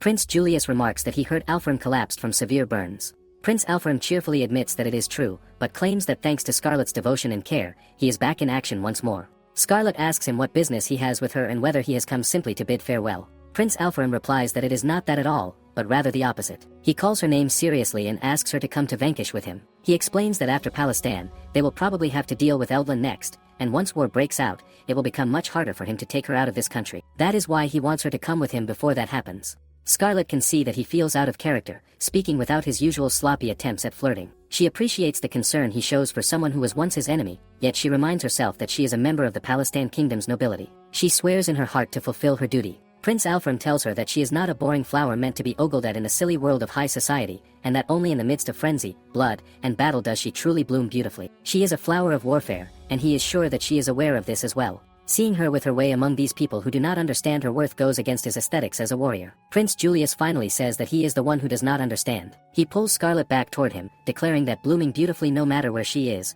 that is the kind of noble woman Scarlet is. He adds that as if he would ever hand her over to someone who fell for her a mere few days ago, when he has had his eyes on her for over 10 years. Prince Alfram excitedly says that this is fine with him, but he refuses to acknowledge Prince Julius as his rival. He asks Prince Julius if he wishes to have a childish fight over who wins Scarlet. At that moment, Jean comes and stabs Prince Alfram in the back, asking him why he is picking a fight with a prince from an allied nation. He then orders the others to toss his highness onto the back of his flying dragon. Scarlet notes to herself that the camaraderie among the vanquished people is charming, although their physical interactions are somewhat barbaric. Jean says to them that their idiotic prince has caused them far too much trouble. His attempt to seize their country's precious flower has, as expected, crossed the line. Scarlet turns to Prince Julius and asks what he meant earlier by saying he has had his eyes on her for over 10 years. Just then, Leo comes from behind, calling out to Scarlet. Scarlet tells him that he looks rather pale, making him wonder whose fault she thinks it is, since he has run out of stomach medicine because of all this stress. While they are talking, Jean says to Prince Julius that they shall take their leave. Prince Julius says, more to himself than anyone else, that they cannot allow themselves to be invaded from above every time. Therefore, with regard to entry for their friends in the sky, he has requested permission from His Majesty to allow them passage through their borders. Jean asks him if he is truly fine with that, placing so much trust in them despite having fought against each other for so long. Julius says not at all, he is just talking to himself. Jean then says that he kept quiet about this before, since it would bring shame to their nation, but the one who pitted Vanquish against Palestine is a man known as Terranetza. He used a troublesome spell with a magic tool bestowed upon him by the ghosts. Even though they were careless, he still single-handedly escaped their encirclement. Jean warns that if they underestimate him, they will have the rug pulled out from under their feet. Prince Julius asks if he is sure he should be revealing such embarrassing information about his own country. Jean replies that not at all, he is merely talking to himself. Prince Julius says that he appreciates it. Jean then goes over to Prince Alfram and tells him to wake up already, because they are going home. Poor Prince Alfram complains that even though he was on the verge of death, just a single stab from Jean made it hard for him to move even a single finger. Jean coughs and says that if he can talk like that, then it means he is perfectly fine. Prince Alfram gets on his dragon and flies into the air, calling out to Scarlet and telling her not to die, and that they will meet again. With that, he leaves. After the Crimson Dragon Brigade departs, the remaining monsters are wiped out by the reserve forces who were protecting the capital and by the adventurers. On the other side, the standoff between the Royal Knights and the encroaching Endland army continues at the western border. Now that their pincer movement with the Falconia army has been rendered impossible, Elvland has lost their opportunity to attack them. Leo asks Prince Julius if he thinks it is likely that their army will withdraw. Prince Julius replies that he has yet to hear any news of ceasefire talks. Perhaps they have something planned, or maybe they are waiting for Miss Terranetza to act. In fact, Terranetza allegedly possesses a sacred weapon strong enough to destroy the holy purification stones. That alone is enough to break the current deadlock. Therefore, they who lack such power must capture her before anything can happen. Now that the holy purification stone to the north is destroyed, they are left with no clues on where she will be headed next. Dio suddenly pops up, saying that if they want to know where Terranetza is, then he knows the answer. Nanika is also with him. Leo and Scarlet start to pat Nanika, telling him that he worked hard in the negotiations and that he did a good job. Nanika, blushing, tells them to stop patting his head, insisting that he is not a dog. Meanwhile, Dios cries out that not a single word of thanks has been given for his own efforts, even though he paid a huge price to make the negotiation succeed. Prince Julius tells him that they will talk about that matter later and asks whether the statement he made earlier is true. Dios replies that Prince Julius really does treat his people roughly. Anyway, he explains that he confirmed the information with the tree spirit in the Great Forest, so it is indeed true. Back when he was still an inquisitor, he learned of this path, and Terranetza and her group are heading to the west as well, towards Saha Sangria. This means that their goal is most likely the holy purification stone in the west. Once she breaks that stone, numerous monsters will be drawn in again, although it probably will not be at the same level as the other day. With that weapon, Eldland will recommence their invasion, or perhaps they are simply buying time to destroy the holy purification stones in all 4 cardinal directions. If she is heading to Saha Sangria immediately after destroying the holy purification stone in the north, then she should already be arriving there by now, which means they are too late. Prince Julius says no, they can still make it in time. He doubts that the power to destroy a holy purification stone can be used infinitely without any restrictions.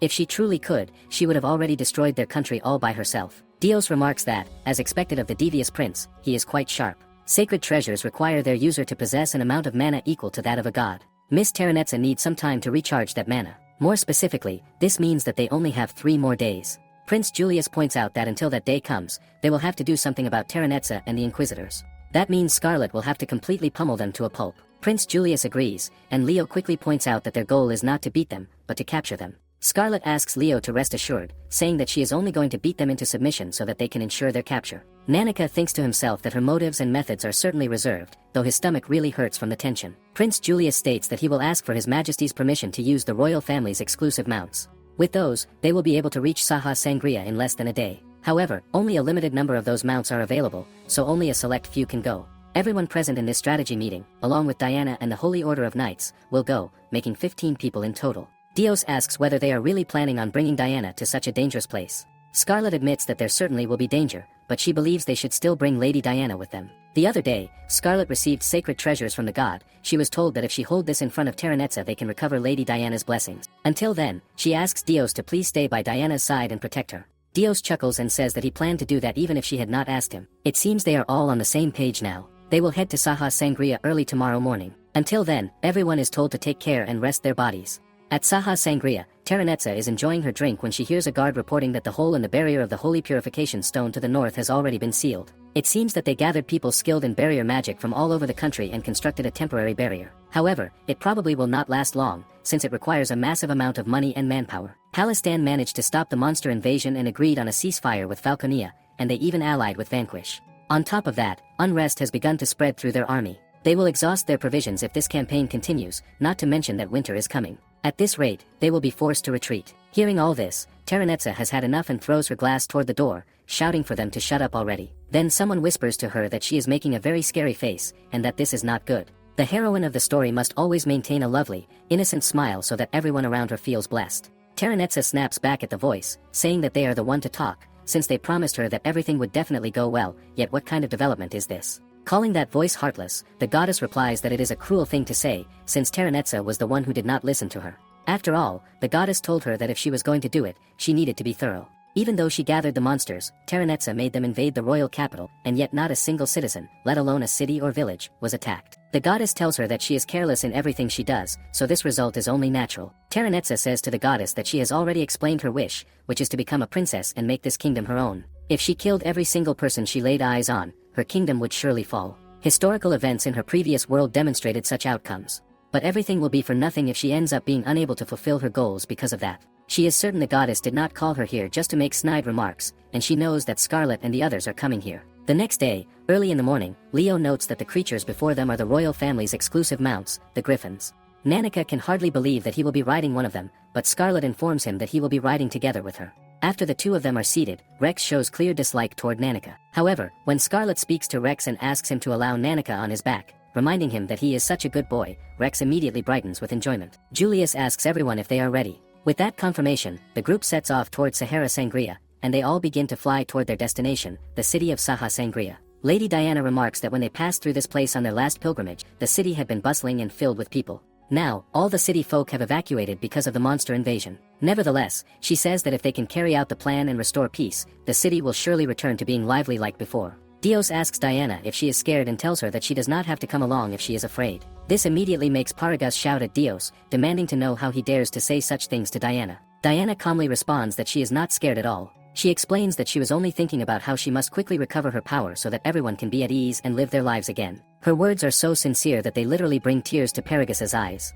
Dios also assures her that everything is okay and asks her to keep her head up. Watching all of this, Scarlet smiles to herself. As expected of the Griffins, they arrive ahead of schedule. The entrance to the Holy Purification Stone soon comes into view, and Julius announces that they will land there. After landing, Nanika sniffs the air and reports that there are traces of Terranetza's scent, as well as signs that many people have passed through the area and continued down the stairs. He adds that the traces are very recent, estimating that it was within the past 10 hours. Scarlet recalls that according to Lord Dios, they have a 2-day grace period until Terranetza can activate the sacred treasure. At that, everyone begins to look at him suspiciously. Feeling offended, Dios shouts that they are seriously doubting him and complains that they are being extremely mean. He angrily calls Paragus an ogre, Prince Julius a devil, and Scarlet a villainess. One of the knights pinches him and remarks that he is hardly one to talk. Scarlet cracks her bones and says that no matter how tenacious a liar may be, they become honest after a single punch, wondering aloud if she should cast some strange magic on him. Leo quickly asks everyone to calm down, reminding them that they all already know they must take Dios's words with a grain of salt.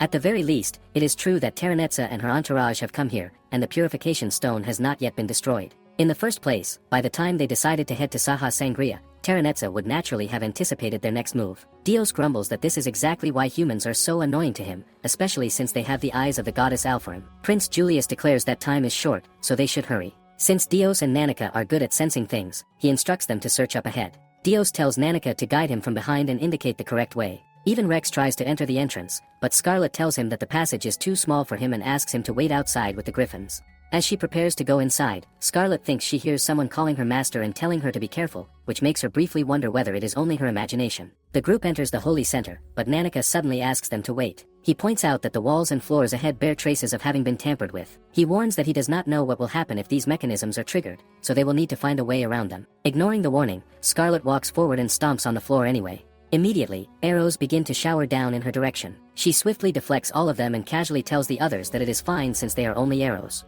Nanika wonders in disbelief which part of that situation is supposed to be fine. After the arrows, huge rolling stone boulders come crashing toward them, but Scarlet smashes them aside with ease, cheerfully saying that it is all right since they are only boulders. Next, a group of monstrous snakes appears, yet she gets rid of them just as effortlessly, remarking that they are only poisonous snakes. Watching her handle every trap alone, Dios wonders aloud whether there is any point in the rest of them even being there. At last, they open the main gate. From inside, someone remarks that it seems the group has finally arrived. The voice says that they have been waiting for them and assumes that after facing all the death traps placed along the way, the intruders must already be close to death. The speaker begins to boast, but then suddenly whispers in confusion, realizing that they appear completely unharmed. Nanika also wonders how that could be possible. Scarlet thanks them politely, saying that the so-called playground on the way here made for a wonderful warm-up. Her words infuriate the enemies, who shout that she dares to call the traps they painstakingly created a mere playground. They declare that it was a plan years in the making and that her attitude is a terrible insult. At that moment, another figure arrives and orders the others to stand down. He proclaims that their strength lies only in their faith and that fighting directly against this demon is too heavy a burden for them.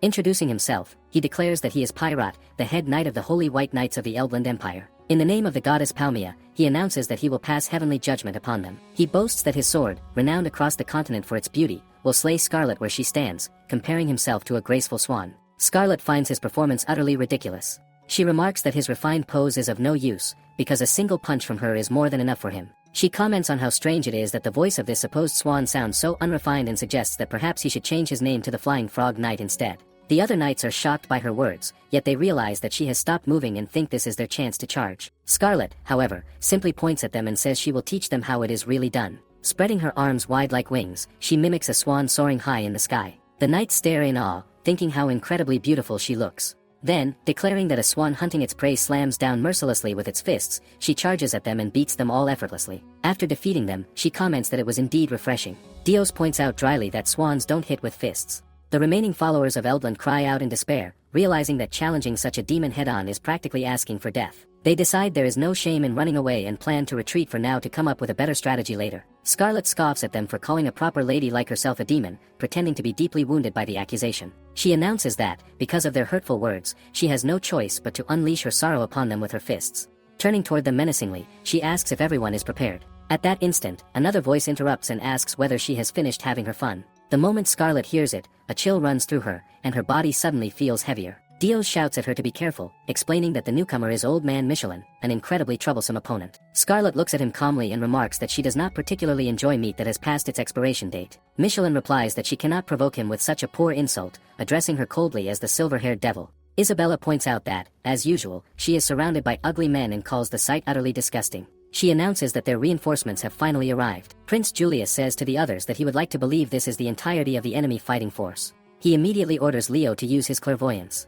Leo activates his clairvoyant eye and is able to track Terranetza down, but suddenly something snaps painfully in his vision. Paragus and Diana call out to him in alarm, and Prince Julius quickly asks what has happened. Leo informs them that this is indeed the full extent of the enemy forces and that Terranetza is alone in front of the Holy Purification Stone. However, he explains that the moment he looked at her, an unnatural amount of magical power burned his eyes. He concludes that it is most likely the effect of the sacred treasure. Prince Julius realizes that it does not look as though they can afford to take their time dealing with these obstacles. Diana tries to aid Leo, but he assures her that he is fine. Michelin, on the other hand, wonders aloud what kind of group they have brought. He remarks that he thought it strange for a little girl to be accompanying them, but now he realizes that, if he is not mistaken, she is the Saintess Diana. The surrounding people begin to glare sharply at Diana, making her tense with fear. Michelin scoffs and declares that destroying false idols and crushing worshippers of heretics is part of the will of the goddess Palmia. Immediately, the church guards move to shield Lady Diana. Paragus shouts that they swear by their honor as protectors of the Saintess that they will not allow anyone to lay a single finger on her. Isabella shouts that these ugly men are unbelievably annoying and lashes her whip toward them. Nanika reacts instantly, throwing his cutters to snap the whip apart. Even after seeing his skill, Isabella sneers and calls him a hag. Furious, she demands to know who he thinks he is calling a hag. Michelin tells Isabella that she still has much to learn if such simple words are enough to rile her up. Just as Michelin is about to activate his magic tool, the shackles of Nietzsche, Dios rushes forward and strikes Michelin's magic spear aside. Dios comments on what a troublesome technique it is, explaining that it weakens the physical abilities of opponents. He declares that he will make Michelin retire early, though he quickly realizes that it will not be so easy. Prince Julius turns to Scarlet and tells her that they are on the clock. He instructs her to leave this battle to Leo and the others because they need to hurry and stop the destruction of the stone. Scarlet hesitates slightly, and Michelin notices at once. He points out that he can clearly see the reason for her hesitation. Without her, her already outnumbered companions will be placed at an even greater disadvantage. He guesses that she wants to defeat him at the very least before leaving, while still reserving her blessing for the upcoming battle. Michelin's magical spear begins to blink ominously as he scoffs, telling Scarlet that he is not someone she can defeat while holding back. The legs of the knights around them grow heavy, and he knows that Scarlet can feel it as well. The effect grows even stronger. He boasts that dealing with attacks restrained only to close range is nothing more than child's play. Scarlet summons the wind, but Michelin only laughs, calling her a fool. He says he already predicted that she would try to use magic and describes the terror and despair of facing him, the diabolical Michelin. However, Scarlet merely chuckles at his words. Confused, he asks what she finds so funny. Scarlet replies that while he may be nothing but trash, she cannot bring herself to extinguish an old life that is already nearing its natural end. She explains that she was merely debating how much she should hold back. Her comment infuriates him, and he shouts that even in this predicament she still dares to insult him. Without hesitation, Scarlet throws a hand bomb toward Michelin, knocking him to the ground. The priests of the Palmia Church wonder in shock what just happened, since they even had a shield raised. Scarlet calmly explains that magic cannot defend against her attack. She says that it is simply normal wind pressure. She merely compressed the wind she produced with magic and launched it, a technique she learned from a tutor when she was little. Nanika wonders in disbelief that there is apparently another human capable of performing such a monstrous technique. She did not even rely on spirit power or blessing power. Dios begins to wonder seriously whether Scarlet can even be considered human at all. Scarlet leaves the rest to the knights and tells Diana that she will have to endure a little longer, promising that she will soon retrieve her blessing from that annoying woman. Isabella shouts that they will not get away and orders her subordinates to charge. She also yells at Michelin to get up already, reminding him that he is wearing the little saintess's necklace. Prince Julius tells Isabella that even if she can heal wounds, it is meaningless if Michelin is unconscious.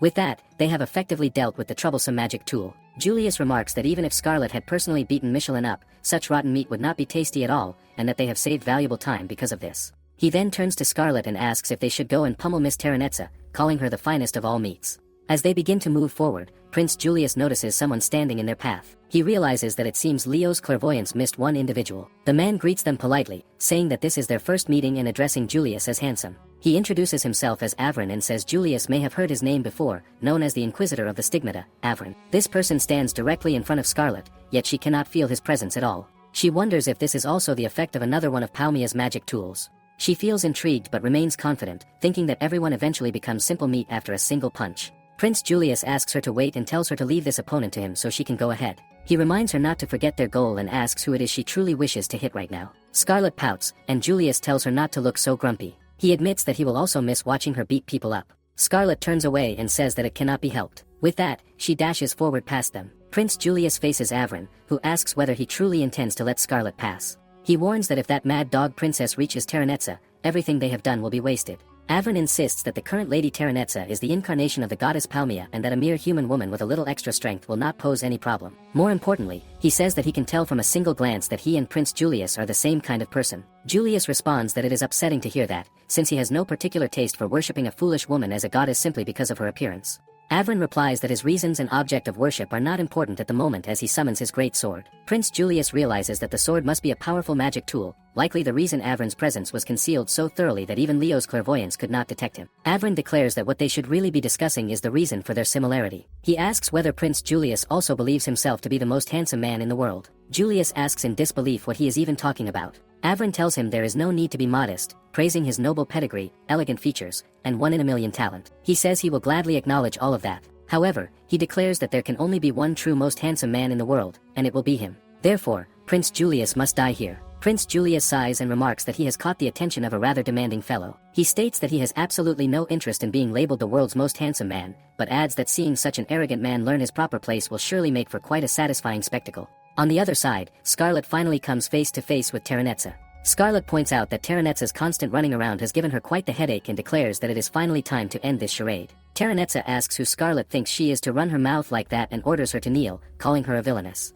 Scarlet uses acceleration and delivers a sharp smack to Terranetza, but Terranetza dodges easily, boasting that nobody can ever lay a finger on the cute face of the true heroine. Scarlet thinks to herself that it is a relief the fight did not end in just one hit. She clenches her fists and declares that it is time to unleash all the blows she has been storing up until now. Then she asks Terranetza if she is ready. Everyone is trying their best to defeat these annoying fellows when Leo asks everyone to hold their ground. He declares that they will compensate for their lack of numbers with skill and coordination. He organizes the group, saying two Paragus to handle physical attacks while he will offset everything with magic attacks. He reminds them to protect each other's backs and not give their enemy any opening. Isabella commands her people to target Diana, saying that if they aim for her, the others will have no choice but to protect her. She proudly announces that she will destroy Diana with her holy arrows.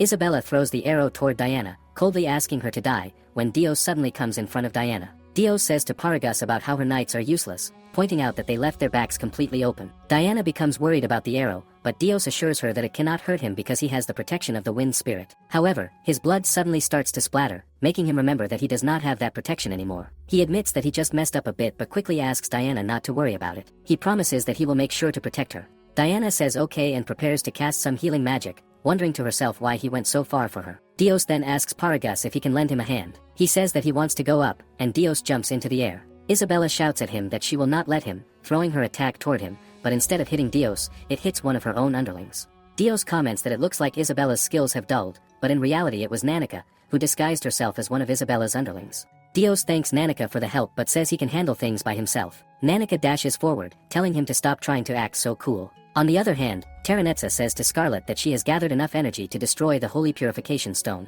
She declares that once she raises this sacred weapon and calls upon Palmia's power, Scarlet's beloved kingdom will despair once more. Scarlet asks her if she wants to test which is faster, her fist or her spear. Terranetza uses Love's Illumination, while Scarlet activates Chronos' Blessing Acceleration Twin Turbo. Scarlet triple bursts the acceleration and notices that Terranetza is already very close to the Holy Stone. Scarlet thinks that even 4 levels will not be enough, and in that case she uses Acceleration Pentadrive, getting super close to Terranetza. Terranetza immediately calls for a barrier to protect her, but Scarlet uses Overclock. If the power of her barrier were complete, she could have negated everything Scarlet did, but it is not truly hers. Terranetza simply stole it from Lady Diana. Scarlet pulls Terranetza's hair, saying that she could not completely hide her tail. Terranetza shouts, asking when Scarlet got behind her. Scarlet wants to pummel her face into a complete mess right now, but before that she must make Terranetza return Lady Diana's power. On the other side, they notice that the formation has started to crumble even though they are not done yet. Diana desperately shouts to the knights to come to her, especially those who are injured. She can see that everyone will not be able to hold out any longer when suddenly Dios gets shivers.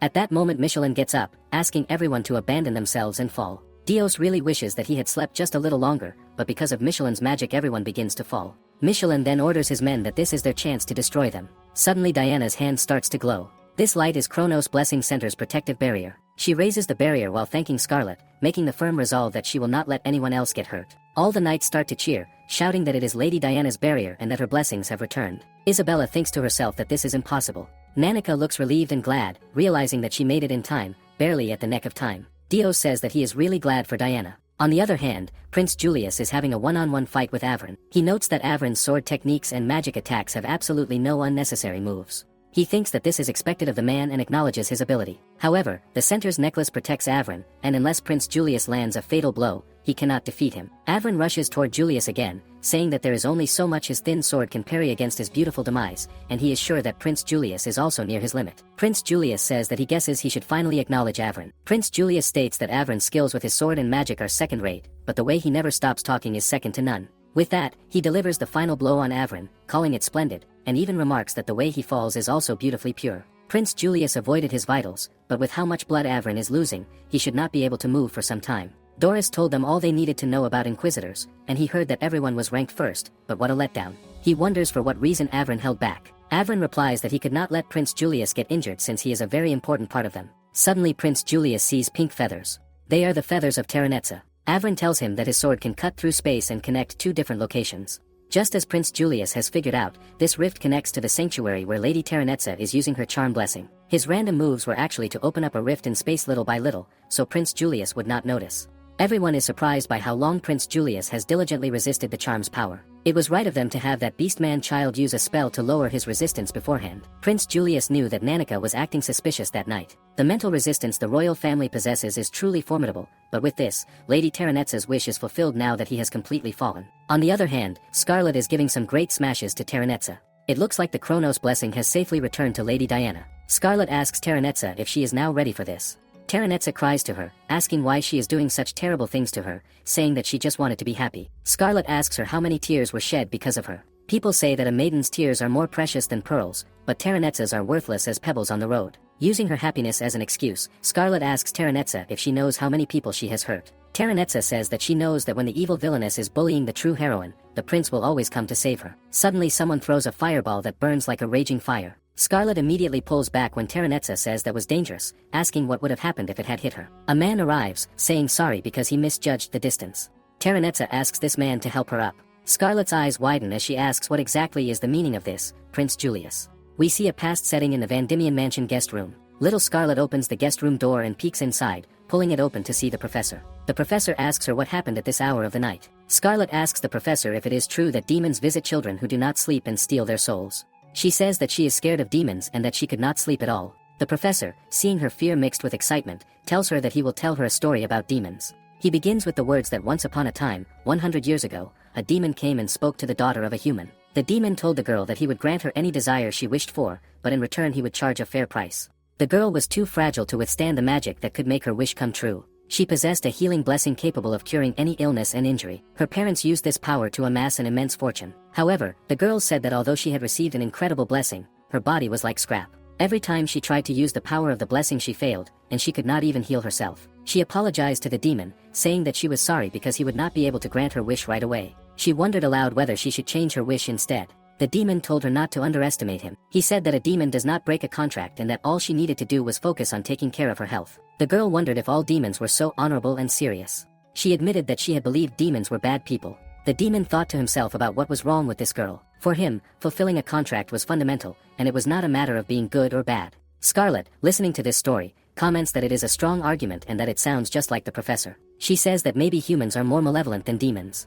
Returning to the story, an old hag came to that girl, saying that he had drunk too much and was now feeling sick. Just knowing that she had the ability to heal him made him unable to control himself. As always, he asked her to do it quickly. The demon thought that the girl no longer had the energy to use the healing blessing anymore. The girl then told the demon that she believed this was her last chance. She said that even if it was only for a few seconds, as long as her body could tolerate it, she wanted him to fulfill her wish. The demon patted her on the back as a light began to emerge. Instead of using healing magic, she went straight to the old man and gave him a good punch, telling him to fix it himself. She thought with relief that she had simply wanted to punch someone who irritated her really hard in the face. The girl thanked the demon for granting her wish. After that, the girl felt sorry that she could not properly fulfill the contract. She thanked the demon and said that if she were reborn with a healthy body, she would pay him fairly next time, so she asked him to please come to her again. Before the girl could pay the price, she died. In order to fulfill the promise he made to her, the demon still wanders somewhere in this land even now. Hearing this story, Scarlet slowly falls asleep. The professor gently picks her up, saying quietly that working for free will not do, and that when her journey finally comes to an end, he will take her soul. Looking down with a twisted expression, she thinks that she is a winner and that she wants to crush their faces into pulp. That is exactly what Terranetsa hopes will occur. In the modern world, someone bumps into Terranetsa, saying sorry and that they did not see her. Others mockingly say that it is because she is so shady. They ask her why she does not say something back since the girl there already said they were sorry. Another girl tells her not to look so pitiful. The first girl finally tells her friends that they should stop because it is rude to treat her this way. That girl looks good, comes from a great family, and is always smiling and having fun. It can be despicable to watch. She bets that this girl has never felt truly miserable before. Yet she is not pitiful at all, and her voice is so beautiful. Terranetsa wants to see her in despair more than anything else. Cut to the present. Scarlet asks Julius what the hell this means. Terranetsa says to Scarlet that it seems Prince Julius likes her more than he likes Scarlet. Julius answers, saying yes, that she is a fool who does not know her own place. He admits that he never gets tired of watching Terranetsa act stupid. This makes Terranetsa grit her teeth, thinking that he really is not one to mince his words. Because of this, she did not want to charm him. Scarlet knew about the power of charm, but there has never been any contact between the two of them before. Terranetsa says that it is fine. She summons her great spear and tells Julius that she needs to accumulate the power of the sacred treasures again. In the meantime, she wants him to kill Scarlet. Terranetsa then turns towards Scarlet, saying that he is the first prince she has ever known, and if she can beat him, everything will be settled. Prince Julius steps forward, saying good grief and calling her a master with a vicious streak. Even so, she is the highest priority for him, and if she asks him to do something, he will not refuse. He tells Scarlet that he feels sorry for her and that in order to gain Terranetsa's favor, he will strike Scarlet first. Scarlet says that it looks like he is misunderstanding something. Even if she is dealing with Prince Julius, she does not hesitate. She rushes forward and smashes his face, asking Terranetsa if she really thinks she will not beat him. Terranetsa is utterly confused as Scarlet joyfully declares that for the sake of the world she will not hold back. She asks Prince Julius not to feel bad about it. She tries to punch him again, but he dodges and attempts to counter with his leg. Prince Julius notes that Scarlet is still as bad on her feet as ever.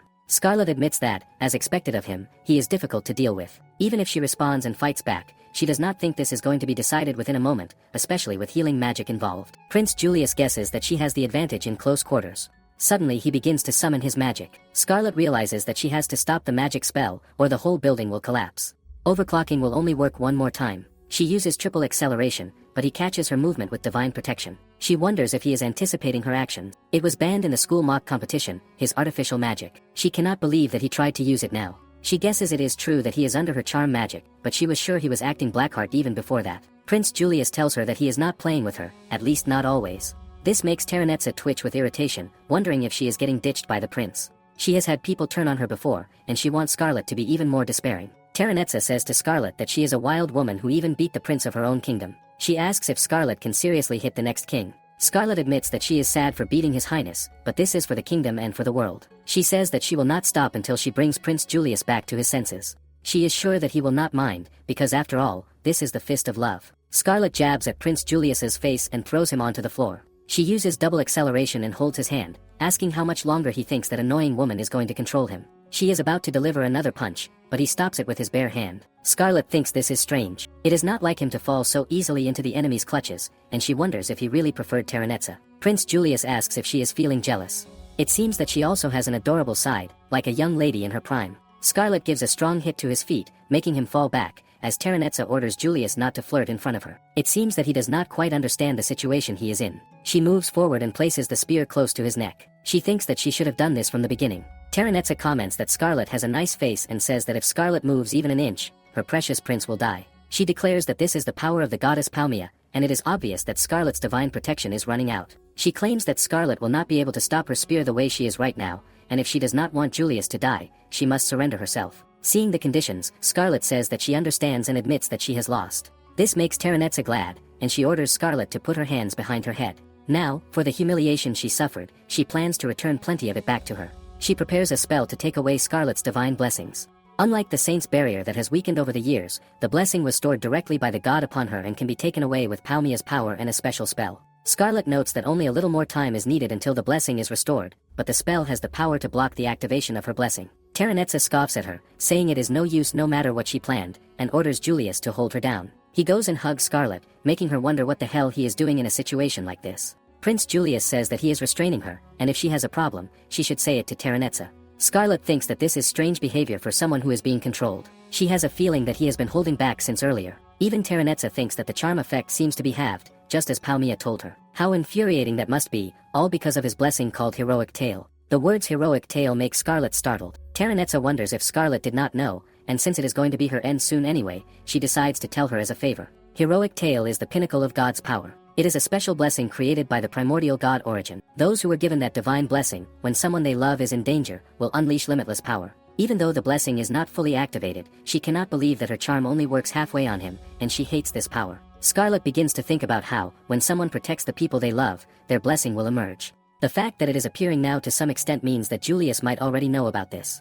Julius calls out to Scarlet, saying he never looked at her in that way ever. Scarlet says that she appreciates the fact that he is denying it with a straight face, but then wonders why the effect of the blessing is appearing now. Honestly, she finds it annoying. He is always filled with that two-faced behavior, so she asks him to please stop playing with her feelings like that. She also declares that she does not have those feelings for him either, making Julius wonder. It starts so suddenly. Terranetza laughs as well, saying that even if he is under her charm spell and protecting Scarlet chivalrously like this, Scarlet still does not like him at all. She remembers the time he said to her that he has a slightly twisted personality, something he inherited from those around him, calling Scarlet his beloved toy. Terranetza tells Scarlet that she is a cold-blooded woman. When she was shot by that prime minister, he risked his life to save her, and now she is saying all these awful things about him. Scarlet remembers that His Highness Julius was the first one to react after the shot was fired and wonders if that was the effect of his blessing from the god of creation, Origin. Terranetza admits that it was good that the heroic tale had not been fully activated, because if it had, she would not have stood a chance. It will not be long now until Scarlet is merely regarded as a favorite toy of Prince Julius and nothing more. Of course, she is a mere villainess. There is no way she could become a true heroine. Soon, Goddess Palmia's goal will be accomplished, and when it is done, Scarlet will be the first one to die. Terranetza also wonders if Julius can be a good pawn in the future. Scarlet calls out to Prince Julius, saying she wants to check one thing. When the blessing is fully activated, he will save her from all troubles, even if he is under Terranetza's charm spell. Prince Julius questions why she is asking him that. From the beginning, they do not have any romantic feelings for each other. But Scarlet asks him to please answer her clearly. He confesses that the blessing heroic tale overcomes all difficulties if their loved one is in any danger. Scarlet is glad to hear that. She moves forward and kisses him, saying that she will help him, calling him Prince Julius. Julius says that finally it is time. When Scarlet sees that the heroic tale is fully activated, she understands that he is back. Julius thanks Scarlet for kissing him out of the blue like that. She cannot believe that even at a time like this he is still being sarcastic. He pats her, saying that he was a little worried about what would happen when she said she did not care about him. Now he tells her to leave the rest to him. Terranetza questions whether this is truly the power of heroic tale and calls it a foolish blessing, claiming it will be nothing in front of a sacred treasure. But Prince Julius says it is pointless. She shouts that she will kill them both and commands the sacred beam to strike. Prince Julius dodges it easily, saying it felt like an air breeze, and wonders if this is all she can do with the sacred treasures of Palmyra. Terranetza, enraged, asks him if this is a joke to him and demands to know what that ridiculous power is. Her eyes widen when she sees Scarlet flying toward her. Scarlet rushes in and delivers a powerful punch. Terranetza gets up again, shouting for Scarlet to die. Prince Julius tells Scarlet that he had asked her to leave everything to him, remarking that her action was quite wild. Scarlet asks him to stop smiling and calls him a black-hearted prince. Terranetza cries out, asking why nothing ever goes her way. She declares that she is the heroine, the protagonist who is supposed to be loved by everyone. She screams that everyone who does not like her should just die and wishes for this kingdom and even the whole world to disappear. Finally, Scarlet sees that the annoying goddess has revealed herself. Palmia hugs Terranetza, saying that everything is okay because she is someone she loves. Palmia then declares that these sinners who stand in her way must be shown the true power of the heroine. Terranetsa summons the light of love to shine down upon them, and a great light begins to emit. It is so powerful that even Leo, Diana, and the others notice it. They wonder what that strange sound is. Diana asks everyone to stay close to her, while Leo tells the others to bring the injured to Lady Diana. Diana uses holy sanctuary and puts a barrier around everyone. Dios brings Michelin with him, making Michelin shout to let go of him because he does not need help from a traitor. Diaz casually replies that it is only a favor from a former colleague. Isabella also shouts at Nanika not to touch her and to leave her alone, saying there is no way she could fall so low as to be helped by losers like them who are so ugly. Nanika becomes extremely angry, wondering if this is really the time to be saying such things, and orders the servants that if they do not want to die, they should carry their master. Paragus says that the ceiling is also collapsing, but Diana tells everyone not to worry because she will definitely protect them. Leo calls out to Diana while she continues praying to God to please protect Scarlet too and to keep her safe. The scene returns to Scarlet and Prince Julius. She says that it is quite impressive to counter even the heroic tail blessing, which is the ultimate form of protection anyone could possess. If he had taken that attack normally, he would have turned into charcoal in an instant. That was an immense amount of power, but it looks like Palmyra used too much power in that attack. The two of them wonder if they should attack together. Scarlet jumps toward Terranetsa while Prince Julius summons the light of love to shine down upon them. Scarlet notes that everything is at his mercy and thinks that this truly is a ridiculous blessing. She goes ahead anyway and delivers another punch to Terranetsa, but she notices that Terranetsa's wounds are healing as soon as she hits her. She thinks that it must have something to do with the object on Terranetsa's neck, and that just means she can beat her without holding back. Prince Julius says that actually it seems the furnace is about to end. No matter how good they are at fighting, they cannot match a god's power, and with that much power, Terranetsa will die soon. They cannot take her on directly by themselves.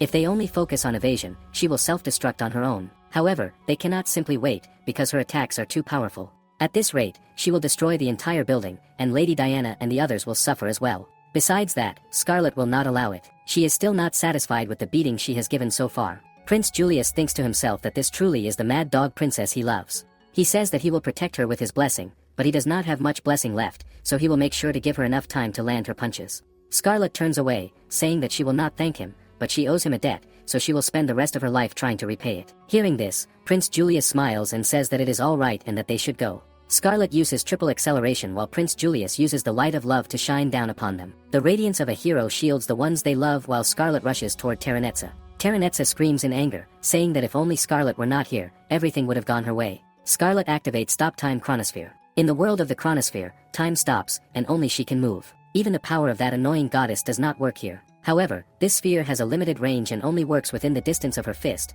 but it is enough for a single punch. She decides to deliver one perfect punch with all her strength so that she will not regret it later. With that, she gives Terranetsa a powerful smash that sends her flying away to the end of the world. After finishing her off, Scarlet says that it was refreshing. At the district of the royal capital, Grant Hilda Palmia Pope Sargon is, gazing outward in wonder as he reflects on what this place once was. Soon, someone arrives to inform him that riots are spreading among the followers of Palmia. Sargon asks what happened to the inquisitors who were sent toward the Western Holy Purification Stone, and he is told that they reported being taken into custody along with priests by the Palestine army. It is suggested that they should prepare for exile. One person shouts at Sargon that the only reason he was able to return from Saha Sajira was because of the Saintess and her Holy Order of Knights, claiming he witnessed with his own eyes the miracle of Saint Diana. He insists she was not a false saint. Diana uses the Chronos Blessing Holy Scanctuary to stabilize the Holy Stone, and after completing the ritual, she wonders if she performed it correctly. Scarlet thanks her for her hard work, telling her she did well and calling her dear Sonia, which makes Diana smile. Later that night, Dios is seen preparing to leave when Scarlet confronts him about departing without saying goodbye.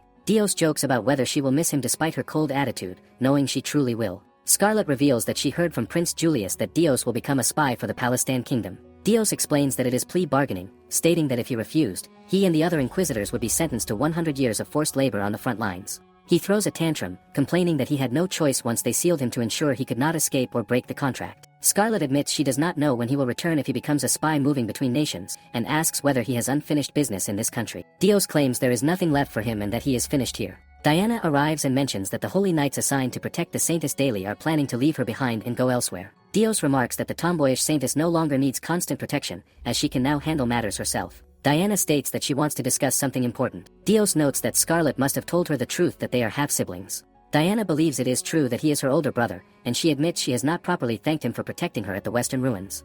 Dios dismisses her gratitude, saying he only acted to earn Prince Julius's favor, and claims that without her, he would not have become the cause of persecution in the elf village. He calls her the child born from his father's affair and declares he has no intention of helping her. Diana struggles to deny it but confesses they do resemble each other, especially in the forced smiles they wear when speaking insincerely, just like their father. Dios angrily rejects any association with their annoying father. Diana calls him her twisted brother and says she will accept the truth about their father and their birth. Dios recalls that he once hated Sonia for being loved by both parents and laughing innocently, but after becoming a centaur, she grew admirable. He admits he once thought of protecting her and even considered running away together, just as he distanced himself from Kelvin village. However, he acknowledges she is destined to face her assigned fate. Diana declares that she will protect the people of the kingdom by her own will, just like those who risk their lives for its future. She vows to fulfill the mission entrusted to her by the gods using the power granted to her. As Scarlet previously said, Sonia has grown strong. Dios teasingly pulls her ponytail, saying that although she is still a child, she tries too hard to act tough. Diana yells at him for doing so. Dios states that to atone for betraying and spying, he intends to work for the kingdom. Diana insists she also bears responsibility, but Dios reassures her that he testified it was entirely his plan. He claims the information she gave him was useless and could have been deduced by anyone at Holy Order headquarters. He admits he alone infiltrated the order and stole confidential information, but it turned out to be meaningless, joking that hearing things like comments about homemade bread nearly made him laugh. This angers Diana further. Dios leaps into a tree and declares it settled, promising to go on a date next time they meet, telling Scarlet so as well. Diana scolds him for speaking that way to her big sister. He says goodbye as Diana shouts for him never to return, calling him a lying elf. The scene shifts to the carriage, where Scarlet reflects that neither sibling was honest until the very end, and that this may simply be how their relationship works. Scarlet then asks Leo whether he knows about Prince Julius's blessing. Leo replies that he knew Julius had a blessing but that Julius never spoke about it, likely out of shame, since he was stubborn and secretive. Scarlet admits embarrassment in confessing she never realized she had been manipulated by Julius's charm power, and now believes he used it as evidence to condemn the Palmia Church. She reflects that even when he used his blessing before Terranetza, it likely served his broader scheme. Now, in the royal capital, Palmia believers are being pursued eagerly. She notes that his blessing fully activated when she confessed her feelings to him, making her suspect he intentionally charmed her to reveal the true nature of his power. Leo asks if she feels unwell or motion sick, offering to stop the carriage, but Scarlet insists they continue at full speed to the royal capital, declaring she will never forgive Prince Julius. At Sargon's private residence, Sargon is confronted and told that Prince Julius, now Pope of the Palmia Church, is abolishing it due to its crimes, supported by ample evidence and witnesses. Julius orders his knights to evacuate to avoid being caught in potential violence. Scarlet arrives on horseback, surprising Julius, who comments on her usual boldness. She apologizes for disrupting the situation, but Julius admits he wanted to watch Sargon struggle longer. Scarlet mocks him as a black-hearted prince, claiming she intends to teach him a lesson. Julius requests one final favor, humorously giving advice about kissing etiquette that it's better to slightly tilt her head because the nose may get in the way. Also, I don't admire if she do it too forcefully, it hurts when their teeth hit each other. He smiles, asking her to keep those two things in mind the next time she sew it. In response, Scarlet strikes him, and a knight rushes in to ensure Julius is safe. Scarlet remarks that someone as insensitive as him is probably fine, adding that she held back her strength. The narration shifts to the international political scene, where the only nation that remained neutral during the recent incident is the Lindbergh Kingdom on the Romancia continent. The Southern Kingdom united Lindbergh. During a meeting, it is noted that with the Palmyra priestess defeated, Palestine avoided a major crisis. Falconia and Eldland withdrew their armies, making the conflict seem unexpectedly trivial. A noblewoman mentions that in Palestine, two individuals have received blessings from the great god of creation Origin and the god of time Kronos. She tells Zangies that he can no longer act freely with only one goddess remaining, but Zangies responds that minor continental turmoil is insignificant compared to Lindbergh's true objective, the demon empire ruled by the Demon King. The scene transitions to a saintess and knights battling demons, where a hero remarks that facing the demon empire is like encountering an overpowered boss at the beginning of a game. A demon calls for Belphegor and reports that Lindbergh's armed fleet has withdrawn from demon territorial waters. The demon notes that Lindbergh has grown stronger through the sun god's blessing and can no longer be ignored. At the Van Diemen mansion, Scarlet uses her reverse magic on Rex, but this time the rewound state quickly returns to its original condition. This is the first time something like this has happened, and even her time reversal blessing fails to work. She has never heard of a case where a wyvern can assume human form in the first place. They normally inhabit only the Vanquish region, and since most of their ecology remains unknown to the world, this phenomenon is largely undocumented. Even so, Scarlet does not seem particularly surprised. Scarlet explains that when she was young, she once heard that there are a handful of wyverns who can form pacts with humans and gain the ability to take on humanoid forms. She had once thought it was nothing more than a fairy tale, but the voice she heard back then belonged to Rex. Nanika asks what they should do next and whether they should call a doctor. Scarlet replies that this is not an illness that can be cured, even with the blessings of the gods. Unfortunately, medical treatment and healing magic would likely only provide temporary relief. She reflects that if Prince Julius or Leo were present, they might have devised a solution, but due to their top-secret mission, communication is not possible.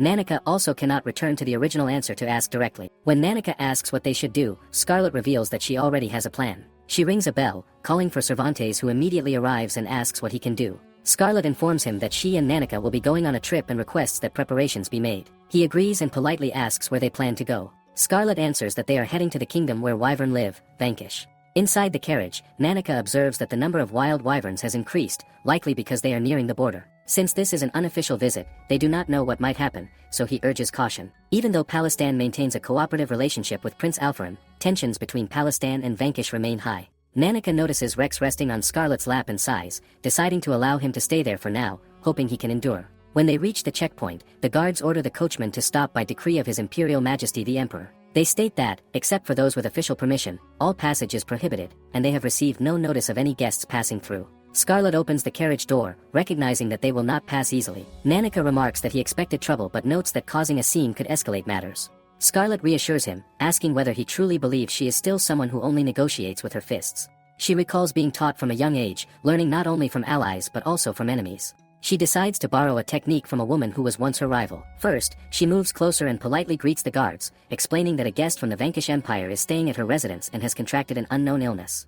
Next, she adds a gentle and appealing gesture, explaining that she hopes to find a cure by returning to their homeland. She then makes an endearing expression and asks if there is any way they could allow passage. When the guard expresses concern about her sick companion, Scarlet immediately turns to Nanika and asks his opinion on how much she has grown. Nanika is bewildered by how much she has changed and praises her effort. However, the guard refuses passage, stating that if Vargas discovered this, it would result in an instant death sentence. He accuses Scarlet of concealing her name and fabricating her story, claiming her companion's illness is likely a lie. Scarlet takes off her gloves, thinking that perhaps this is not a technique she can successfully imitate. She feels embarrassed by her own immaturity. Nanika stops her, pointing out that despite this, she is smiling far too widely. He steps forward, explaining that they have friendly ties with Prince Alpharim and that mentioning they are from the House of Vandimian might allow communication. However, just hearing Prince Alpharim's name angers the guards, who point their spears at them, clearly showing hostility. Scarlet had hoped to resolve the matter peacefully, but the guards become openly aggressive after Prince Alpharim is mentioned. Nanika wonders how much resentment that troublesome prince has caused in his own country. One guard suddenly recalls that Prince Alpharim once fell deeply in love with a young woman from Palestan, describing her as having silver hair and blue eyes, and stating her name must be Scarlet. They recall assuming that anyone who matched the prince's peculiar taste must be outrageous, but seeing her in person, they admit she looks quite appealing. They crudely suggest it would be a waste to hand her over to that foolish prince and imply they should have their own fun first. One guard proposes letting her pass if she entertains him. Scarlet responds with a single motion of her hand, sending him flying backward, declaring that those who are rude and incapable of treating a lady properly deserve to be hung on the wall as decoration. She justifies her actions as legitimate self-defense, stating she will not hesitate to use violence if necessary. Other guards cry out in shock, calling her strike deadly and recalling rumors that she once threw Prince Alpharim to the ends of the earth. Panic spreads as they shout that they are under attack, and within seconds, more than 100 guards gather. Scarlet does not expect such a large response and wonders if there will even be enough wall space to decorate with them all. Nanika yells at her to stop looking so pleased and asks how she plans to handle this chaos. The guards warn each other not to lower their guard, calling her Prince Alpharim's lover and the Bride of Inferno. They question whether this slender woman is the same one rumored to have torn demons apart, turned battlefields into seas of blood, and earned the title Princess of Slaughter. Scarlet insists she is not, but the guards shout that it is too late to make excuses, reminding her that she earlier claimed to belong to the same household. Scarlet clarifies that she meant she is not Prince Alpharim's lover, but the people of this country refuse to listen, as always. Nanika warns that forcing their way through will only worsen the situation. Scarlet says there is no other choice for Rex's sake, though Nanika suggests there may be another solution, noting that a familiar scent has been drawing closer. Some guards look upward, wondering why reinforcements are arriving. Noah leaps down from a wyvern, explaining he came because he sensed a fight, though it turned out to be something trivial. Another Crimson Knight recognizes Scarlet and identifies her not as some unknown intruder, but as the Bride of Inferno, Miss Scarlet. A third knight lands nearby, expressing excitement and asking Noah if he can join in. The group scoffs, revealing themselves as the Crimson Dragon Brigade. Finally, General Jean arrives and greets Scarlet, remarking that it has been a long time since they last met. About 10 years after the death of Emperor Feld Ray Vanquish of the Vanquish Empire, an indefinite ceasefire agreement is established between the Kingdom of Palestan and the Vanquish Empire in the commercial district of the capital. We see young Prince Julius sits inside a carriage, reflecting that the reopening of commerce is beneficial. However, he feels uneasy, sensing that something bad may happen due to the increasing workload. Suddenly, the carriage comes to a stop. He sees a little girl fall to the ground as a man angrily scolds her, calling her a disgusting rat. The man blames her for walking too slowly and claims she broke 10 bottles of wine he was meant to deliver. He demands to know what she intends to do about it. The frightened girl apologizes, but the man grabs her hand and insists her parents should compensate him. Prince Julius orders his butler to stop the carriage. Before he can step out, he notices young Scarlet intervening. She demands that the man release the child. The man scoffs at her, mocking her concern and implying she should not interfere where she does not belong. This enrages Scarlet. Cervantes calls out to her, but she reassures him that it is fine, mentioning a promise she made to her brother. She instructs Cervantes to give the man money, which he accepts while boasting that it must be worth more than twice the wine's value. He ridicules her for helping poor children and criticizes nobles for being naive. He tells the little girl she is lucky and warns her to stay on street corners in the future without disturbing merchants. Scarlet stops him, stating that she forgot to mention something. She reveals that the money also covers his medical expenses, then suddenly leaps forward and delivers a powerful kick straight to his face. The surrounding merchants are shocked, while Prince Julius watches with amusement. Townspeople cheer, praising the noble lady and pointing out that the merchant was the one behaving recklessly. Scarlet instructs her Cervantes not to inform her brother, then departs. The furious merchant gets up and orders his men to chase her, determined not to let her escape easily. He boasts about his connections with the finance minister. From behind, Prince Julius expresses interest in hearing more. The merchant scoffs and launches a flame attack, revealing himself as a thug who uses magic. Prince Julius steps forward, displaying his ring and declaring that the use of such magic is forbidden. The merchant is stunned upon recognizing the imperial prince's ring and realizing he stands before Prince Julius himself. Julius orders his butler to inspect the wine in the merchant's carriage, noting that only parliament-approved merchants are allowed to sell vanquish products. He questions the legitimacy of the merchant's goods. The butler reports that the carriage contains prohibited wine with dangerous doping effects and demands to know how it passed inspection. Julius orders the coachman to take the merchant for questioning and instructs them to follow Scarlet's carriage. Meanwhile, Cervantes informs her that they have spotted the pursuers. Soon, bandits arrive, startling the coachman. The bandits claim they only intend to teach the noblewoman a lesson about reality. Cervantes helps Scarlet out of the carriage and states that, considering Leo's feelings, they cannot allow such behavior. He then confronts the bandits and swiftly defeats one, shocking them. Scarlet praises him, recognizing him as an impressive butler of their household. The bandits realize they are facing opponents far from ordinary. One of them resorts to drinking forbidden wine, a substance rumored to grant berserker-like power but with severe side effects. The bandit gains superhuman strength and attacks, but Scarlet and the Cervantes dodge easily. Scarlet comments on the power but notes that in her family, drinking such substances is forbidden until adulthood. Another bandit observes that Scarlet is clearly a knife girl and mockingly offers her a drink. She refuses, launching forward and throwing both attackers to the ground, stating she does not need artificial power to become a berserker. Prince Julius arrives too late, witnessing the aftermath and remarking that the red wine seems more suitable for criminals like them. Far away in the mountains of Vanquish, young fighters train intensely. They complain that Jean is far too strong, having defeated veterans without even breaking a sweat. Jean challenges others to step forward, but they hesitate, saying only Lord Alfred could rival him. Jean wonders where that foolish prince has gone. Suddenly, a massive flying dragon appears, growing more impressive as it approaches. A rider leaps from the dragon and lands confidently, apologizing for his delay and announcing his return to training. The children cheer in excitement, recognizing him as Lord Alfred. They speculate that the dragon once belonged to the late emperor and marvel that the legendary black dragon has accepted him. They vow to follow their young master forever. Jean expresses disbelief at Alfred's ability to tame the black dragon. Alfred comments that Jean has not neglected his training and states that Jean will serve as his deputy commander once he forms his own knight order. Jean objects, insisting on testing whether Alfred is truly worthy or merely an irresponsible prince. Jean declares he will not serve under anyone weaker than himself. Alfred accepts the challenge, stating that if he wins, Jin's fate will rest in his hands. The two begin their duel. Jean senses the Emperor's pressure and the Black Dragon's power surrounding Alfred, questioning his ambition. Alfred reveals his desire to conquer the world, explaining that constant defensive battles against monsters and foreign threats will eventually lead to ruin. He believes they must become strong enough to dominate the world to prevent further loss of loved ones. Jean reflects on Alfred's words as the battle continues.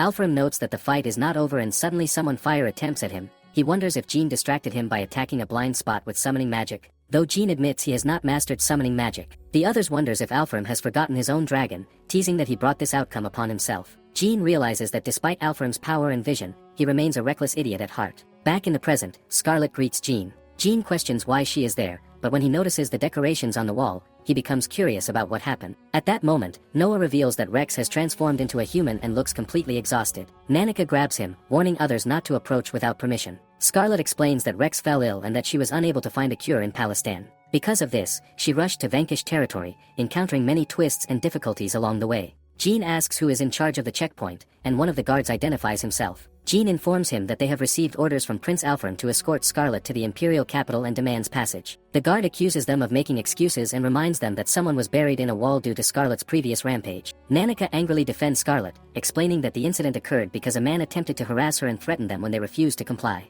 The guard dismisses this explanation, stating he does not care and expressing hostility toward anyone associated with Prince Alfram. Scarlet wonders how her own country's guards could despise her to such an extent and reflects that if the person in question were present, they would be shocked by the guard's stubbornness. The guard accuses them of acting arrogant just because they have a prince backing them, even though they are supposedly not that strong. Jean glares at them and challenges their assumption, questioning whether they truly believe their confidence comes only from Prince Alfram's support. The guard claims he does not care, but Jean drops his spear in a display of power and asks whether they would like to witness the true strength of the Crimson Dragon Brigade. The guards retreat in fear. Jean tells Scarlet that they should proceed, noting that Prince Alfram is waiting in the imperial capital of Fafnir. As they leave, the guards wonder if it was truly safe to let them pass.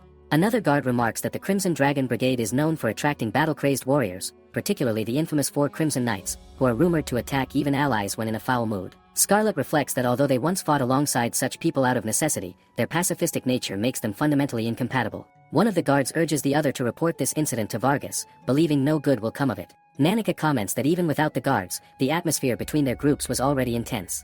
Scarlet recalls hearing that factional struggles among candidates for the next emperor are growing more severe and that the situation is becoming increasingly critical. After treating Rex, Scarlet plans to address unfinished matters and make the Vanquish Empire answer for past misdeeds. Suddenly, the carriage begins to sway as the coachman apologizes, explaining that the mountain road ahead is steep. Nanika remarks on how surprising it is that the imperial capital is located in such a harsh environment, noting the cold air and the strain on breathing. According to historical records, the founders of the Vanquish Empire deliberately chose this land despite having other options. Nanika wonders why they would place themselves in such severe conditions. It is believed that battling harsh environments and wild beasts strengthens both body and mind, sharpening fighting instincts. Nanika speculates that the people of Vanquish may deliberately push themselves to their physical and mental limits. Scarlet asks Nanika what he is talking about just as the coachman announces that the imperial capital is visible. Nanika remarks that a country ruled by Prince Alfram is bound to be chaotic. The group gazes upon Fafnir, the dazzling imperial capital of the Vanquish Empire. Nanika retracts his earlier criticism, noting the city's grandeur and greed, while Scarlet expresses appreciation for its crimson walls, remarking that even splattered blood from defeated villains would blend in nicely. After Rex is sent to a doctor, Scarlet apologizes to Jean for leaving without notice. She is grateful for the warm reception at the Imperial Palace and for the medical arrangements. Jean explains that he acted under Prince Alfram's orders and notes that no Vanquish Dragon Knight would abandon a dragon companion. As Jean is about to explain Rex's condition, Alfram dramatically bursts in, loudly addressing Scarlet in an overly dramatic manner. Scarlet ignores his theatrics and asks Jean about Rex instead. Alfram attempts to declare that a fateful moment has arrived and proposes a wedding, prompting Scarlet to strike him and leave him embedded in the wall. Jean apologizes for Alfram's disgraceful behavior. When Scarlet presses him for Rex's condition, Jean explains that no abnormalities were found. Nanika protests, recalling Rex's fever and suffering during their journey. Jean acknowledges that Rex had a slight fever, but according to the doctor, it was caused by fatigue. Scarlet feels relieved that Rex's condition is not serious but still finds the situation troubling. She wants reassurance that it will not happen again. Jean explains that dragons capable of transforming into humans are rare and poorly understood, even within their own country. When Alfram asks if Scarlet wants to know the cause, she questions whether he has discovered it. His admission that he has no idea infuriates her, and Nanika struggles to restrain her, reminding her that they are in the Imperial Palace. Alfram carelessly states that he truly does not know, further provoking Scarlet. Nanika pleads with Jean to intervene, but Jean covers his eyes and jokingly claims he sees nothing, encouraging Scarlet to strike Alfram more if she wishes. Scarlet jokes that she now has permission to beat Alfram to death, while Nanika laments his misfortune in being surrounded by such people. Alfram comments that Scarlet remains as passionate and cruel as ever despite her icy beauty, calling her the bride of the Inferno, and accepts becoming yet another wall decoration. Alfram then reveals that he brought an expert who may understand dragons. Scarlet asks where this person is, and soon a mysterious dragon girl appears, remarking on an unusual scent and asking Nanika whether he is a beast man. She notes it has been centuries since she has seen one up close. Nanika is startled by her sudden presence, and Alfram admits he thought she had vanished and returned to the Palace of Flames. Alfram introduces her as an ancient guardian of the Vanquish Empire. The dragon girl sighs and states that Rex is suffering from lowland sickness. Scarlet wonders if this is the name of Rex's illness, as neither Nanika nor Alfram has heard of it before. The dragon girl explains that dragons are beings of the heavens, naturally suited to high-altitude regions like Vanquish. When a dragon stays too long in lowland areas such as Palestan, environmental differences disrupt the circulation of mana in their body, leading to physical deterioration. This condition is known as lowland sickness. She explains that Rex transformed into a humanoid form to expel stagnant mana and delay further harm. Rex became ill because he stayed too long in Palestan and recovered upon returning to Vanquish. Nanika suggests they must return to Palestan, but Scarlet asks whether the illness can be cured through blessings or healing magic. The dragon girl explains that any magical treatment would only provide temporary relief. Lowland's sickness is an ancient curse placed upon the dragon race to prevent them from remaining on the ground for extended periods. It is an unavoidable fate. Nanika realizes this could mean Scarlet and Rex may never see each other again. Scarlet resolves that they must find a complete cure for Lowland's sickness and notes that there is ample dragon-related knowledge to research in Vanquish. Scarlet asks Prince Alfarim if she may stay for a while. He replies that she should already know the answer, granting her permission to remain as long as she wishes, even suggesting she stay forever. Scarlet thanks him but politely declines. In the distance, someone watches them, recognizing Scarlet as the one who defeated the priestess of Palmia and expressing gratitude toward her. Seeing everything that has happened, Lady Hecate expresses now that they understand Rex's illness she will leave. As she prepares to return home, Scarlet calls out to her, thanking her sincerely for explaining the matter of Lowland's sickness and expressing deep gratitude for the care she showed Rex. She clarifies that Scarlet should not misunderstand her feelings, as she only felt sympathy for Rex and wonders why else she would have listened to a woman who suddenly appeared. Regarding the Bride of Inferno, she refuses to acknowledge her existence, which leaves her confused. Scarlet questions whether she may have done something to offend her. Alfarim admits that he does not know the reason either, commenting that the woman has always been difficult to deal with, and advises leaving her alone, as she will likely return to a better mood over time. He adds that Scarlet arrived at a fortunate moment, especially since the envoy from Palestan, whom she also knows well, has arrived. He mentions that he was about to have an audience with his father, His Imperial Majesty the Emperor. Julius and Leo approach from behind, and Julius remarks on the coincidence of seeing Scarlet there, admitting he never expected to encounter her in that place. Nanika questions why the two of them are present. Julius explains that he has an appointment with His Imperial Majesty of Vanquish for negotiation purposes, while Leo shifts the focus to Scarlet, questioning why she is there when she should be at home. Given that diplomatic relations between their countries are officially closed, Leo wonders how Scarlet managed to enter the nation at all. His concern causes him visible distress. A lady approaches Leo, urging him to be careful. She introduces herself to Scarlet as Epiphar, explaining that she serves as Leo's assistant and attendant. Alfarim tells Leo that he worries too much, mentioning that he heard from Jean about Scarlet's recent actions, including beating a guard and turning him into a wall decoration. Julius remarks that considering Scarlet's reputation as the Princess of Slaughter, her achievements are actually rather modest. Leo calls out in despair to his parents, realizing that this incident could escalate into an international issue. Alfarim grimly notes that even if His Majesty learns of it, he will likely disregard the matter entirely, and may even find Scarlet admirable due to her strong-willed nature. Scarlet comments on Julius once again enjoying Leo's suffering. Julius admits that watching the troubled expression of her sibling is one of his few sources of entertainment, and Leo laments that no amount of stomach medicine can help him while surrounded by these two. A messenger arrives, announcing that preparations for the audience are complete and requesting everyone to proceed to the throne room. Alfarim reacts with excitement, declaring that it is time to go.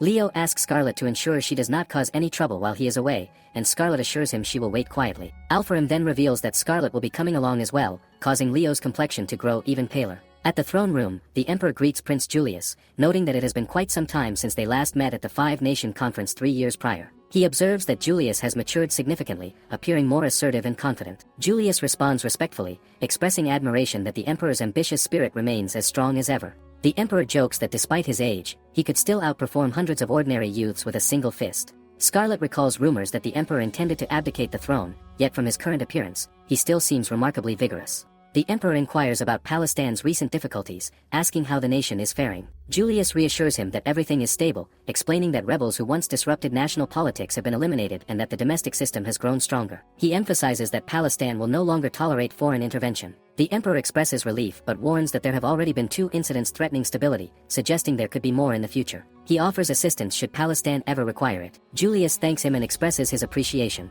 Meanwhile, those standing beside His Majesty observe the visitors with predatory interest. A man arrives and remarks that the Emperor has a wicked personality, understanding why he summoned everyone to the audience. Another person beside him comments that if he is trying to interpret the situation on his own, he should explain it as well. The man states that His Majesty intends to compare and evaluate the 4 candidates for the succession of the vanquished throne, along with Julius, the future king of Palestine. He calls him twisted, as always.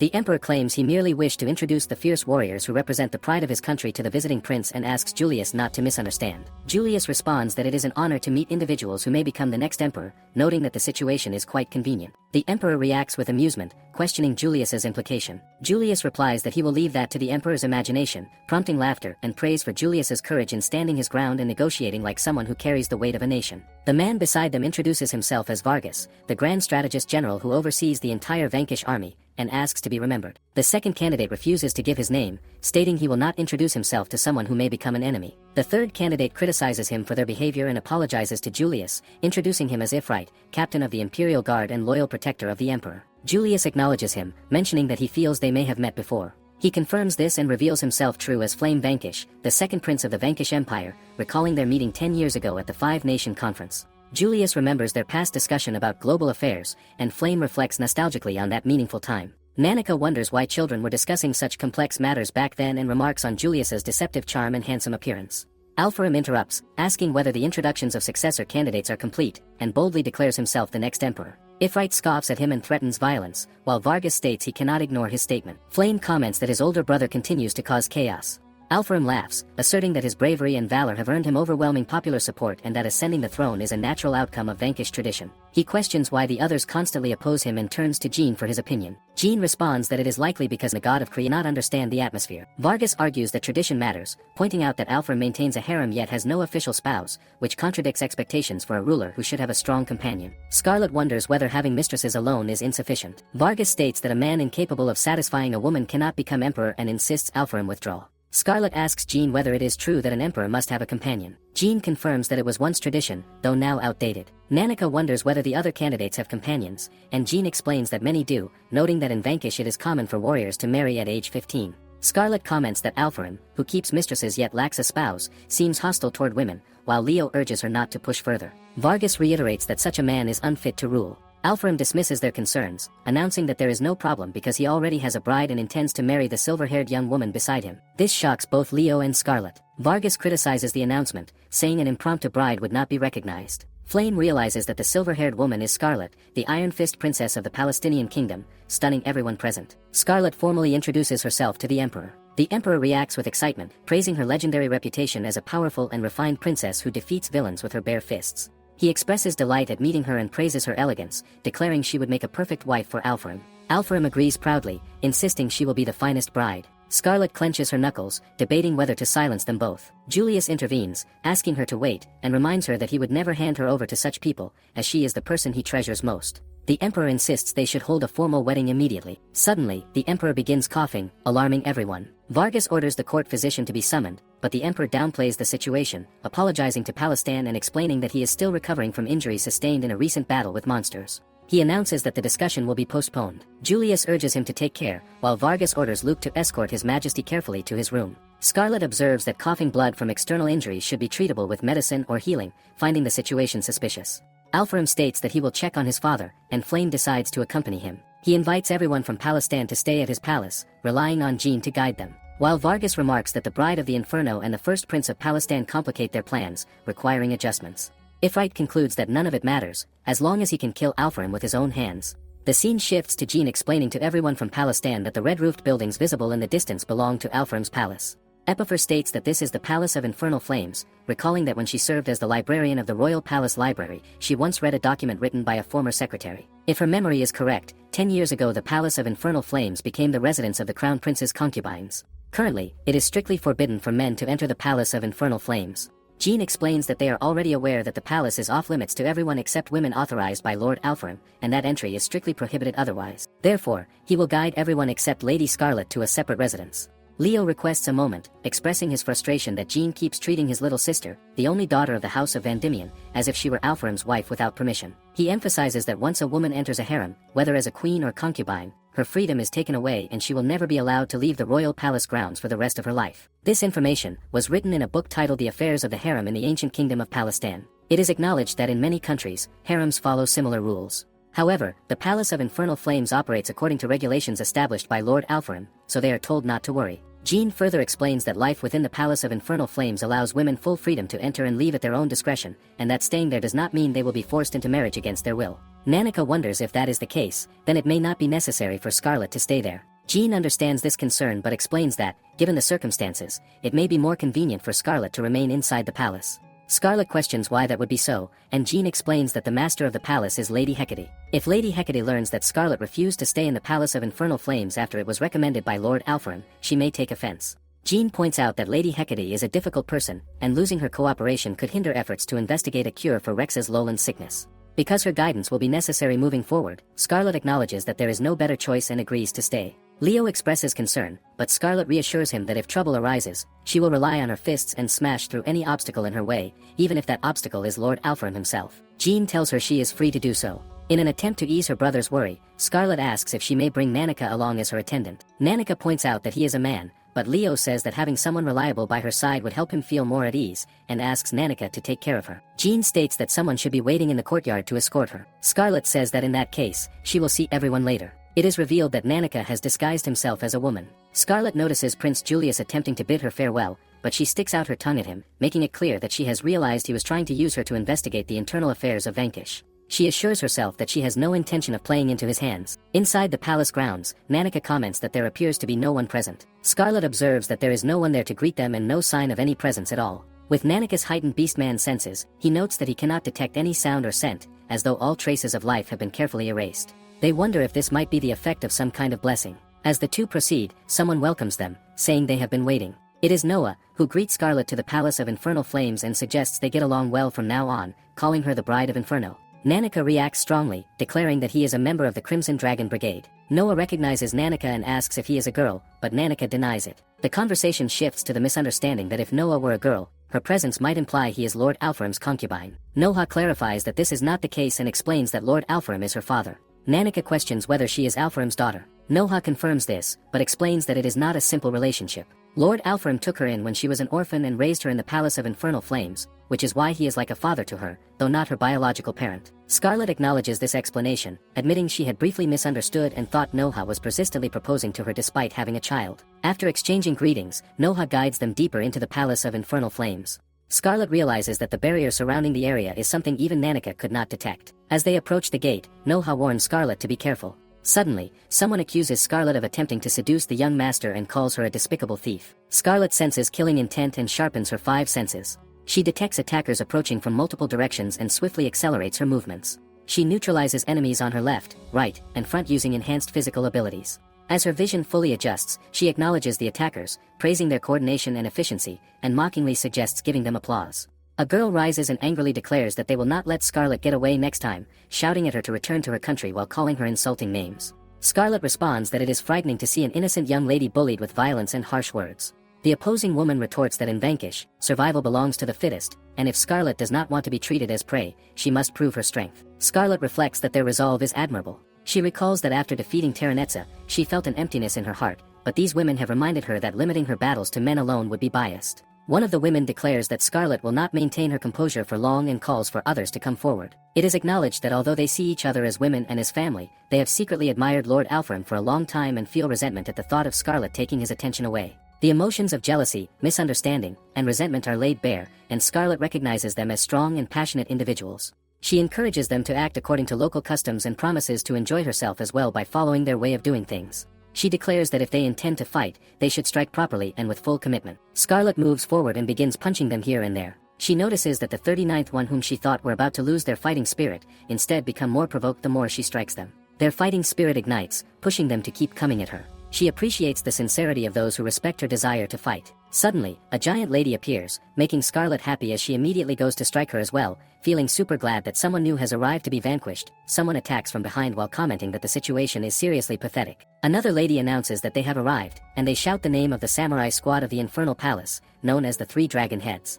A masked woman approaches Scarlet and questions whether she considers herself someone special. She points out that Scarlet appears to be getting carried away, declaring that in just 1 minute she will make her realize that she is nothing more than a frog trapped in a narrow well. Another girl insists that it will not even take 1 minute, claiming the fight will be settled in a single strike, and urges the others to watch closely. Scarlet announces that she will follow everyone's lead, raising 2 fingers, causing others to wonder if she is speaking about peace. Scarlet clarifies that she means only 2 seconds. This angers another girl, who tells her not to get cocky and decides to give Scarlet a brutal beating, planning to send her away crawling. She changes her mind and resolves to finish Scarlet off completely. She rushes forward, demanding that Scarlet fight seriously, but Scarlet defeats her with a single punch. 1 second passes. Scarlet then flicks the masked girl with her finger, and the second passes as well. Another girl realizes that Scarlet is a monster, while Scarlet finds it odd that vanquishing them does not feel exciting, questioning why they cannot become more thrilled by the moment. Scarlet notes that the 3 Dragon Heads have not yet brought out their strongest member and believes they will entertain her even more from now on. One of the girls stares at the giant lady, who is now embedded like a decoration in the wall, making Scarlet wonder if that person might be the 3rd member. Scarlet declares that she will not give up on them as allies, believing it is important to understand the culture of the people in this land as an unavoidable step toward deeper mutual understanding. She assumes that if they continue dodging punches, they will understand each other better. She grabs one of the girls and suggests they continue for the sake of their bright future, calling it a cultural exchange feast. Deep within the innermost part of the infernal palace, someone wonders if they just heard a scream. Although Lady Hecate had remained silent for some time, they question who could have caused such a disturbance. The red ceiling floor, also known as the Scarlet Palace, stands as a structure built by a former emperor for his mistress. Her child wonders whether this is a dream from long ago. Someone from outside calls out to Hecate, asking if everything is alright and how she is feeling. They note that she has not replied again today, and it has already been a month since the late Emperor Feld passed away in battle against monsters. They reflect that Emperor Feld loved Hecate as if she were a true empress, and that her child had entrusted his heart to Emperor Feld as well. They believe that if Emperor Feld had gone to subjugate the enemy together with Hecate, he might have survived, though others claim that this would have been impossible, as Emperor Feld never allowed Hecate to join him in battle. It is suggested that if she had forcibly gone with him, even against his will, he might not have lost to the monster from the Demon Empire. Emperor Feld had claimed he was invincible. Hecate begins destroying things, shouting in frustration over how someone so easily killed could claim to be invincible. Despite being struck so many times, she herself did not die, leading her to call him a liar. This becomes the moment when someone asks young Alfram to wait, apologizing and explaining that Hecate is feeling under the weather. Her child bursts inside and calls her a beautiful lady, claiming she must be the princess of the Black Dragon. Observing the destroyed room, the child assumes it is proof of her non-human strength. Hecate wonders what is wrong with the child before throwing him against the wall. She declares her intention to leave the country and never return, warning that anyone who dares to pursue or subdue her in the future should expect no mercy. Alfram excitedly claims this resembles what his grandfather used to eat daily for his health, and wonders whether this reflects the Black Dragon Princess's love. Hecate questions Alfram, who apologizes and admits that Emperor Feld's death was his fault. The day before the battle, he inherited the divine blessing of the Steel God Meteor through a secret imperial inheritance technique. Hecate realizes that no matter how much she mocked him or burned him with blue flames, he remained unaffected, but without his divine blessing he was merely a fragile human. Alfram vows to take full responsibility for his grandfather's death, but Hecate tells him not to say foolish things, apologizing for venting her anger on him. She acknowledges that Emperor Feld was a risk-taker and believes that whether he had divine blessings or not, he would have eventually lost his life. She warns Alfram not to follow in Feld's footsteps and instead become a proper, non-violent emperor. Alfram claims he has captured the Black Dragon Princess and declares that she now belongs to him, stating he will not allow her to leave the country. He admits that he has always wanted to ride on her majestic back and see the world from above. Hecate cannot believe he would dare say something resembling a pickup line. Alfram proclaims that although his grandfather has passed away, his strength lives on within him. He asks Hecate to become his wings so they can protect the country together. This reminds Hecate of Feld and the bond between humans with short lives and dragons who live for thousands of years, making her wonder whether Feld foresaw this. She finds the idea interesting, though she notes that Alfram is unlike Feld. Alfram smiles and reveals his ambition, stating that when he becomes emperor with overwhelming power, he will make all nations submit and turn Vankishinto the strongest country in the world. He recalls that his grandfather loved peace and chose not to fight the Black Dragon, whose breath could incinerate anything threatening Vankish for thousands of years to come. He vows that their names will echo throughout the continent of Romancia. Hecate grabs his face and declares an oath of the heart, promising to stay with him until his body decays into dust, or until his will and strength fade away. She warns that if this oath is ever broken, he should be prepared to be bitten to death. The scene shifts to Noah asking if Hecate is awake. Hecate asks her what is happening, and Noah replies that the welcome party appears to have ended. The concubine speaks to Lady Scarlet, the bride of the Inferno, asking her to accept their greetings. Having been completely defeated, they request that Scarlet do whatever she wishes with them, declaring that she embodies the ideals of the Infernal Palace. They chant her title, praising her strength. Scarlet observes that even enemies who acknowledge strength show respect, noting that this is a muscle-headed nation where physical power reigns supreme. She asks everyone to stand and suggests ending the cultural exchange, emphasizing the need to tend to those who have fallen. Hecate arrives from the balcony and orders everyone to leave her palace immediately, unleashing her flames toward them. The ladies ask Scarlet to remain until things settle down, but Scarlet ends up being scolded by Hecate for causing such a commotion and breaking things. Scarlet pats Nanika and notes that he did not intervene or stop her as he usually does, making him scoff. Suddenly, Rex arrives and tells Scarlet that he missed her. Even when Nanika looks at it again, he cannot understand how this dragon is able to transform into such a form.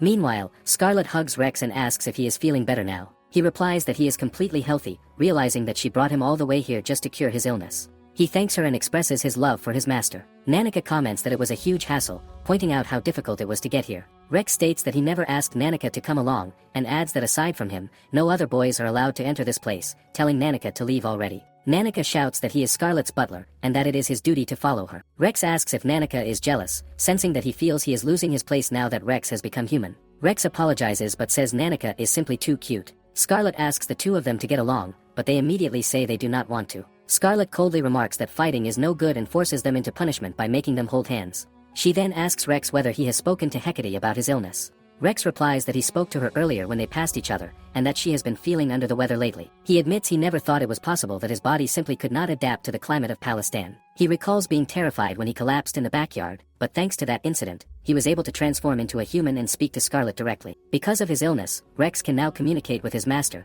and he feels that it was not entirely a bad thing. Even if he cannot return to the Van Diemen mansion, Scarlet senses that he intends to stay here to avoid causing trouble for others. She calls out to Rex and asks if he is planning to run away from home, reminding him that there are plenty of apples, his favorite food, prepared there. She tells him it is time to return, and that they will go back together. Since he came to their home, he has already become part of her precious family. She promises to find a way to cure his illness and asks him not to make a sad face. She pats his head and adds that Nanika will also help find a solution. Nanika agrees, saying that things would not feel as lively without Rex around. If Scarlet says she will find a cure, he promises to help as well. This moves Rex to hug Nanika. Nanika laments the thought of losing such a good child to their dense, muscle-headed prince, and leaving him behind in a barbaric country where danger could strike at any moment, calling the situation absolutely ridiculous. Before coming here, Rex received 3 letters and was told to give them to Scarlet. All 3 letters are from different masters. The first letter is from Prince Flame, inviting her to a dinner party at sunset to welcome guests from Palestine. The second letter prompts Scarlet to immediately ask Nanika to dispose of it, as it is from Alfarim. The final letter enrages her the moment she reads it, and she crushes it in her hand. Rex says that it seemed like the master is angry, but Nanika notes that this is not anger but amusement. The letter states that if she comes alone, the sender will give her what she desires, claiming that neither Prince Alfarim nor Prince Flame can satisfy her the way he can. The owner of the letter is Prince Vargas. At the palace of the Grand Military Strategist, known as the Flame Palace, Nanika looks around and wonders what to say, noting that it smells more savage compared to the Palace of Infernal Flames. The guards announce the arrival of guests and open the gates. Scarlet remarks that they were allowed to pass without any trouble. As they walk inside, they see many beasts. Rex comments that the beast's fur smells terrible, while Nanika says he alone is more than enough to deal with them. Nanika points out a crest, identifying it as the Azure Sky Winged Beast Cavalry, an aerial combat unit on par with Prince Alfarim's Crimson Dragon Brigade. Their faction, Falconia, is renowned as one of the strongest aerial forces on the continent. Scarlet wonders why they are present at Prince Vargas's palace, recalling that Vanquish and Falconia have been hostile in the past. Rex notes that these forces were not here before and speculates that they might be forming an alliance to support Vargas as emperor. One of the beastmen calls out to Nanika, questioning why a beastman is traveling with a human noble. Nanika responds that they are guests here on equal footing. The beastman mocks Nanika's clothing, saying he looks like a human servant, and claims that many beastmen are foolish enough to become human slaves, remarking that the outfit suits him. This angers Nanika, while Rex complains about how ill-tempered they are. Scarlet and Rex both decide to deal with the situation. Fortunately, the thick gates and walls block the view from outside. When Nanika calls out for Scarlet to wait, he insists that he truly does not mind. Someone approaches from behind and tells them that is enough, apologizing for the rudeness of his subordinates. He introduces himself as Kezius Eastwood and informs Scarlet that Lord Vargas is waiting for her, guiding them forward. Nanika becomes certain that this man is a diplomat from Falconia, making the situation feel even more unsettling. As Nanika tells Scarlet they should proceed, the beastmen remark that despite being provoked so clearly, they are not retaliating, dismissing them as weak women and children. They pretend to remain calm, but deep down, they tremble in fear. Suddenly, they notice a necklace falling and shout in shock, wondering when Scarlet acted and when she passed by, realizing they did not see her at all. They exclaim that she is not an ordinary woman. Eastwood reports that he has brought Lady Scarlet. Vargas welcomes her and thanks her for coming. When Scarlet notices a man nearby, she remarks to Nanika that he seems to resemble Donovan. The man tells Scarlet that it appears his younger twin brother was once under her care back in Palestine. This makes Nanika wonder if the man is indeed Donovan's older brother. There is a strong resemblance, though this gentleman is even larger than the massive Donovan, as well as the winged individual standing beside him. Vargas notices Scarlet's interest and asks whether they have caught her attention. Scarlet suggests skipping unnecessary pleasantries. Vargas apologizes, explaining that he had hoped to engage in a bit of casual conversation before addressing the main topic. Scarlet then asks why there are so many people from Falconia throughout the palace. Vargas replies that it is for the same reason she has heard they are collaborators assisting him in becoming emperor. He asks her not to misunderstand, clarifying that this does not mean he has formed an alliance with Falconia as a nation, but only with those present here. Scarlet recalls hearing that Lord Vargas oversees all of Vanquished's military forces, and questions whether using the army entrusted to him by the Emperor for a personal power struggle is permitted. Vargas explains that, as things stand, he lacks the military strength even to properly enter the stage of the succession battle. When he consulted his friend Lord Eastward, Eastward brought him knights who had left the Azure Sky Wyvern Cavalry and were searching for a new purpose, offering themselves as his sword. Nanika is taken aback by this revelation. Vargas confirms that the guest present today is the winged warrior Feather, former captain of that elite unit, and the vice captain was Gandalf, a lycanthrope. With them, Vargas believes he could stand toe-to-toe with Vanquish's strongest unit, the Crimson Sky Dragon Cavalry. However, when facing Lord Alfarim, who alone is equivalent to an entire army, there is still uncertainty in their strength. Scarlet wonders if Vargas is attempting to bring her to his side as a countermeasure against that individual. Vargas admits that this is exactly his intention and formally asks whether she would consider becoming his ally instead of siding with Lord Alfarim. Nanika protests that this is ridiculous and insists that Scarlet would never agree to such a proposal. Scarlet, however, asks Vargas about what was written in the letter, that only he can give her what she desires, and asks what that is. Vargas replies that he has researched what kind of person Scarlet truly is. At first glance, she appears to be a righteous figure who protects the weak and vanquishes evil, but in truth, she simply enjoys using violence. She targeted villains because beating them for the sake of her family's name did not invite reproach. However, with Palestine now stabilized and no villains left, Vargas believes she must be feeling frustrated, unable to unleash her violent impulses. He promises that if he becomes emperor, he will ensure she can wield her power freely within Vanquish without punishment, and that no one will ever find out. He asks how that offer sounds. Scarlet admits that it is tempting. Vargas states that he expected such a reaction and suggests that they consider her his ally from now on. Scarlet then declines his offer, stating that his attitude does not sit well with her. The word attitude makes Vargas twitch. She explains that the behavior of the Falconians she encountered earlier revealed their disdain toward her, and more importantly, Vanquish lacks the kind of plump, high-quality targets that would make it satisfying to hit someone. She notes that everyone here is rather lean and muscular, which angers Vargas further. Scarlet concludes that, for the reasons above, the only suitable relationship between them is one of enmity. Rex comments that it felt great when Scarlet told him to keep quiet in the hallway, and that he cannot believe Vargas would make such a proposal. He admits that the idea of legally punching Lord Alfarim is actually thrilling. Suddenly, someone slams the door upon hearing Lord Alfarim's name. It is Lord Ifrit, another succession candidate. Scarlet tells him that they were invited by Lord Vargas, which enrages him. He curses Vargas for acting on his own and demands that Scarlet move out of his way, placing a hand on her shoulder. Scarlet grabs his hand and calls him a fool who lacks proper courtesy and treats guests rudely, questioning how someone like him could ever become a successor. She tells him to step aside, calls him an idiot, and jabs him in the stomach, pushing him back. He gets up and rushes toward her to strike, but Rex steps in and lands a solid hit. Rex warns that if he dares to lay a hand on his master, he will take him on. Ifrit notices Rex's horn and questions whether he is a wyvern turned human. Rex confirms it without hesitation. Ifrit turns away, calling the situation boring, and leaves, mentally noting that he will not let Scarlet off so easily next time. Scarlet remarks that he retreated quickly once Rex stepped in. Rex explains that Ifrit was apparently raised by wyverns after being abandoned deep in Mount Edgy as a child, which may explain his background. Scarlet comments that it is quite a story and regrets not being able to punch him.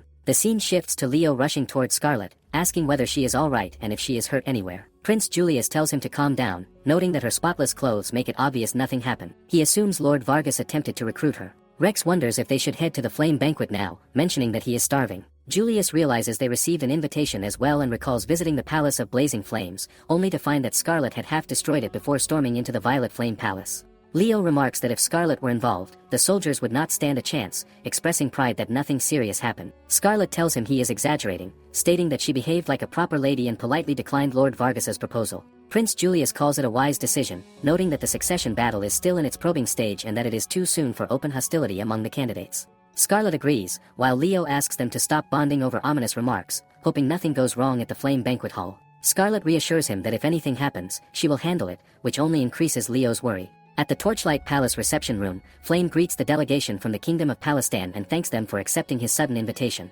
Prince Julius expresses appreciation in return. Scarlet observes that the palace has a tranquil and calming atmosphere that reflects Lord Flame's character. Flame says they have prepared a humble welcome and invites everyone to make themselves comfortable while eating. Prince Julius asks about His Majesty's condition. Flame replies that after taking his medicine, His Majesty is much calmer and is likely engaged in his daily training at that very moment. Julius expresses relief and asks Flame to extend his well wishes. Julius then asks Flame to explain why they have been invited. Flame responds that hosting guests from another nation should be a sufficient reason. Julius apologizes but remarks that, based on his observations, Flame does not seem particularly interested in the throne. Flame admits this may be true, explaining that his mother passed away from illness when he was young and that he likely inherited her weak constitution, making him unfit to be emperor in a nation like Vanquish that values martial prowess. Rex comments that Flame is amazing, stating that if not for his illness, he would surely have become emperor. He adds that everyone considers Flame the smartest person in the land and a genius in both magic and spear combat. Lord Flame then turns to Scarlet and mentions that there is a guest staying here who claims to know her. Scarlet wonders who it could be.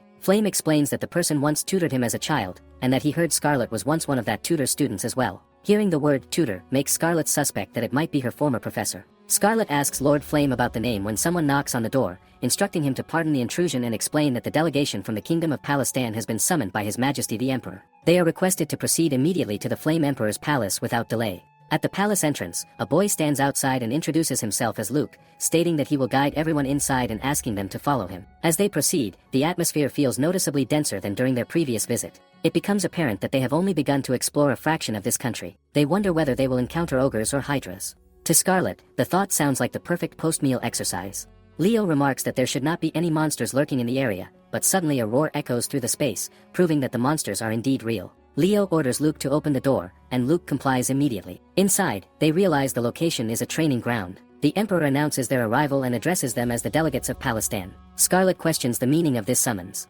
The Emperor explains that he has heard she received a grand welcome at the Infernal Palace, and as the ruler of this nation, he believes it only proper to extend his own hospitality. He invites her to strike him with all her strength. This declaration causes Nanika and Leo to grow uneasy. The Emperor further remarks that they may all come at once if they wish. In Vanquish, strengthening bonds through fistfights is considered a cultural practice, and His Majesty appears to seek an exchange through combat. Leo urges Scarlet not to act impulsively, yet she accepts the challenge as a representative of the Kingdom of Palestine, albeit with reluctance. She acknowledges that physical altercations are bothersome, but still moves forward. As Leo and Nanika attempt to intervene, the Emperor laughs, expressing disappointment in those Alpharim referred to as friends. He criticizes them harshly, labeling Julius a weak prince and the others easily manipulated commoners under a foolish chancellor. In his view, that is all they amount to. Displeased, he orders them to leave and scoffs at the title, Iron Fist Princess of Salvation, declaring it an exaggerated honor for someone he sees as a dull woman merely following a man's orders. He demands that she return the title, bow her head, flatter men, and accept her role as a mere ornament. Scarlet reflects on whether he truly believes such blatant provocation would work. She considers whether striking him unconscious on the spot would result in any legal consequences.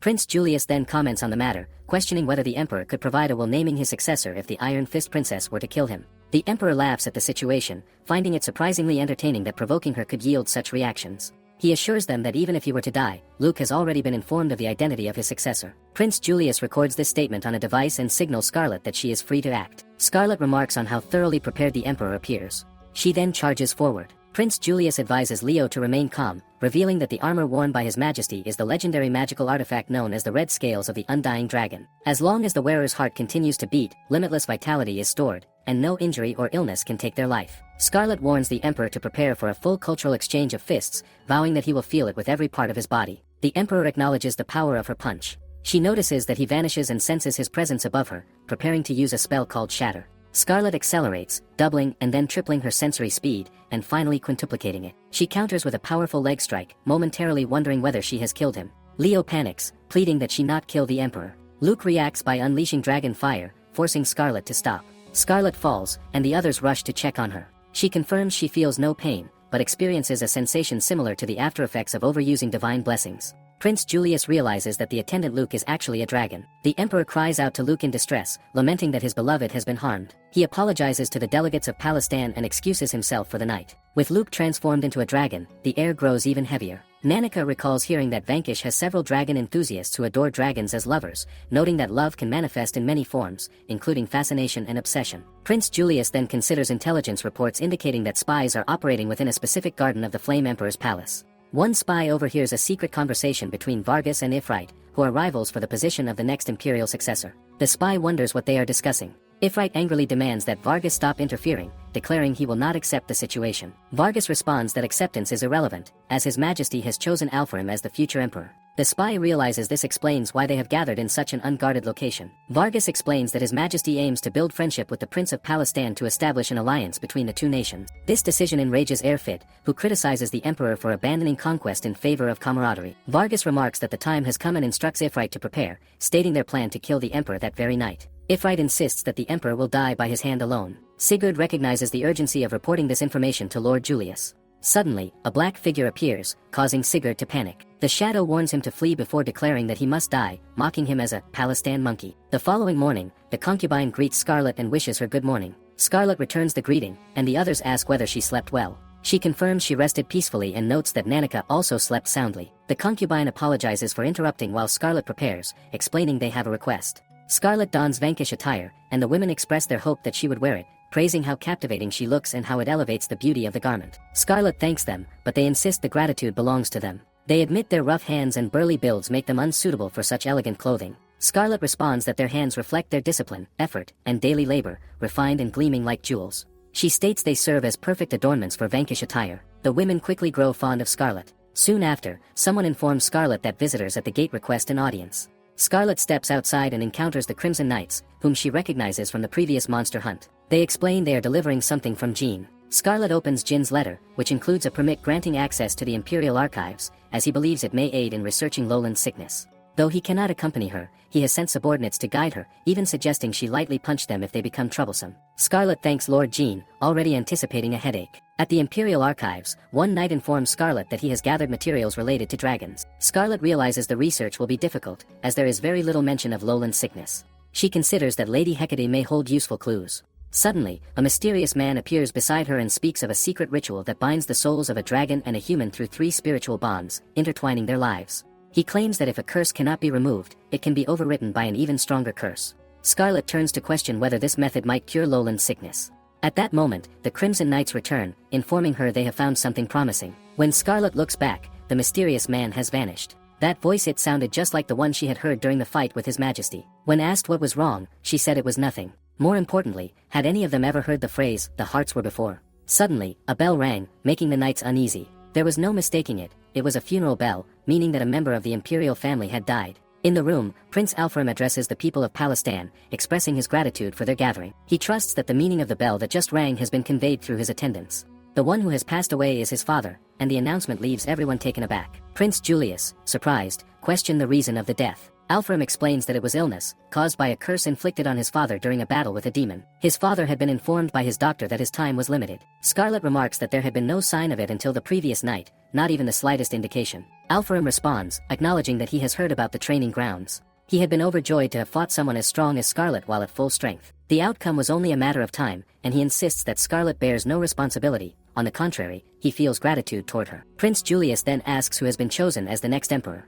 Alfram states that the announcement will be made shortly. He expresses his hope that everyone will bear witness to the selection of the new emperor. He notes that if he becomes emperor, Vargas and Afrite will undoubtedly raise objections and refuse to acknowledge the matter. While it is possible to conceal information from the citizens of Palestan, other nations could serve as witnesses to His Majesty's final will. Alfram confirms this and suggests they proceed to the Flame Emperor's palace, where his father rests. Nanika observes that Alfram seems different somehow, noting that she did not expect him to remain so composed in such a situation. Scarlet, however, notices him tremble slightly and thinks that he remains as clumsy as ever. During the funeral, Alfram speaks to his father, telling him that his long journey of struggle is now over and that he will leave everything to him, so that he may rest in peace. Prince Julius notes that other attendees have also brought witnesses, but Flame is nowhere to be seen. Vargas remarks that perhaps Flame is bedridden with grief over His Majesty's passing, barely holding himself together and fighting back tears.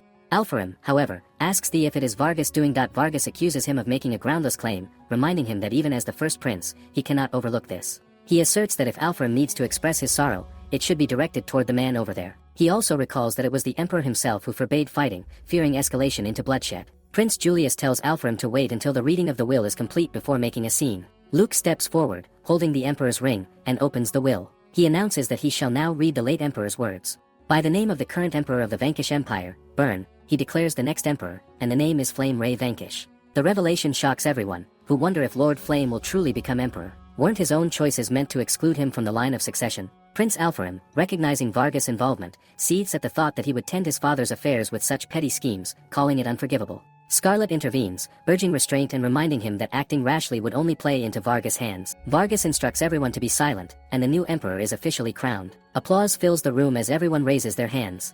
Alfram, acknowledging his own naivety, thanks Scarlet for restraining him. Prince Julius inquires what he will do next. Alfram states that he will go check on Flame's safety and asks everyone to remain in the Inferno Palace, relying on healthcare if anything occurs. Prince Julius turns to Nanika, requesting him to gather any information on behalf of their agent who has been out of touch since the morning. In the Inferno Palace reception room, Prince Julius confirms that they are on alert. He remarks that this is understandable, as the place is off limits to men even during emergencies. He asks Scarlet if she has found any information about curing Rex's illness. She replies that she has acquired potentially helpful information. Suddenly, a strange sound draws attention. The women wonder if the barrier has been broken. Prince Julius instructs Leo to report the status. Leo observes that the barrier at the Inferno Palace has indeed been breached. Members of the Imperial Guard are arguing with the women, and the commotion makes it difficult to hear. One soldier shouts that all women are nothing more than the property of the Emperor and must obey without protest. Scarlet rises, noting that some rude guests have arrived to express their grievances, and decides to intervene. Leo warns her that the capital situation is unstable and that reckless action,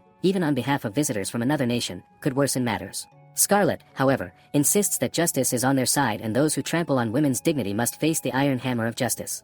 The concubines demand that the royal knights leave, asserting that this is Lord Alfheim's home and a place entrusted to them. The imperial knights retaliate, questioning whether the women are defying an order from the emperor. They warn that if the women continue, they will face consequences. Gandalf, overseeing his men, instructs them to cut the women down if they refuse to retreat, intending to silence them by force. Scarlet arrives, observing the trespassing, misogyny, and threats, and finds the lineup of offenses egregious. The concubines clarify that they did not come to fight but to request that Scarlet leave, citing a decree by the current emperor, Lord Flame. Unlike the late emperor, who had overlooked minor matters, the new law requires all citizens to adhere strictly to the emperor's commands. Only the emperor is permitted to maintain a harem, which applies to Lord Alfheim as the first prince. Consequently, as of today, the Inferno Palace is to be abolished. Scarlet protests, explaining that this is not a harem but a place where women gather naturally out of admiration for Lord Alfheim. Eastwood responds that the process does not matter, the result remains disgraceful. Scarlet questions who is acting in Lord Flame's name. Eastwood clarifies that Lord Vargas, appointed Chancellor by imperial decree, is enforcing the order. Scarlet notes the audacity of Vargas' actions, realizing that the absurd order is meant to harass Lord Alfheim and is likely driven by Vargas' own initiative rather than Flame's will. Eastwood confirms that they have no intention of backing down and orders his soldier to proceed. The concubines express that the affront strikes both Alfheim's honor and the memory of his majesty, accusing Vargas of exploiting the emperor's name to act freely. Scarlet questions if they know deceiving everyone into believing that this is the emperor's will abusing authority to act as they wish. Do they know what such people are called? Hecate, observing this, identifies these individuals as traitors. She declares that they are mistaken about one thing: the name Inferno Palace is merely a nickname, while the true honor of the palace belongs to her, the royal queen, unquestioned.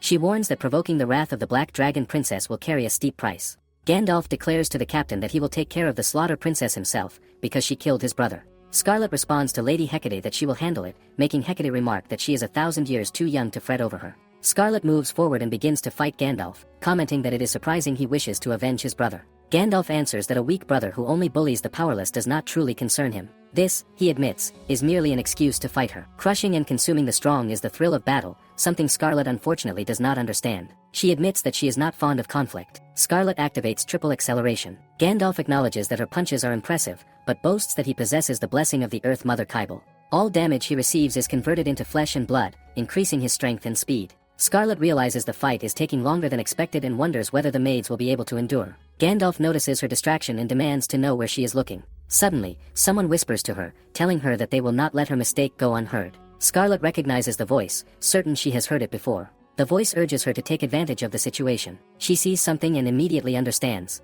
Using quintuple acceleration, she strikes him precisely in that spot. Gandalf admits that it is not bad, explaining that most opponents focus on the prominent scar on his belly. He wonders how she knew the location of his old wound. Scarlet is stunned, realizing that she can identify his weak points and even nullify his blessings. She wonders what this power truly is. Meanwhile, the maids grow exhausted. The knights mock them, asking where their bravery has gone and declaring that women can never surpass men in raw strength. Leo observes the situation and says that it is bad, as they are outnumbered. Prince Julius suggests that they should assist them as well, but one of the women firmly tells the men to stay back, insisting that this is their fight. Leo argues that this is not the time for such pride, but Julius stops him, saying he should witness a woman's true strength. Leo watches in surprise as the soldiers begin to be pushed back. Julius notes that the heroic tail has been activated, and the maids suddenly become energized. They rally together and begin driving out Vargas dogs. On the other side, Leo calls for the wounded to come toward him. Scarlet approaches Prince Julius, making him jokingly wonder if she did not enjoy the taste of lycanthrope meat. Scarlet replies that they can discuss later why the maids are under the heroic tail, but she asks him not to overdo it. Prince Julius responds that if there are fools who blindly believe women should always be obedient to men and submit willingly, then this level of effort is merely a necessary expense. He explains that his blessing should not activate unless Scarlet is in danger. He questions whether she dodged or blocked an earlier attack, realizing that if he is within range to detect her presence, the blessing instinctively activates to protect her. Scarlet understands why the blessing activated but asks whether he could not have chosen a less exhausting method. She worries that he may collapse before she can finish. Leo and his attendants watch in awe as they see in the sky that the Black Dragon Princess does not have the heroic tail applied, likely because she is not someone Scarlet is meant to protect but rather someone meant to be strong on her own. Since Eastwood's abilities remain unknown, Scarlet decides to use her eye to weaken their forces as much as possible. She activates the Mistake Eye, identifies the captain's weakness, and throws something toward him. The attack makes him collapse to the ground. His blessing of the wind god Boreas fails to work. Attacks from blind spots should have been automatically deflected, yet this one was not. Eastwood watches everything unfold and sighs, declaring that time is up. He makes all his soldiers disappear using teleportation power. In the end, they decide to withdraw, considering the injuries suffered by their two main fighters, which will prevent them from fighting for a while. Alfram arrives in a fury, shouting that they dared to attack while he was away. He calls them cowards and declares that if anyone lays a finger on his beloved Hecate or the women of the Inferno Palace, he will turn them all to ashes. Hecate scolds him, saying that if he cares so much, he should have arrived sooner, and calls him an idiot. Finally seated, Prince Alfram says that he owes them once again. Prince Julius tells him not to mention it and asks what happened. Alfram explains that he went to the Light Palace, but after Vargas summoned Flame to the palace in the morning, Flame never returned. It is likely he was captured. Upon arriving at the Imperial Palace, they were greeted by the Azure Wing Cavalry, and then Vargas appeared with his men, mocking him and asking what he thought had become of his precious Inferno Palace. Hearing this, Alfram flew into a rage and nearly started a brawl, but they managed to restrain him and return. Judging by the reactions of the people, it seems likely that Emperor Burns' will was falsified. Leo explains that Vargas and Ifrit appear to have aligned their interests. If either tried to become emperor directly, they would clash. Setting up Flame as a puppet emperor and sharing power between them is far smoother. Since Flame possesses royal lineage and popularity, his selection would not seem unusual even after previously declining the throne. Prince Julius understands the situation and realizes that nothing has improved. The enemy has turned the emperor into a puppet, and Vargas, as chancellor, now wields significant power.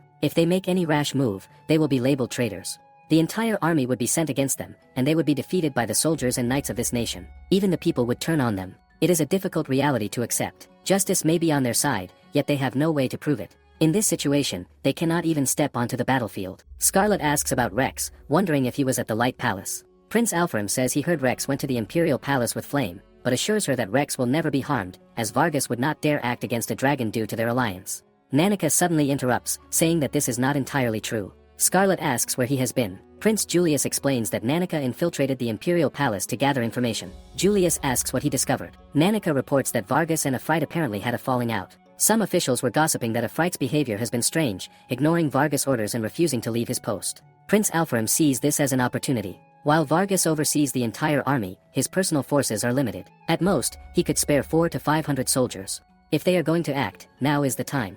Excited, Alfram declares that they will head to Ifrit's post and uncover everything, urging everyone to follow him. Prince Julius reminds him that the Kingdom of Palestine will not assist him. Alfram, surprised, says he thought they were allies. Julius explains that the alliance was based on Alfram becoming emperor. Now that the emperor has already been chosen, there is little benefit in continuing the alliance. Defending themselves is one thing, but invading another territory would be seen as aggression. Therefore, they cannot accompany him to Ifrit's post. Alfram accepts this, saying it is fair enough, and expresses gratitude for their support so far. Julius then points out that there is one person present who is from Palestine yet believed to be the bride of the first prince of Vanquish. Surely no one could accuse her of wrongdoing. Alfram realizes what a clever move this is, knowing Scarlet is more than capable as a fighter. Prince Julius asks Scarlet whether this is the outcome she wanted, even just a little. Scarlet looks at him and thinks that he truly is a cunning prince. She stands up, saying they should go, as she is worried about Rex. Fighting in this country would place responsibility on Lord Alfram's shoulders, but fighting at someone else's expense sounds appealing. Julius thinks that their next step is finally beginning.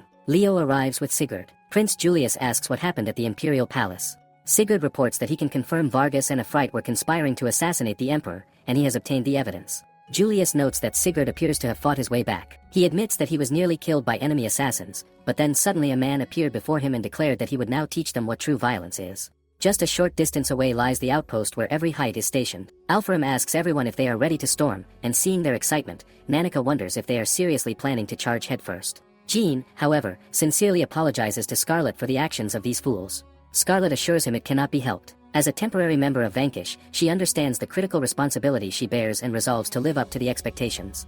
As she slips on her gloves, she recalls her professor's advice. When striking someone, gloves should be worn so that she does not indulge in enjoyment but can properly execute her punches against the enemy. Most importantly, she must always remain true to her beliefs. She reflects that staying faithful to her principles for the sake of the world and its people is paramount. Alfram and his men, remarking that sneaking around is not his style and that they should move forward. Alfram calls to a member of the royal guard, identifying himself, but the guards erupt in outrage, questioning how he dares to show his face there. Alfram insists he needs to speak with Ifrit and demands someone bring him forth. The guards, baffled, wonder who would allow such a meeting and declare that they will kill him on the spot. Alfram shouts for Ifrit to appear, declaring that he has arrived. When Ifrit emerges from the palace, asking if Alfram has come to die, he responds that they should fight to their heart's content. The prohibition against personal duels, declared by his late father, the emperor, is no longer in effect. Ifrit laments that Alfram is too late. He was supposed to kill him while the emperor still lived, as a way to prove his strength. That duel had been intended as repayment to the emperor, who had rescued him, but the emperor forbade it. Anyone who takes away such an opportunity to prove one's strength is unforgivable, regardless of who they are. Ifrit questions how he is supposed to repay the Emperor now, and why, if teaming up with Vargas was meant to overturn the ban on duels, matters have reached this point. He orders one of his guards to strike him in the head, but the men hesitate. Alfram growls for someone to act immediately. Scarlet, coming from behind, delivers a solid blow to his head. The guard protests, questioning why she struck him, but Scarlet calmly replies that leaving a meal untouched is considered a disgrace for a woman. The guards insist they have never heard such a saying. Ifrit, acknowledging Scarlet's effort, comments that she truly went all out with that punch, yet thanks to her, his head feels clear. He roars, vowing to kill Vargas and all his allies. Nanika, observing him, wonders about the sheer intensity emanating from him. The wings of a dragon and the horns make him formidable. They speculates whether he has summoned a wyvern and contemplates if Ifrit might actually be a human vibrant hybrid. If so, it explains why the wyverns are drawn to him. Alfram watches as Noha throws a tantrum, eager to begin the fight. Alfram decides to leave the rear to his men, while Ifrit joyfully declares that at last he can truly challenge Alfram. Alfram dashes forward, promising Ifrit a taste of the flames of his wrath. It is a battle between monsters, each consuming dragons with relentless ferocity. Scarlet intervenes, applying physical enhancements and striking down one of the wyvern, moving swiftly to manage the chaos while holding back slightly, mindful that he might be a friend of Rex. Nanika informs Scarlet that he hears footsteps in the distance 4, or perhaps 500. Arrows begin to rain down upon them, but Scarlet refuses to let them hit their targets. Both Scarlet and Nanika dodge with agility. Finally, Nanika sees Vargas making his entrance. Ifrit's guard shouts that the arrow might have hit them too. One of the Vargas men hits him with a spear. Vargas warns them to keep their distance and declares that everyone is under arrest for treason. Scarlet charges toward Vargas, recognizing that he has revealed his true colors. For the sake of the world, its people, and above all, her own beliefs, she delivers a decisive punch that sends him flying backward. Landing that blow brings her immense satisfaction, finally achieving a victory that affirms her convictions. Vargas shouts in fury at the damage to his face, ordering Luke to act. Nanika, observing the scene, wonders what is happening. Nothing seems to have a physical effect, yet Scarlet feels an unsettling sensation. Vargas then commands the archers to fire at will. When Alfram orders everyone in the fortress to retreat, just 100 or 200 arrows are launched. Vargas instructs the archers to ensure Alfram's death. Alfram steps forward, wielding the steel card, but Vargas smiles as the arrows strike him, bringing him down. Seeing this, Vargas bursts into laughter, triumphant that he has finally killed Alfram. Noah cries out for Lord Alfram as they quickly attempt to heal him, but Vargas scoffs, declaring their efforts futile. He remarks that they likely relied on Alfram's divine protection to deflect the arrows,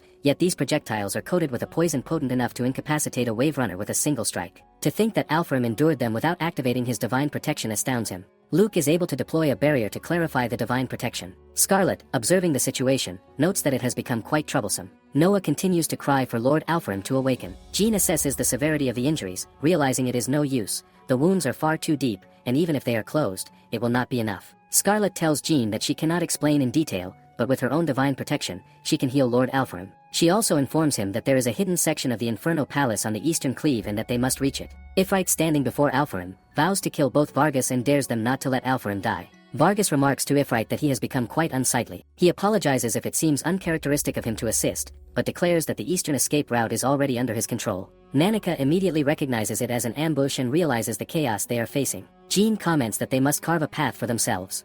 Nanika shouts that he can see the entrance. Noah, terrified, urges Scarlet to run. Just as Scarlet is about to move, a spear is hurled toward them. Jean identifies the attackers as the azure-winged beast cavalry. One of the beast men notices the half-dead first prince lying on the ground and addresses Scarlet. If she surrenders and hands over Alfram, they will guarantee the safety of her and her attendant as guests. Scarlet, refusing to yield, throws a stone at the beast man and tells Nanika to take care of Lord Alfram. She recalls her professor's words, protect the weak, crush the strong, and walk the path she believes in. Although she hesitates, uncertain of the cost, Scarlet activates her demon eye and leaps high above the beast men. They shout in disbelief, calling it impossible, and command all their forces to charge at once and surround her. Scarlet strikes them with precision. Suddenly, one of the beast men rises from behind her, but to her surprise, someone hurls them to the ground. A figure lands before her and addresses Scarlet, noting that it has been a while and observing that she has not forgotten his teachings. Scarlet responds without hesitation, calling him Greyhole-sensei. After all, everything she does is for the sake of the world and its people, and, she admits with grim satisfaction, for the joy of striking down her enemies.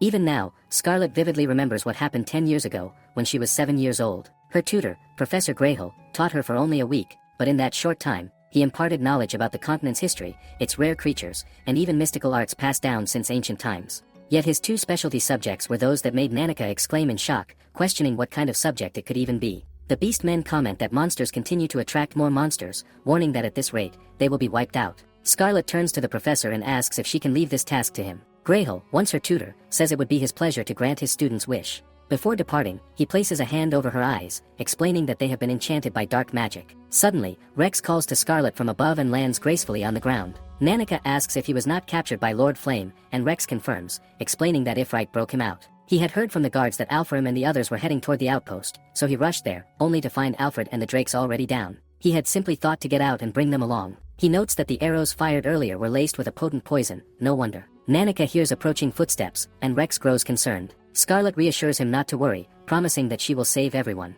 She instructs Jean to leave the rest to Professor Greyhill and to attend to the injured Drakes. Jean protests, noting that no matter how skilled the professor is, fighting alone against so many seems impossible. Scarlet counters, insisting that even confronting the entire group alone, she cannot imagine him taking a single scratch. Greyhill commands the massive army to move ahead, while Scarlet rallies everyone else to advance toward the Inferno Palace, which lies just up ahead. At last, both Alfram and Ifrit are laid on a battalion stretchers, and Scarlet employs reverse magic. Hecate observes, impressed, "This is the power of Kronos, one of the three great chords, the ability to reverse time itself, a power so formidable it is treated as a state secret, capable of bending the very laws of the world." Julius and Lord Flame arrive, concerned for Alfram's condition. Hecate reports that he will remain unconscious for a full day, though his body is otherwise intact. Scarlet inquires why Sigurd and Flame, who should have been captured with them, are here, and why her brother appears so exhausted. Prince Julius explains that Sigurd just returned from an undercover mission. Regarding Lord Flame, he elaborates that the underground passage, though built as an emergency escape route for the royal family, had never been used.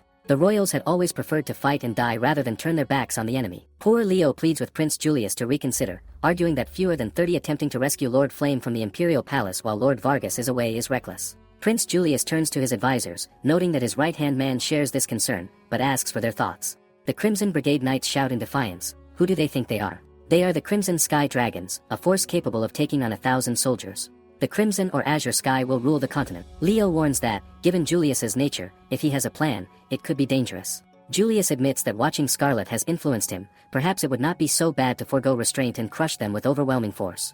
While the other knights cheer this prospect, Leo simply wishes he could die. Finally, they locate the exit to the surface. Lord Julius instructs Leo to scout the situation outside while using his own sight to assess the situation. He emphasizes that if Lord Flame cannot be rescued unharmed, they will turn back. Sigurd notes that when infiltrating the palace, dozens of guards always surrounded it, so caution is needed. Yet Leo reports that not a single soldier remains inside the tunnel exit. Falconio, Lord Eastwood, waits at the surface. He offers terms. They will withdraw from the country and release Lord Flame in exchange for Prince Julius communicating with one of the revered rulers of the demons, the sovereign of the White Knight, pledging that they have no intention of opposing him. Hecate clarifies that a denizen of the demon continent, these revered rulers of the demon realm are 4 high-ranking demons whose power rivals that of the demon king. The sovereign of the White Knight is one of them, a demon whose might rivals a god. She remarks that Scarlet told her that someone has held off 1,000 soldiers alone and warns her not to reveal that it was Professor Greyhill. Flame cannot believe it that he is a demon. Scarlet affirms that he is, yet he taught her for the sake of the world and its people, imparting the noble lesson of wielding violence. There is no way he is a sinister demon. Hecate scoffs, calling it precisely the kind of twisted teaching a demon would give. For such a man to coincidentally reside within Vanquish and appear in Scarlet's sphere seems almost too convenient. Yet, it is a golden opportunity. They have reclaimed Flame, the true emperor, and secured Aephryte. All that remains is to capture Vargas.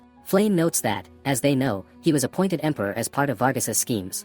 Once this turmoil concludes, he intends to abdicate, leaving Alfram as the current emperor. He will do everything in his power to prevent further bloodshed in the capital, calling on soldiers to cease fighting and thwart Vargas's ambitions, asking everyone for their cooperation a little longer. The scene shifts to Scarlet standing on a balcony, where Hecate arrives, asking if she is moon viewing. Hecate mentions hearing that Rex and his dragon friends were saved through the power of a blessing, and confirms they are all lively. Hecate promises to reward Scarlet and asks if there is something she wishes to learn. Scarlet explains that, while researching Rex's treatment, she heard of the Oath of the Heart. Hecate confirms that replacing a dragon's curse with the Oath of the Heart could potentially cure Rex's ailments. Scarlet asks if she could be taught this, but Hecate refuses, explaining that the secret art grants immense power but comes at a terrible cost, the shared life essence. If one dies, the other perishes. In other words, if Rex the Dragon King, who could live over 1,000 years, is bound to a human, he will wither as her lifespan ends. Scarlet, understanding the gravity, still questions whether she wishes to wage this war. Prince Julius arrives, warning that he will not allow the Oath of the Heart to be performed. Scarlet assures him that, even without his intervention,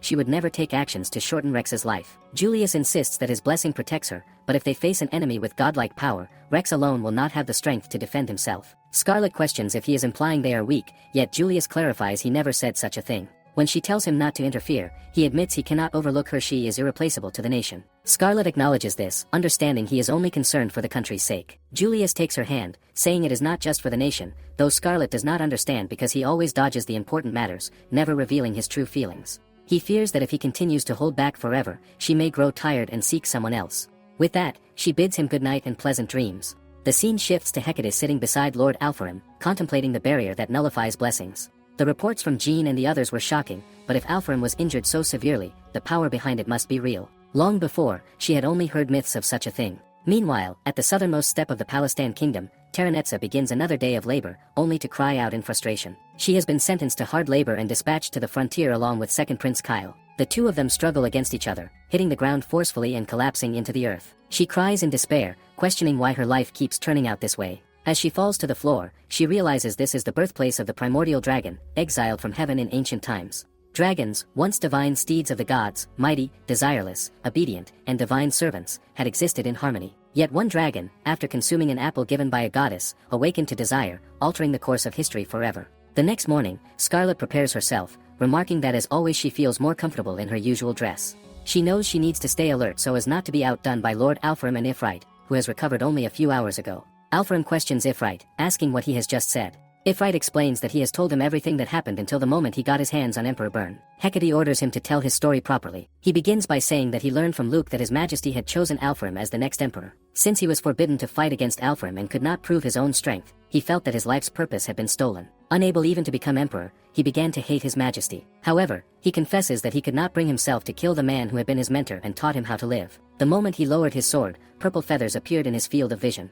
Then he heard Vargas' voice behind him, commanding him to kill the emperor. Scarlet listens carefully and thinks that this must have been a mind control power. It sounds very similar to Miss Terenetza enchantment ability. Yet she is currently serving her sentence with manual labor in a colony in Palestine, so it is unlikely to be her. Scarlet realizes that Lord Vargas must be hiding some kind of secret trump card. She suddenly remembers that the professor once told her she had been possessed by dark magic. Right after she met the professor, she gained the magical eyes that allowed her to see the weaknesses of others. It seems she has since lost that power. She also recalls the robed man who granted her those magic eyes and wonders who he truly was. She thinks it would be good to ask the professor about it, but she cannot find him anywhere. At that moment, Rex runs towards Scarlet, calling out to her. Outside the Inferno Palace, chaos unfolds. Flame stands before the people, asking everyone to please calm down. He insists that they do not want any of this and begs them to stop with their deceitful speech. The knights respond angrily, saying they have heard everything. Ever since Emperor Byrne passed away, Vargas has been doing whatever he wants. They are furious that Vargas dared to arrest Lord Flame, who became the rightful emperor, and is now sending troops to eliminate Lord Alpharim. Flame asks who is spreading such information to the people. The crowd answers that he intends to confront Vargas, and they are going with him. Flame shouts that this is absolutely not allowed, declaring that they cannot permit innocent blood to be spilled. He insists that this is a matter for the soldiers and leaders alone. Alpharim arrives at that moment, announcing that he is glad they all came and urging them to go together and capture the degenerate fool who corrupted their country. The people begin shouting in excitement, calling him the noble infernal prince, Lord Alpharim. Flame approaches Alpharim and asks whether he has forgotten that involving civilians in internal conflicts is the worst thing a leader can do. Alpharim counters by asking whether Flame is not the one who has forgotten that Vanquish is a country where all citizens practice martial arts.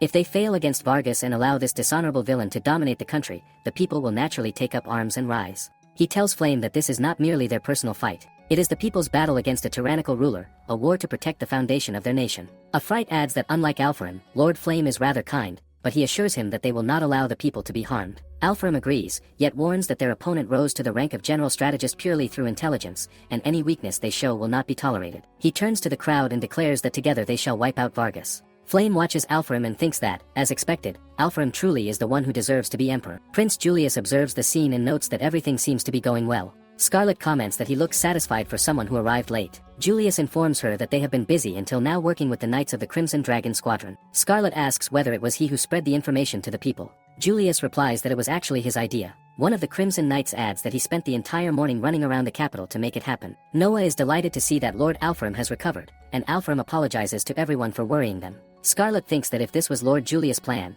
then even with the people's help, they themselves will still be the main combatants. Julius confirms that naturally the people's role is only to pressure Vargas. Scarlet wonders when they will invade the palace, wanting to defeat Vargas as soon as possible so that peace can finally be restored to the country. Prince Alpharim tells Scarlet there is no need to ask and declares that now is the time. He orders everyone to follow him and the infernal bride. Jean immediately goes forward and hits Alpharim again, asking who gave him the right to give orders and calling him a big brain. Julius points out that this might not be a bad idea, as the people's morale is high and it is best to take advantage of the momentum. Leo shouts in concern, asking whether such an improvised plan is truly safe. Julius replies that at this point their options are limited. It also makes sense not to give the enemy time to prepare. Besides, he does not want his princess to be distracted by other men. It is time to please his pride. Everyone is visibly taken aback by his statement. Scarlet remarks to Prince Julius that there is a saying that some flowers do not need to be named. Julius responds that when the flower in question is so inattentive, there is no choice. Alfram calls out to them, announcing that they should storm the imperial palace and asking if everyone is ready. Julius assures him there is no problem, explaining that they have just finished their discussion.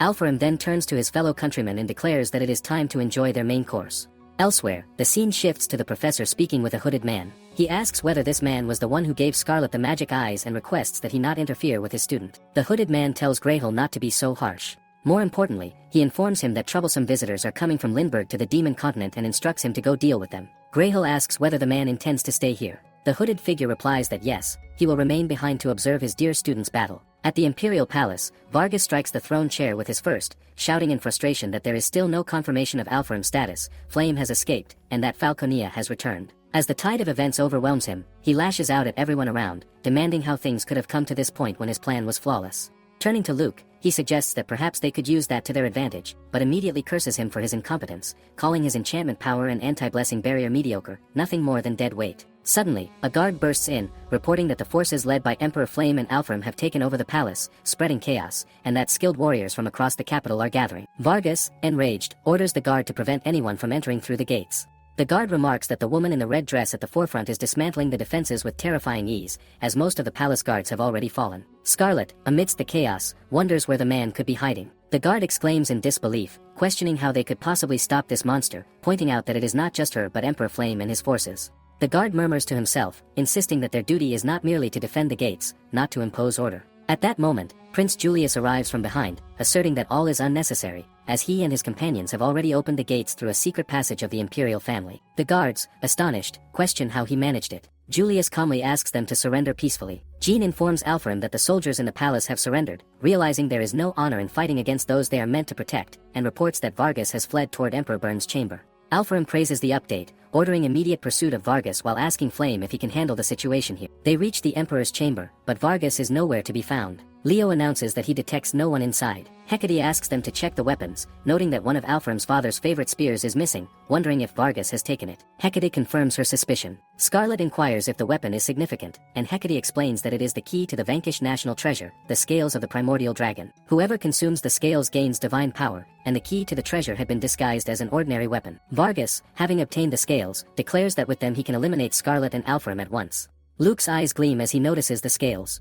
Meanwhile, on the other side, Prince Julius navigates the secret passage with others, remarking on how labyrinthine it is. Leo detects a human form ahead in the treasure room, and upon reaching it, they see Luke standing there. Julius looks at his feet, contemplating what has transpired, while Nanika wonders if this is Vargas Ashes. Luke admits carelessness, confessing he was simply pleased to make Vargas disappear. Prince Julius questions if Vargas has been killed and why, but Luke explains that Vargas served his purpose by opening the treasure and had been their enemy as well. Julius asks if Luke had a hand in Emperor Burn's death. Luke clarifies that Burn died by Ifrit, induced by Luke's suggestion, noting that Burn's mental resistance was formidable and would not have yielded the key willingly. Gradually weakening him made it possible to extract the location. Once Vargas personally opened the treasure, which only humans could access, he consumed the scales, lamenting that if the original body had not been partially sealed within the treasure, none of this would have occurred. The revelation shocks both Scarlet and Hecate. Hecate shouts that he is the primordial and warns everyone to remain vigilant, not letting their guard down for a single moment. Luke remarks that it is a pity, but before he can take any action, Scarlet closes in, employing triple acceleration and striking him off balance, leaving everyone stunned. Scarlet feels momentarily disheartened, unable to unleash her full strength, but Luke appears, standing as the ideal target for a decisive counterattack. Flames shoot skyward, shifting into a form that makes Scarlet wonder if this is his true appearance. Luke, assessing the situation, contemplates whether the hunt should begin. Leo wonders if that is truly a creature of this world, observing that it is 10 times bigger than dragons.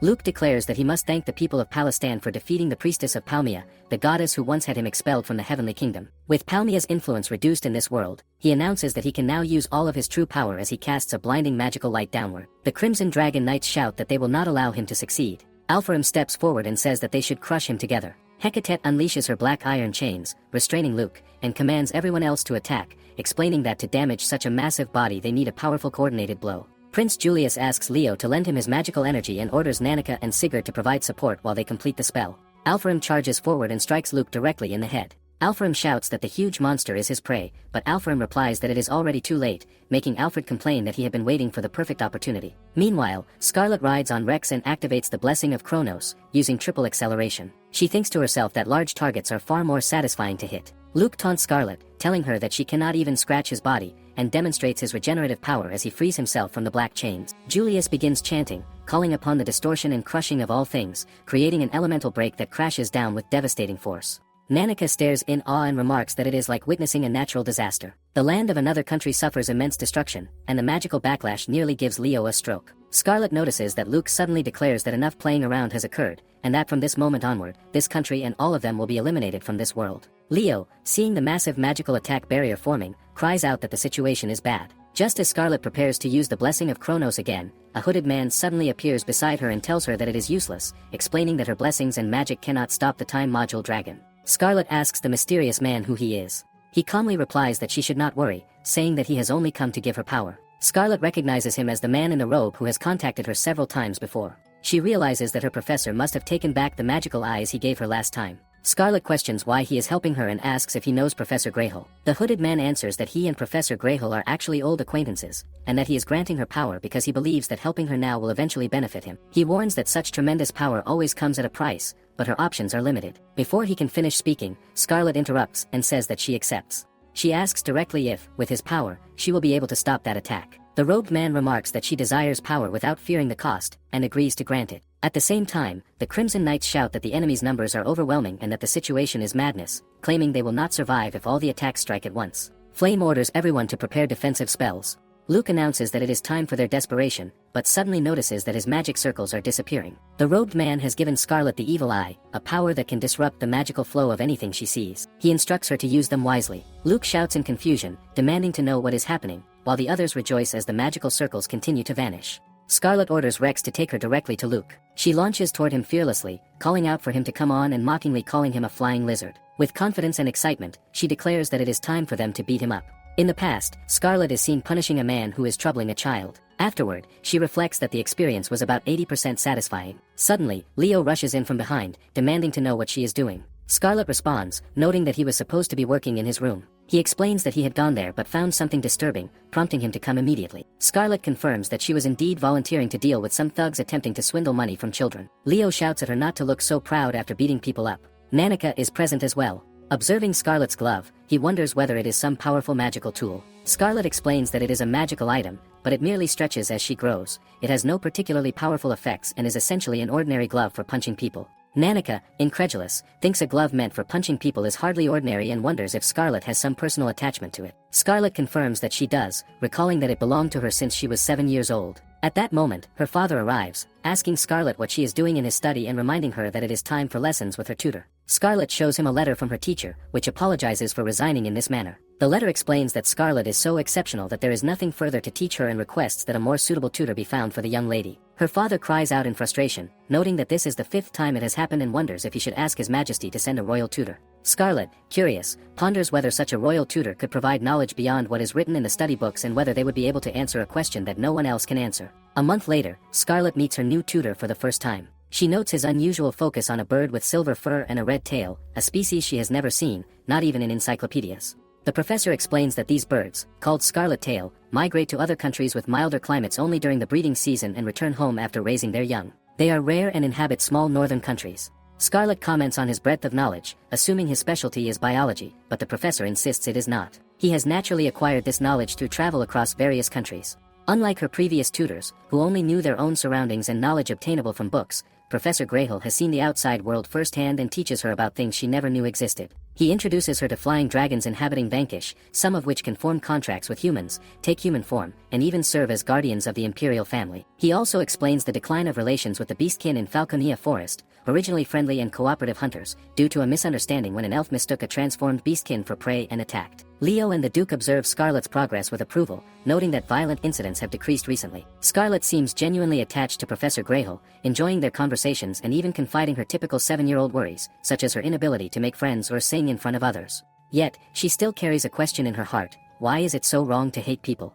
Her father and brother always tell her not to hate anyone, insisting that using violence is wrong. She asks Professor Greyhill his opinion. He agrees that hating people is wrong, but acknowledges that her urge to hate and feel satisfaction is something others cannot understand. Scarlet wonders if it is indeed a matter beyond anyone's understanding. Eventually, the day of parting arrives abruptly. Scarlet laments that it has not even been long since his arrival and that there is still so much she wishes to learn. Professor Greyhill reminds her that she will eventually travel to many places, and revealing everything now would rob her of future enjoyment. She attempts to give him a pouch of gold coins, having heard from her father that he refuses payment. Professor Greyhill insists that his teaching is for the sake of the world and people, so he cannot accept money. He urges her to cherish her own convictions and promises that she will continue to act in accordance with them, pursuing her goals for the sake of the world and its people. At that moment, a boy rushes to Scarlet, crying that his brother has been taken by frightening men. The bandit leader, surprised that she has come, recalls the damage she did to him last month. The boy apologizes, claiming responsibility, but Scarlet condemns them for using an innocent child to lure her out, calling them despicable. The leader grows angry, telling her not to get cocky simply because she is strong in a fight. His right-hand man warns that it is just business. Scarlet, unyielding, retorts that even if they lacked food for tomorrow's soup and were forced into this act out of hunger, she will still hate them because she wants to feel satisfied. She knocks them all down. The leader orders his men to stop her, questioning whether she thinks they captured the child merely to lure her out. Scarlet chides them for lacking shame. The leader commands his men to beat her, but at that precise moment, Professor Greyhill arrives, having finally found her. Scarlet greets him gracefully, surprised by their early reunion. Professor Greyhill remarks that he forgot to give her something. The bandits demand to know who he is and warn him to stay out of this. He throws something toward their leader, and Scarlet realizes it is the teacher. Professor Greyhill then addresses the question Scarlet has carried: why is it wrong to hate people? He explains that when she hits someone, her own fist is hurt as well. Hurting others while hurting herself is ultimately futile. Therefore, she should wear gloves when fighting, allowing her to strike without harming herself while still feeling satisfaction. Scarlet recalls that this is how she received her gloves. Nanika marvels at what kind of teacher would give such a dangerous gift and wonders whether the country is truly safe. Leo explains that Greyhill was not an official royal tutor and that neither he nor Scarlet's father noticed. The day after Graha's departure, an official tutor, sent by His Majesty, arrives, having been delayed due to illness. Even Julius remarks that if such an interesting person had been available, he would have made them his attendant. Scarlet resolves that if she ever meets Professor Greyhill again, she will be eager to show him how much she has grown. Back in the present, Luke directs his power toward the humans, declaring them mere pawns of the gods. Alpharim observes the chaos, noting that Luke has focused his strength on the people. Luke's voice booms, filled with scorn and fury, as he declares the shame of protecting those meant to be tempered. Stripped of his power and memory by Palmia, he asserts, the dragons have fallen this far. Dragons living alongside humans, the very existence of the kingdom, he declares, is a mistake, one that must be destroyed once and for all. Scarlet, watching him, feels the weight of his words.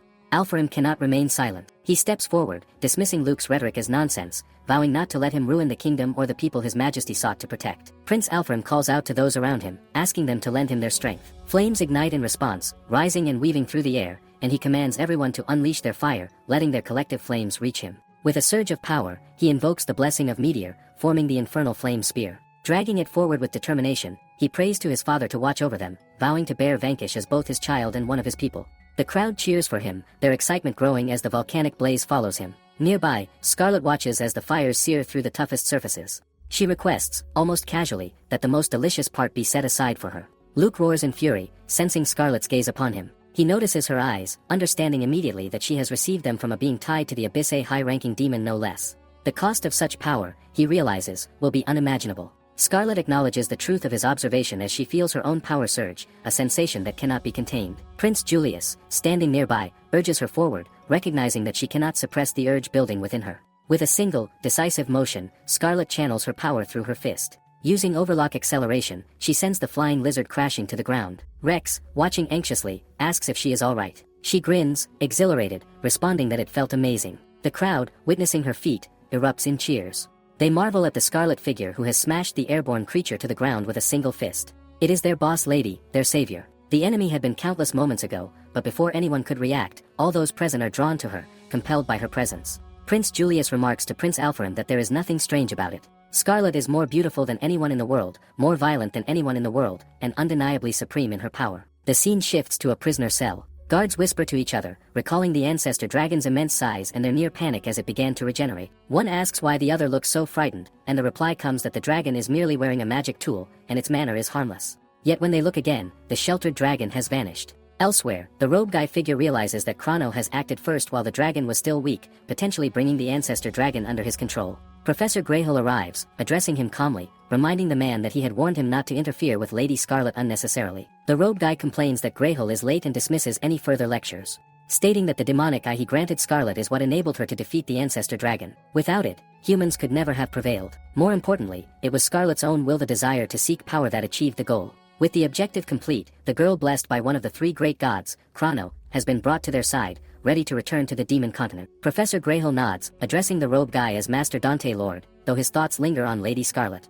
He believes that, no matter what hardships lie ahead, she will overcome them with her fists, as she always has. The perspective shifts to Scarlet herself, waking to recognize her surroundings as the domain of Chrono. She recalls the moment she struck Luke, surrounded by countless onlookers, and realizes that she must have lost consciousness afterward. The god speaks to her, praising her impressive fight against the ancestor dragon. The god notes that she has lingered too long in the mortal world, and that even the gods themselves have been delayed by this. The god declares that Scarlet will be imprisoned and sealed within the prison of time, yet acknowledges the entertainment she has provided, offering this as a token of thanks. Scarlet, startled, asks if this is a farewell and what the god means by it. The divine voice expresses regret, stating that it is unfortunate Scarlet cannot continue to fight on their side. With those words, the god bids her farewell, calling her beloved child. Scarlet awakens to find her blessing gone. 10 days have passed since the battle with the ancestor dragon. Prince Julius and the others are all ready to depart. Flame asks them to please take care on their journey. Prince Julius says that until the signing ceremony of the bilateral alliance, this is farewell for now. Nanika worries about how things will turn out but feels relieved that the alliance has officially been established. He hears that Prince Flame managed to settle the dispute by clearly presenting the benefits of the alliance to the council and offering compromises to the opposition.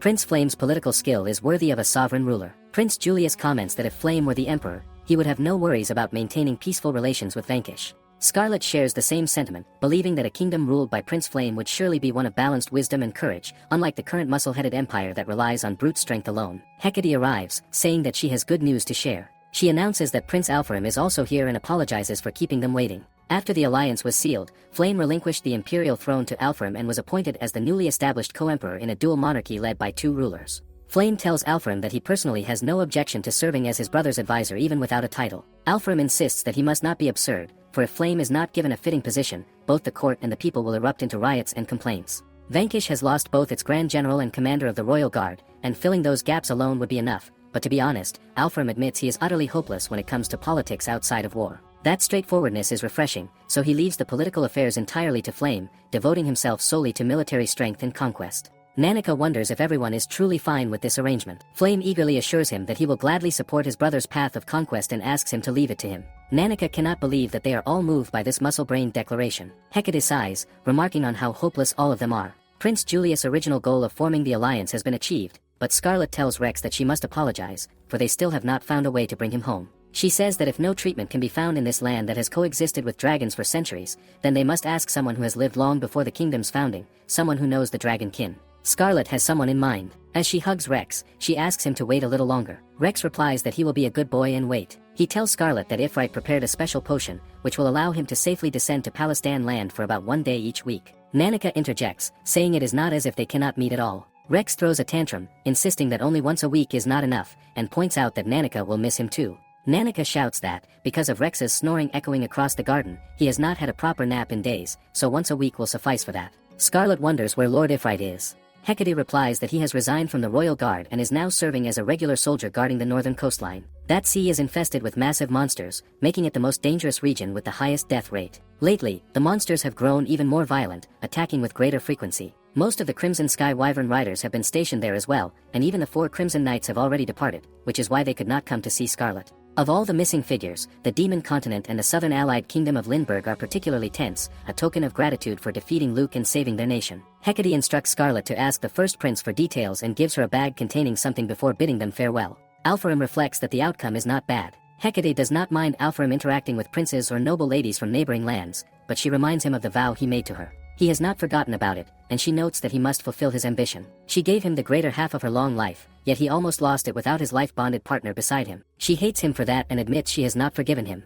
He goes down on his knees, asking her how he can earn her forgiveness. Hecate says that, although he may be emperor of a nation, he is still just a child, and he should devote his remaining life to making his name echo across the entire continent, calling him her beloved Dragon Emperor. Alpharim says that Dragon Emperor is not a bad title. When he sees his ambitions fulfilled, he will make sure that name resounds across all the lands. The scene cuts to Leo, question Prince Julius and Scarlet what is that there is something important that should not be heard by anyone else present. Scarlet reveals that it seems she has been stripped of her chrono blessing during the battle with Luke. A suspicious man granted her the power of her demonic eye, and the next morning, the blessing was gone. Leo wonders if she means she can no longer use any of her divine powers, like rewinding time or acceleration. She confirms that it is not just that the blessing's activation is sealed, the divine power itself has vanished completely from within her. Leo worries about the next pilgrimage to the Holy Land but acknowledges that this is far more serious. If left unresolved, it could threaten the very survival of the Kingdom of Palestine. Scarlet says they have no choice but to reclaim the blessing, and that the only option is to confront the man in the robe who caused it all. She declares that she intends to travel to the demon continent. Meanwhile, Terranetza shouts that she has had enough. She went through all the trouble of reporting the rune she found the other day,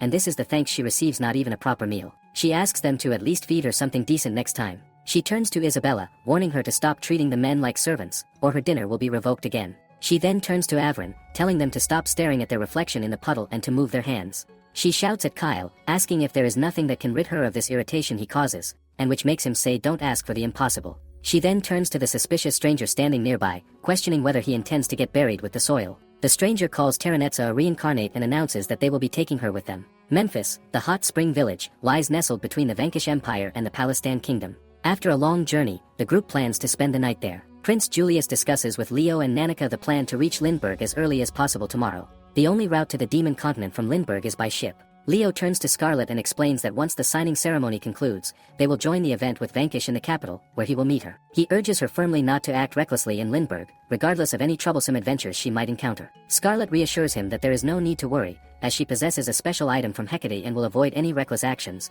no matter the opponent. Leo then turns to Nanika, indicating that he is counting on him. Later Scarlet apologizes to Nanika, mentioning her intent to groom his fur but noting that bathing animals is apparently not allowed. Nanika simply signals that he will manage at the communal bath as usual. Scarlet observes about Lindbergh Kingdom's landmark, curious about the country, when someone calls out to her. It is Envy and Rosaria. Scarlet inquires about their presence. Rosaria explains that it is his heartbroken trip. When Scarlet asks for clarification, Rosaria recounts that Envy's engagement was cancelled. Envy describes how, upon visiting the prospective partner's family to offer greetings, she attempted to discuss the engagement but received only indecisive responses, which frustrated her, ultimately leading her to refuse. She reveals a sense of jealousy toward Rosaria, noting that as the third daughter, she enjoys less freedom regarding engagements. Scarlet confirms that she is correct. Scarlet questions if starting next year, Rosaria will enter the Lindbergh Alchemy Academy. Rosaria remarks yes and then points that Scarlet already has the most stable future as she possesses a partner. Scarlet questions what partner is meant. Rosaria, reaching the limit of her patience, emphasizes that this is the reason for their visit. When Envy protests, mentioning that she is acting against the first prince's order, Scarlet is momentarily confused when Rosaria explains that the prince had instructed them to keep quiet, yet they received a letter 5 days ago inviting to Memphis to aid Scarlet, who has been in a continuous fight these days. It was a personal request from Julius. Scarlet wonders why, as he constantly teases her when he is around her. Envy suggests they greet him tomorrow and discuss Scarlet's current feelings directly. Scarlet wonders whether her feelings are indeed gratitude, as Envy remarks that she is very close, just a step away. The next morning, the ladies inform Scarlet that Julius and his party departed long ago. Rosaria expresses anger at a prince who leaves so early, while Scarlet suspects he may have slipped away deliberately. She thanks the ladies for their efforts, then turns to Nanika to confirm whether they should proceed to the guide waiting in Lindbergh. Suddenly, someone announces breaking news. The Kingdom of Palestine and the Vanquish Empire, after centuries of hostility, have concluded a permanent alliance. One of the ladies expresses her interest in Vanquish spear techniques, seeing this as an opportunity to learn something new, while another remarks that they will now be busy purchasing additional men. A man questions whether there is truly reason to celebrate, considering his great-grandfather's disdain for Vanquish, and his friend notes that even his grandmother opposed the alliance. However, they recognize that when attacked, the two nations had aided them. Border guards report cooperation with the Red Sky Dragon Cavalry has reduced monster-related damage, and lowering the national defense budget could increase welfare funding, benefiting them diplomatically, especially concerning Lindbergh, which remains affected by the Godwin infection. Julius reflects that this country is undoubtedly changing, though the constant flow of incidents leaves him with a headache, and he hopes there are no further troubles. The settlement at the southern end of Palestine has been attacked, resulting in numerous casualties. Moreover, Terranetza and Kyle, both serving labor sentences, have disappeared, as has an inquisitor. Leo notes that despite the national crisis, Scarlet's protection remains prioritized. Suddenly, Sigurd reports from the settlement, providing information about the attackers. The weapon used is a curved sword matching the victim's wounds precisely. The attacker appears to be a single individual, face obscured by cloth, with a blue scorpion tattoo on the back of one hand. None of the inmates, including Terranetza, witnessed the escape trail. Prince Julius commends Sigurd for obtaining valuable information and hands over a reference from one of his books regarding the blue scorpion tattoo, instructing him to show it to anyone claiming knowledge of it. Leo examines the statement regarding the Lindbergh acrobat troupe. Julius reflects that Lindbergh is the strongest nation on the Dementia continent and likely has no interest in the ongoing conflicts here. Despite the incidents caused by Terranetza and with Falconia and Elblin declaring war, Lindbergh maintains neutrality. He considers that while they may desire the demon continent, their intentions are unclear with only the current information. Each case could be connected or entirely separate, and if His Majesty grants permission, they will join Scarlet at the Lindbergh border checkpoint. A guard questions Scarlet about her purpose for entering Lindbergh. She responds that she intends to become an adventurer, driving away all monsters that threaten the people. The guard is encouraged, noting that her dedication is admirable, especially given the recent surge in monster activity. Scarlet notices Nanika's reaction, sensing something familiar, when someone shouts about low-class peasants, crediting him with protecting the land from monsters and admonishing that girl for initially refusing the invitation. Scarlet retaliates with a punch, enjoying the refreshing impact, while another adventurer warns her that she will regret her actions. At that moment, Dios appears, remarking that Scarlet cannot act without making a scene. She wonders whether he is the guide she was expecting. He confirms and opens the gate, declaring that the land is blessed and protected by the sun god, welcoming her to Lindbergh and assuring that she will be received warmly. Lindbergh is a union of 4 distinct nations, each still governed by its own leader. Mariza, one of the most prominent ports in Lindbergh, is managed by one of these leaders, a man named Zangies. Dios tells Scarlet that they can speak freely here, without fear of being overheard, even regarding matters connected to Scarlet's lost blessing. Scarlet realizes that Julius must have already informed Dios of her situation, which signifies the trust he places in him. Scarlet herself is not entirely sure if he is fully trustworthy, but given the contractual compliance, she assumes there should be no issues. He reflects that he never imagined blessings could vanish so abruptly. First Sonia, now Scarlet. Their goals is to recover her blessing and investigate the lowland disease afflicting the dragons. Dios explains how they plan to reach the demon continent. On the map, the demon continent lies across from Mariza, and ordinarily the journey would be impossible due to monster activity and treacherous oceanic weather.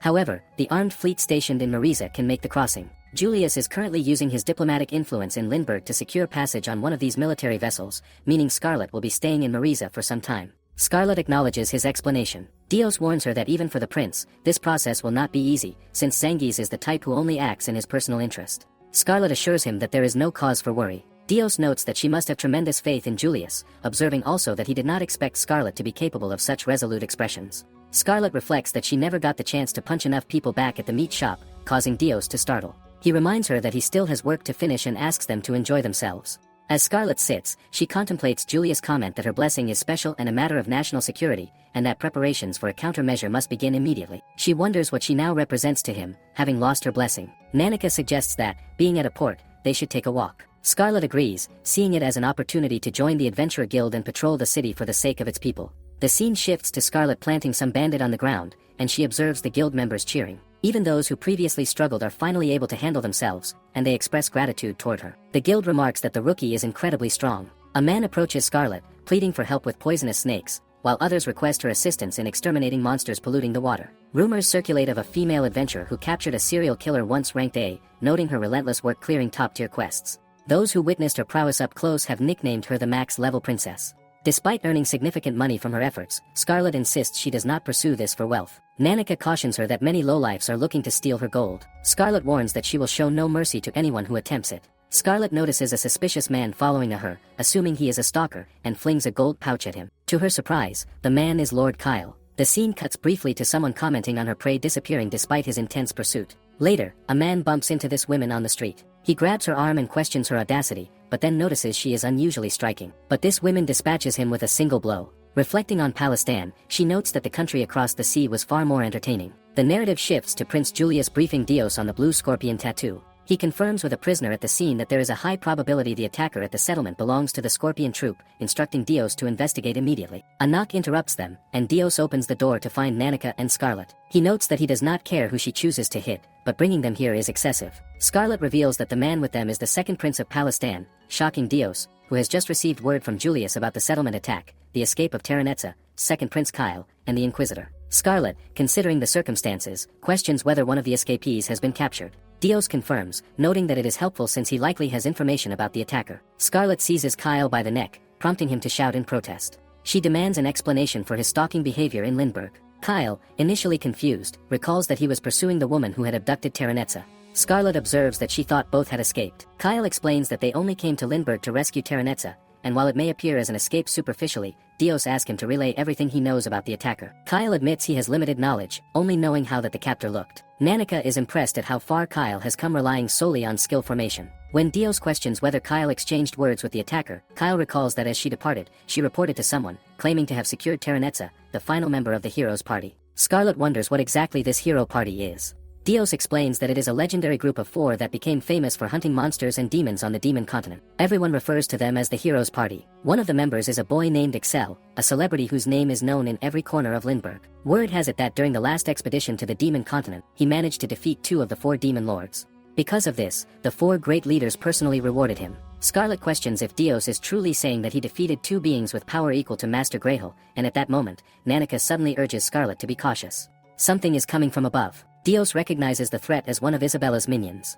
A small pig pulls a rope, and they see Kyle being dragged inside a bat. Dios identifies the attack as Avran Magic Blade, a type of sorcery that can tear through space itself. Despite the danger, they manage to take Kyle and leave, even recovering their magic items. Dios realizes this will be a massive headache. Scarlet considers that the situation is convenient in its own way. If there are 4 of them, she could face them one by one. If they want to find Terranetza, they can do the work for her, letting them enjoy a moment of peace. Dios and Nanika note that Scarlet is beginning to sound like a villain. Dios confirms he never wants to be on her bad side again. Scarlet, in response, suggests that they should gather information on Excel, curious about his strength. Nanika knows that Scarlet is simply trying to assess if he is worth a punch. Through local inquiries, Nanika discovers that Excel frequently visits a particular tavern, popular among adventurers. The tavern is crowded, every table full. Someone informs Scarlet that the hero's party is present, and a man approaches her, claiming it is an honor to meet her. Scarlet asks how he knows her name. He explains that the sun god Sol, one of the 3 great gods alongside Chrono, the god of time, guided him. It appeared in his dream,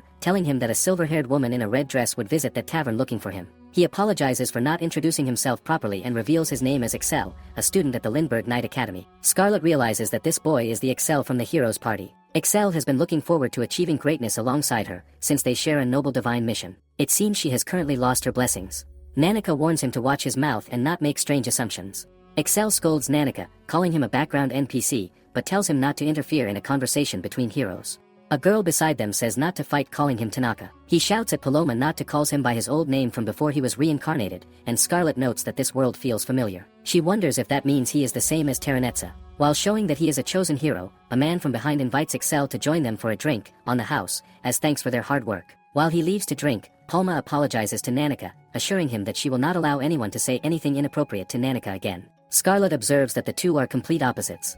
Meanwhile, Excel sits drinking with other men, who thank the hero's party for keeping the Demon King and his followers occupied, allowing them to hunt freely and profit. One of them shows Excel a collection of horns, trophies from demons who did nothing but run away. When another remarks that the horns are of unusually high quality, the man explains that he kidnapped the children and the parents handed over their heads. Nanika explains to Scarlet that, for adventurers, this is just their livelihood, this is their everyday reality. Monsters and demons have caused immense suffering and death to humans, something she has witnessed herself. Scarlet acknowledges this. When someone mentions a desire to loosen regulations on slavery because business with neighboring countries has slowed, another man states that they are counting on Excel again. Once he defeats the major adversaries, they will hunt down the remaining females and children, making a massive profit. Scarlet reacts, making the man's head bump into the table, taking a horn in hand, but she places it back, leaving the others bewildered. She expresses outrage at the cruelty of adventurers attacking those who cannot fight back, emphasizing that they strike running women and children to demonstrate power. The adventurer protests, arguing that they are demons and must be cut down, women and children included, to lessen their numbers and show their strength. Excel calls out to Scarlet,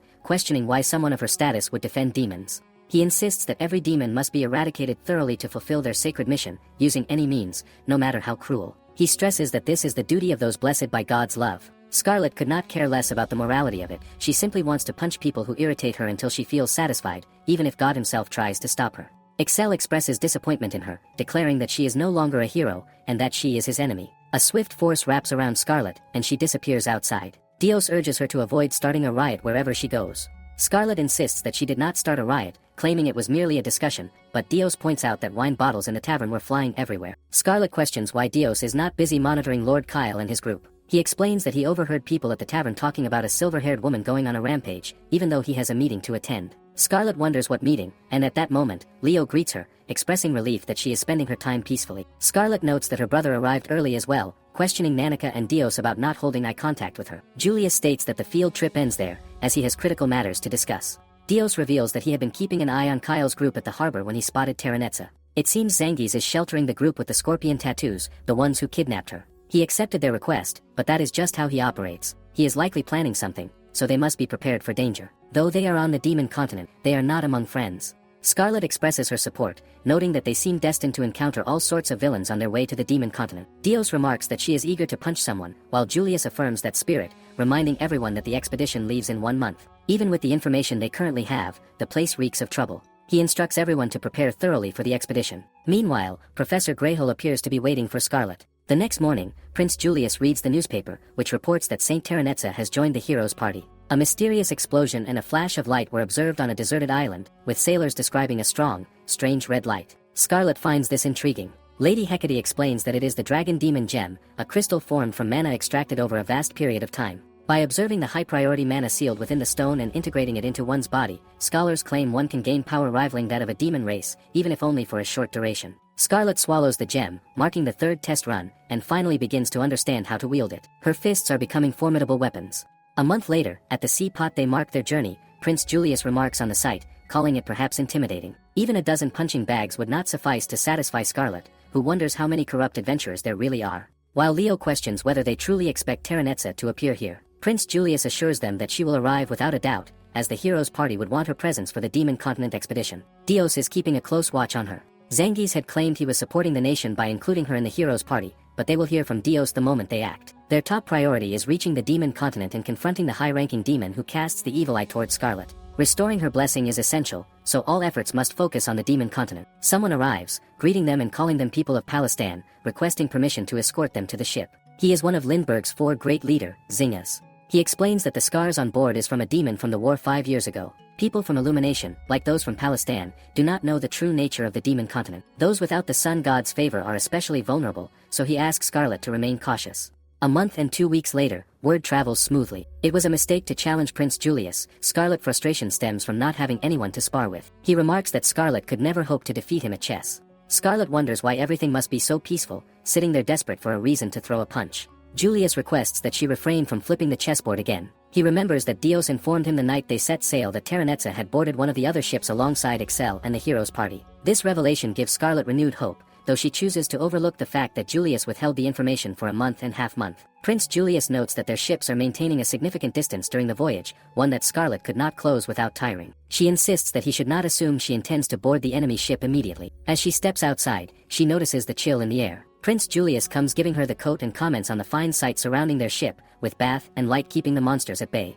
Scarlet wonders if this is the blessing of the sun god. Stories of such divine power had reached her before, but seeing it now, she feels the magnitude of a blessing that extends even to the stormy seas. Typically, a blessing is a divine favor granted to an individual, but this one is placed upon the very concept of the Lindbergh armed fleet, a miracle by any measure. Scarlet contemplates the demon continent, imagining the land where the enemies of humanity, the demons, roam freely. She wonders if Master Greyhole is somewhere there. Prince Julius asks if she has noticed anything. One of the guides reports that numerous small boats, likely lifeboats, are approaching and requests confirmation of signals from the mothership. The pirates have already boarded, causing chaos. Scarlet wonders why and who these people are when one of them introduces himself as Kujat, one of Lindbergh's 4 great leaders and the Scorpion Legion. As they enter the demon waters, the ship carrying the Prince of Palestine is ambushed by demons, leaving no survivors. Shortly after, the heroes arrive and strike down the demons, following the plan Lord Zangief devised. Scarlet begins sparring, landing light punches as her opponent dodges, commenting on her speed. She halts his dagger with her bare hands, challenging the assumption that her speed alone matters, asserting that her strength rivals that of a wyvern. For the small boats approaching, she notes that they are few in number.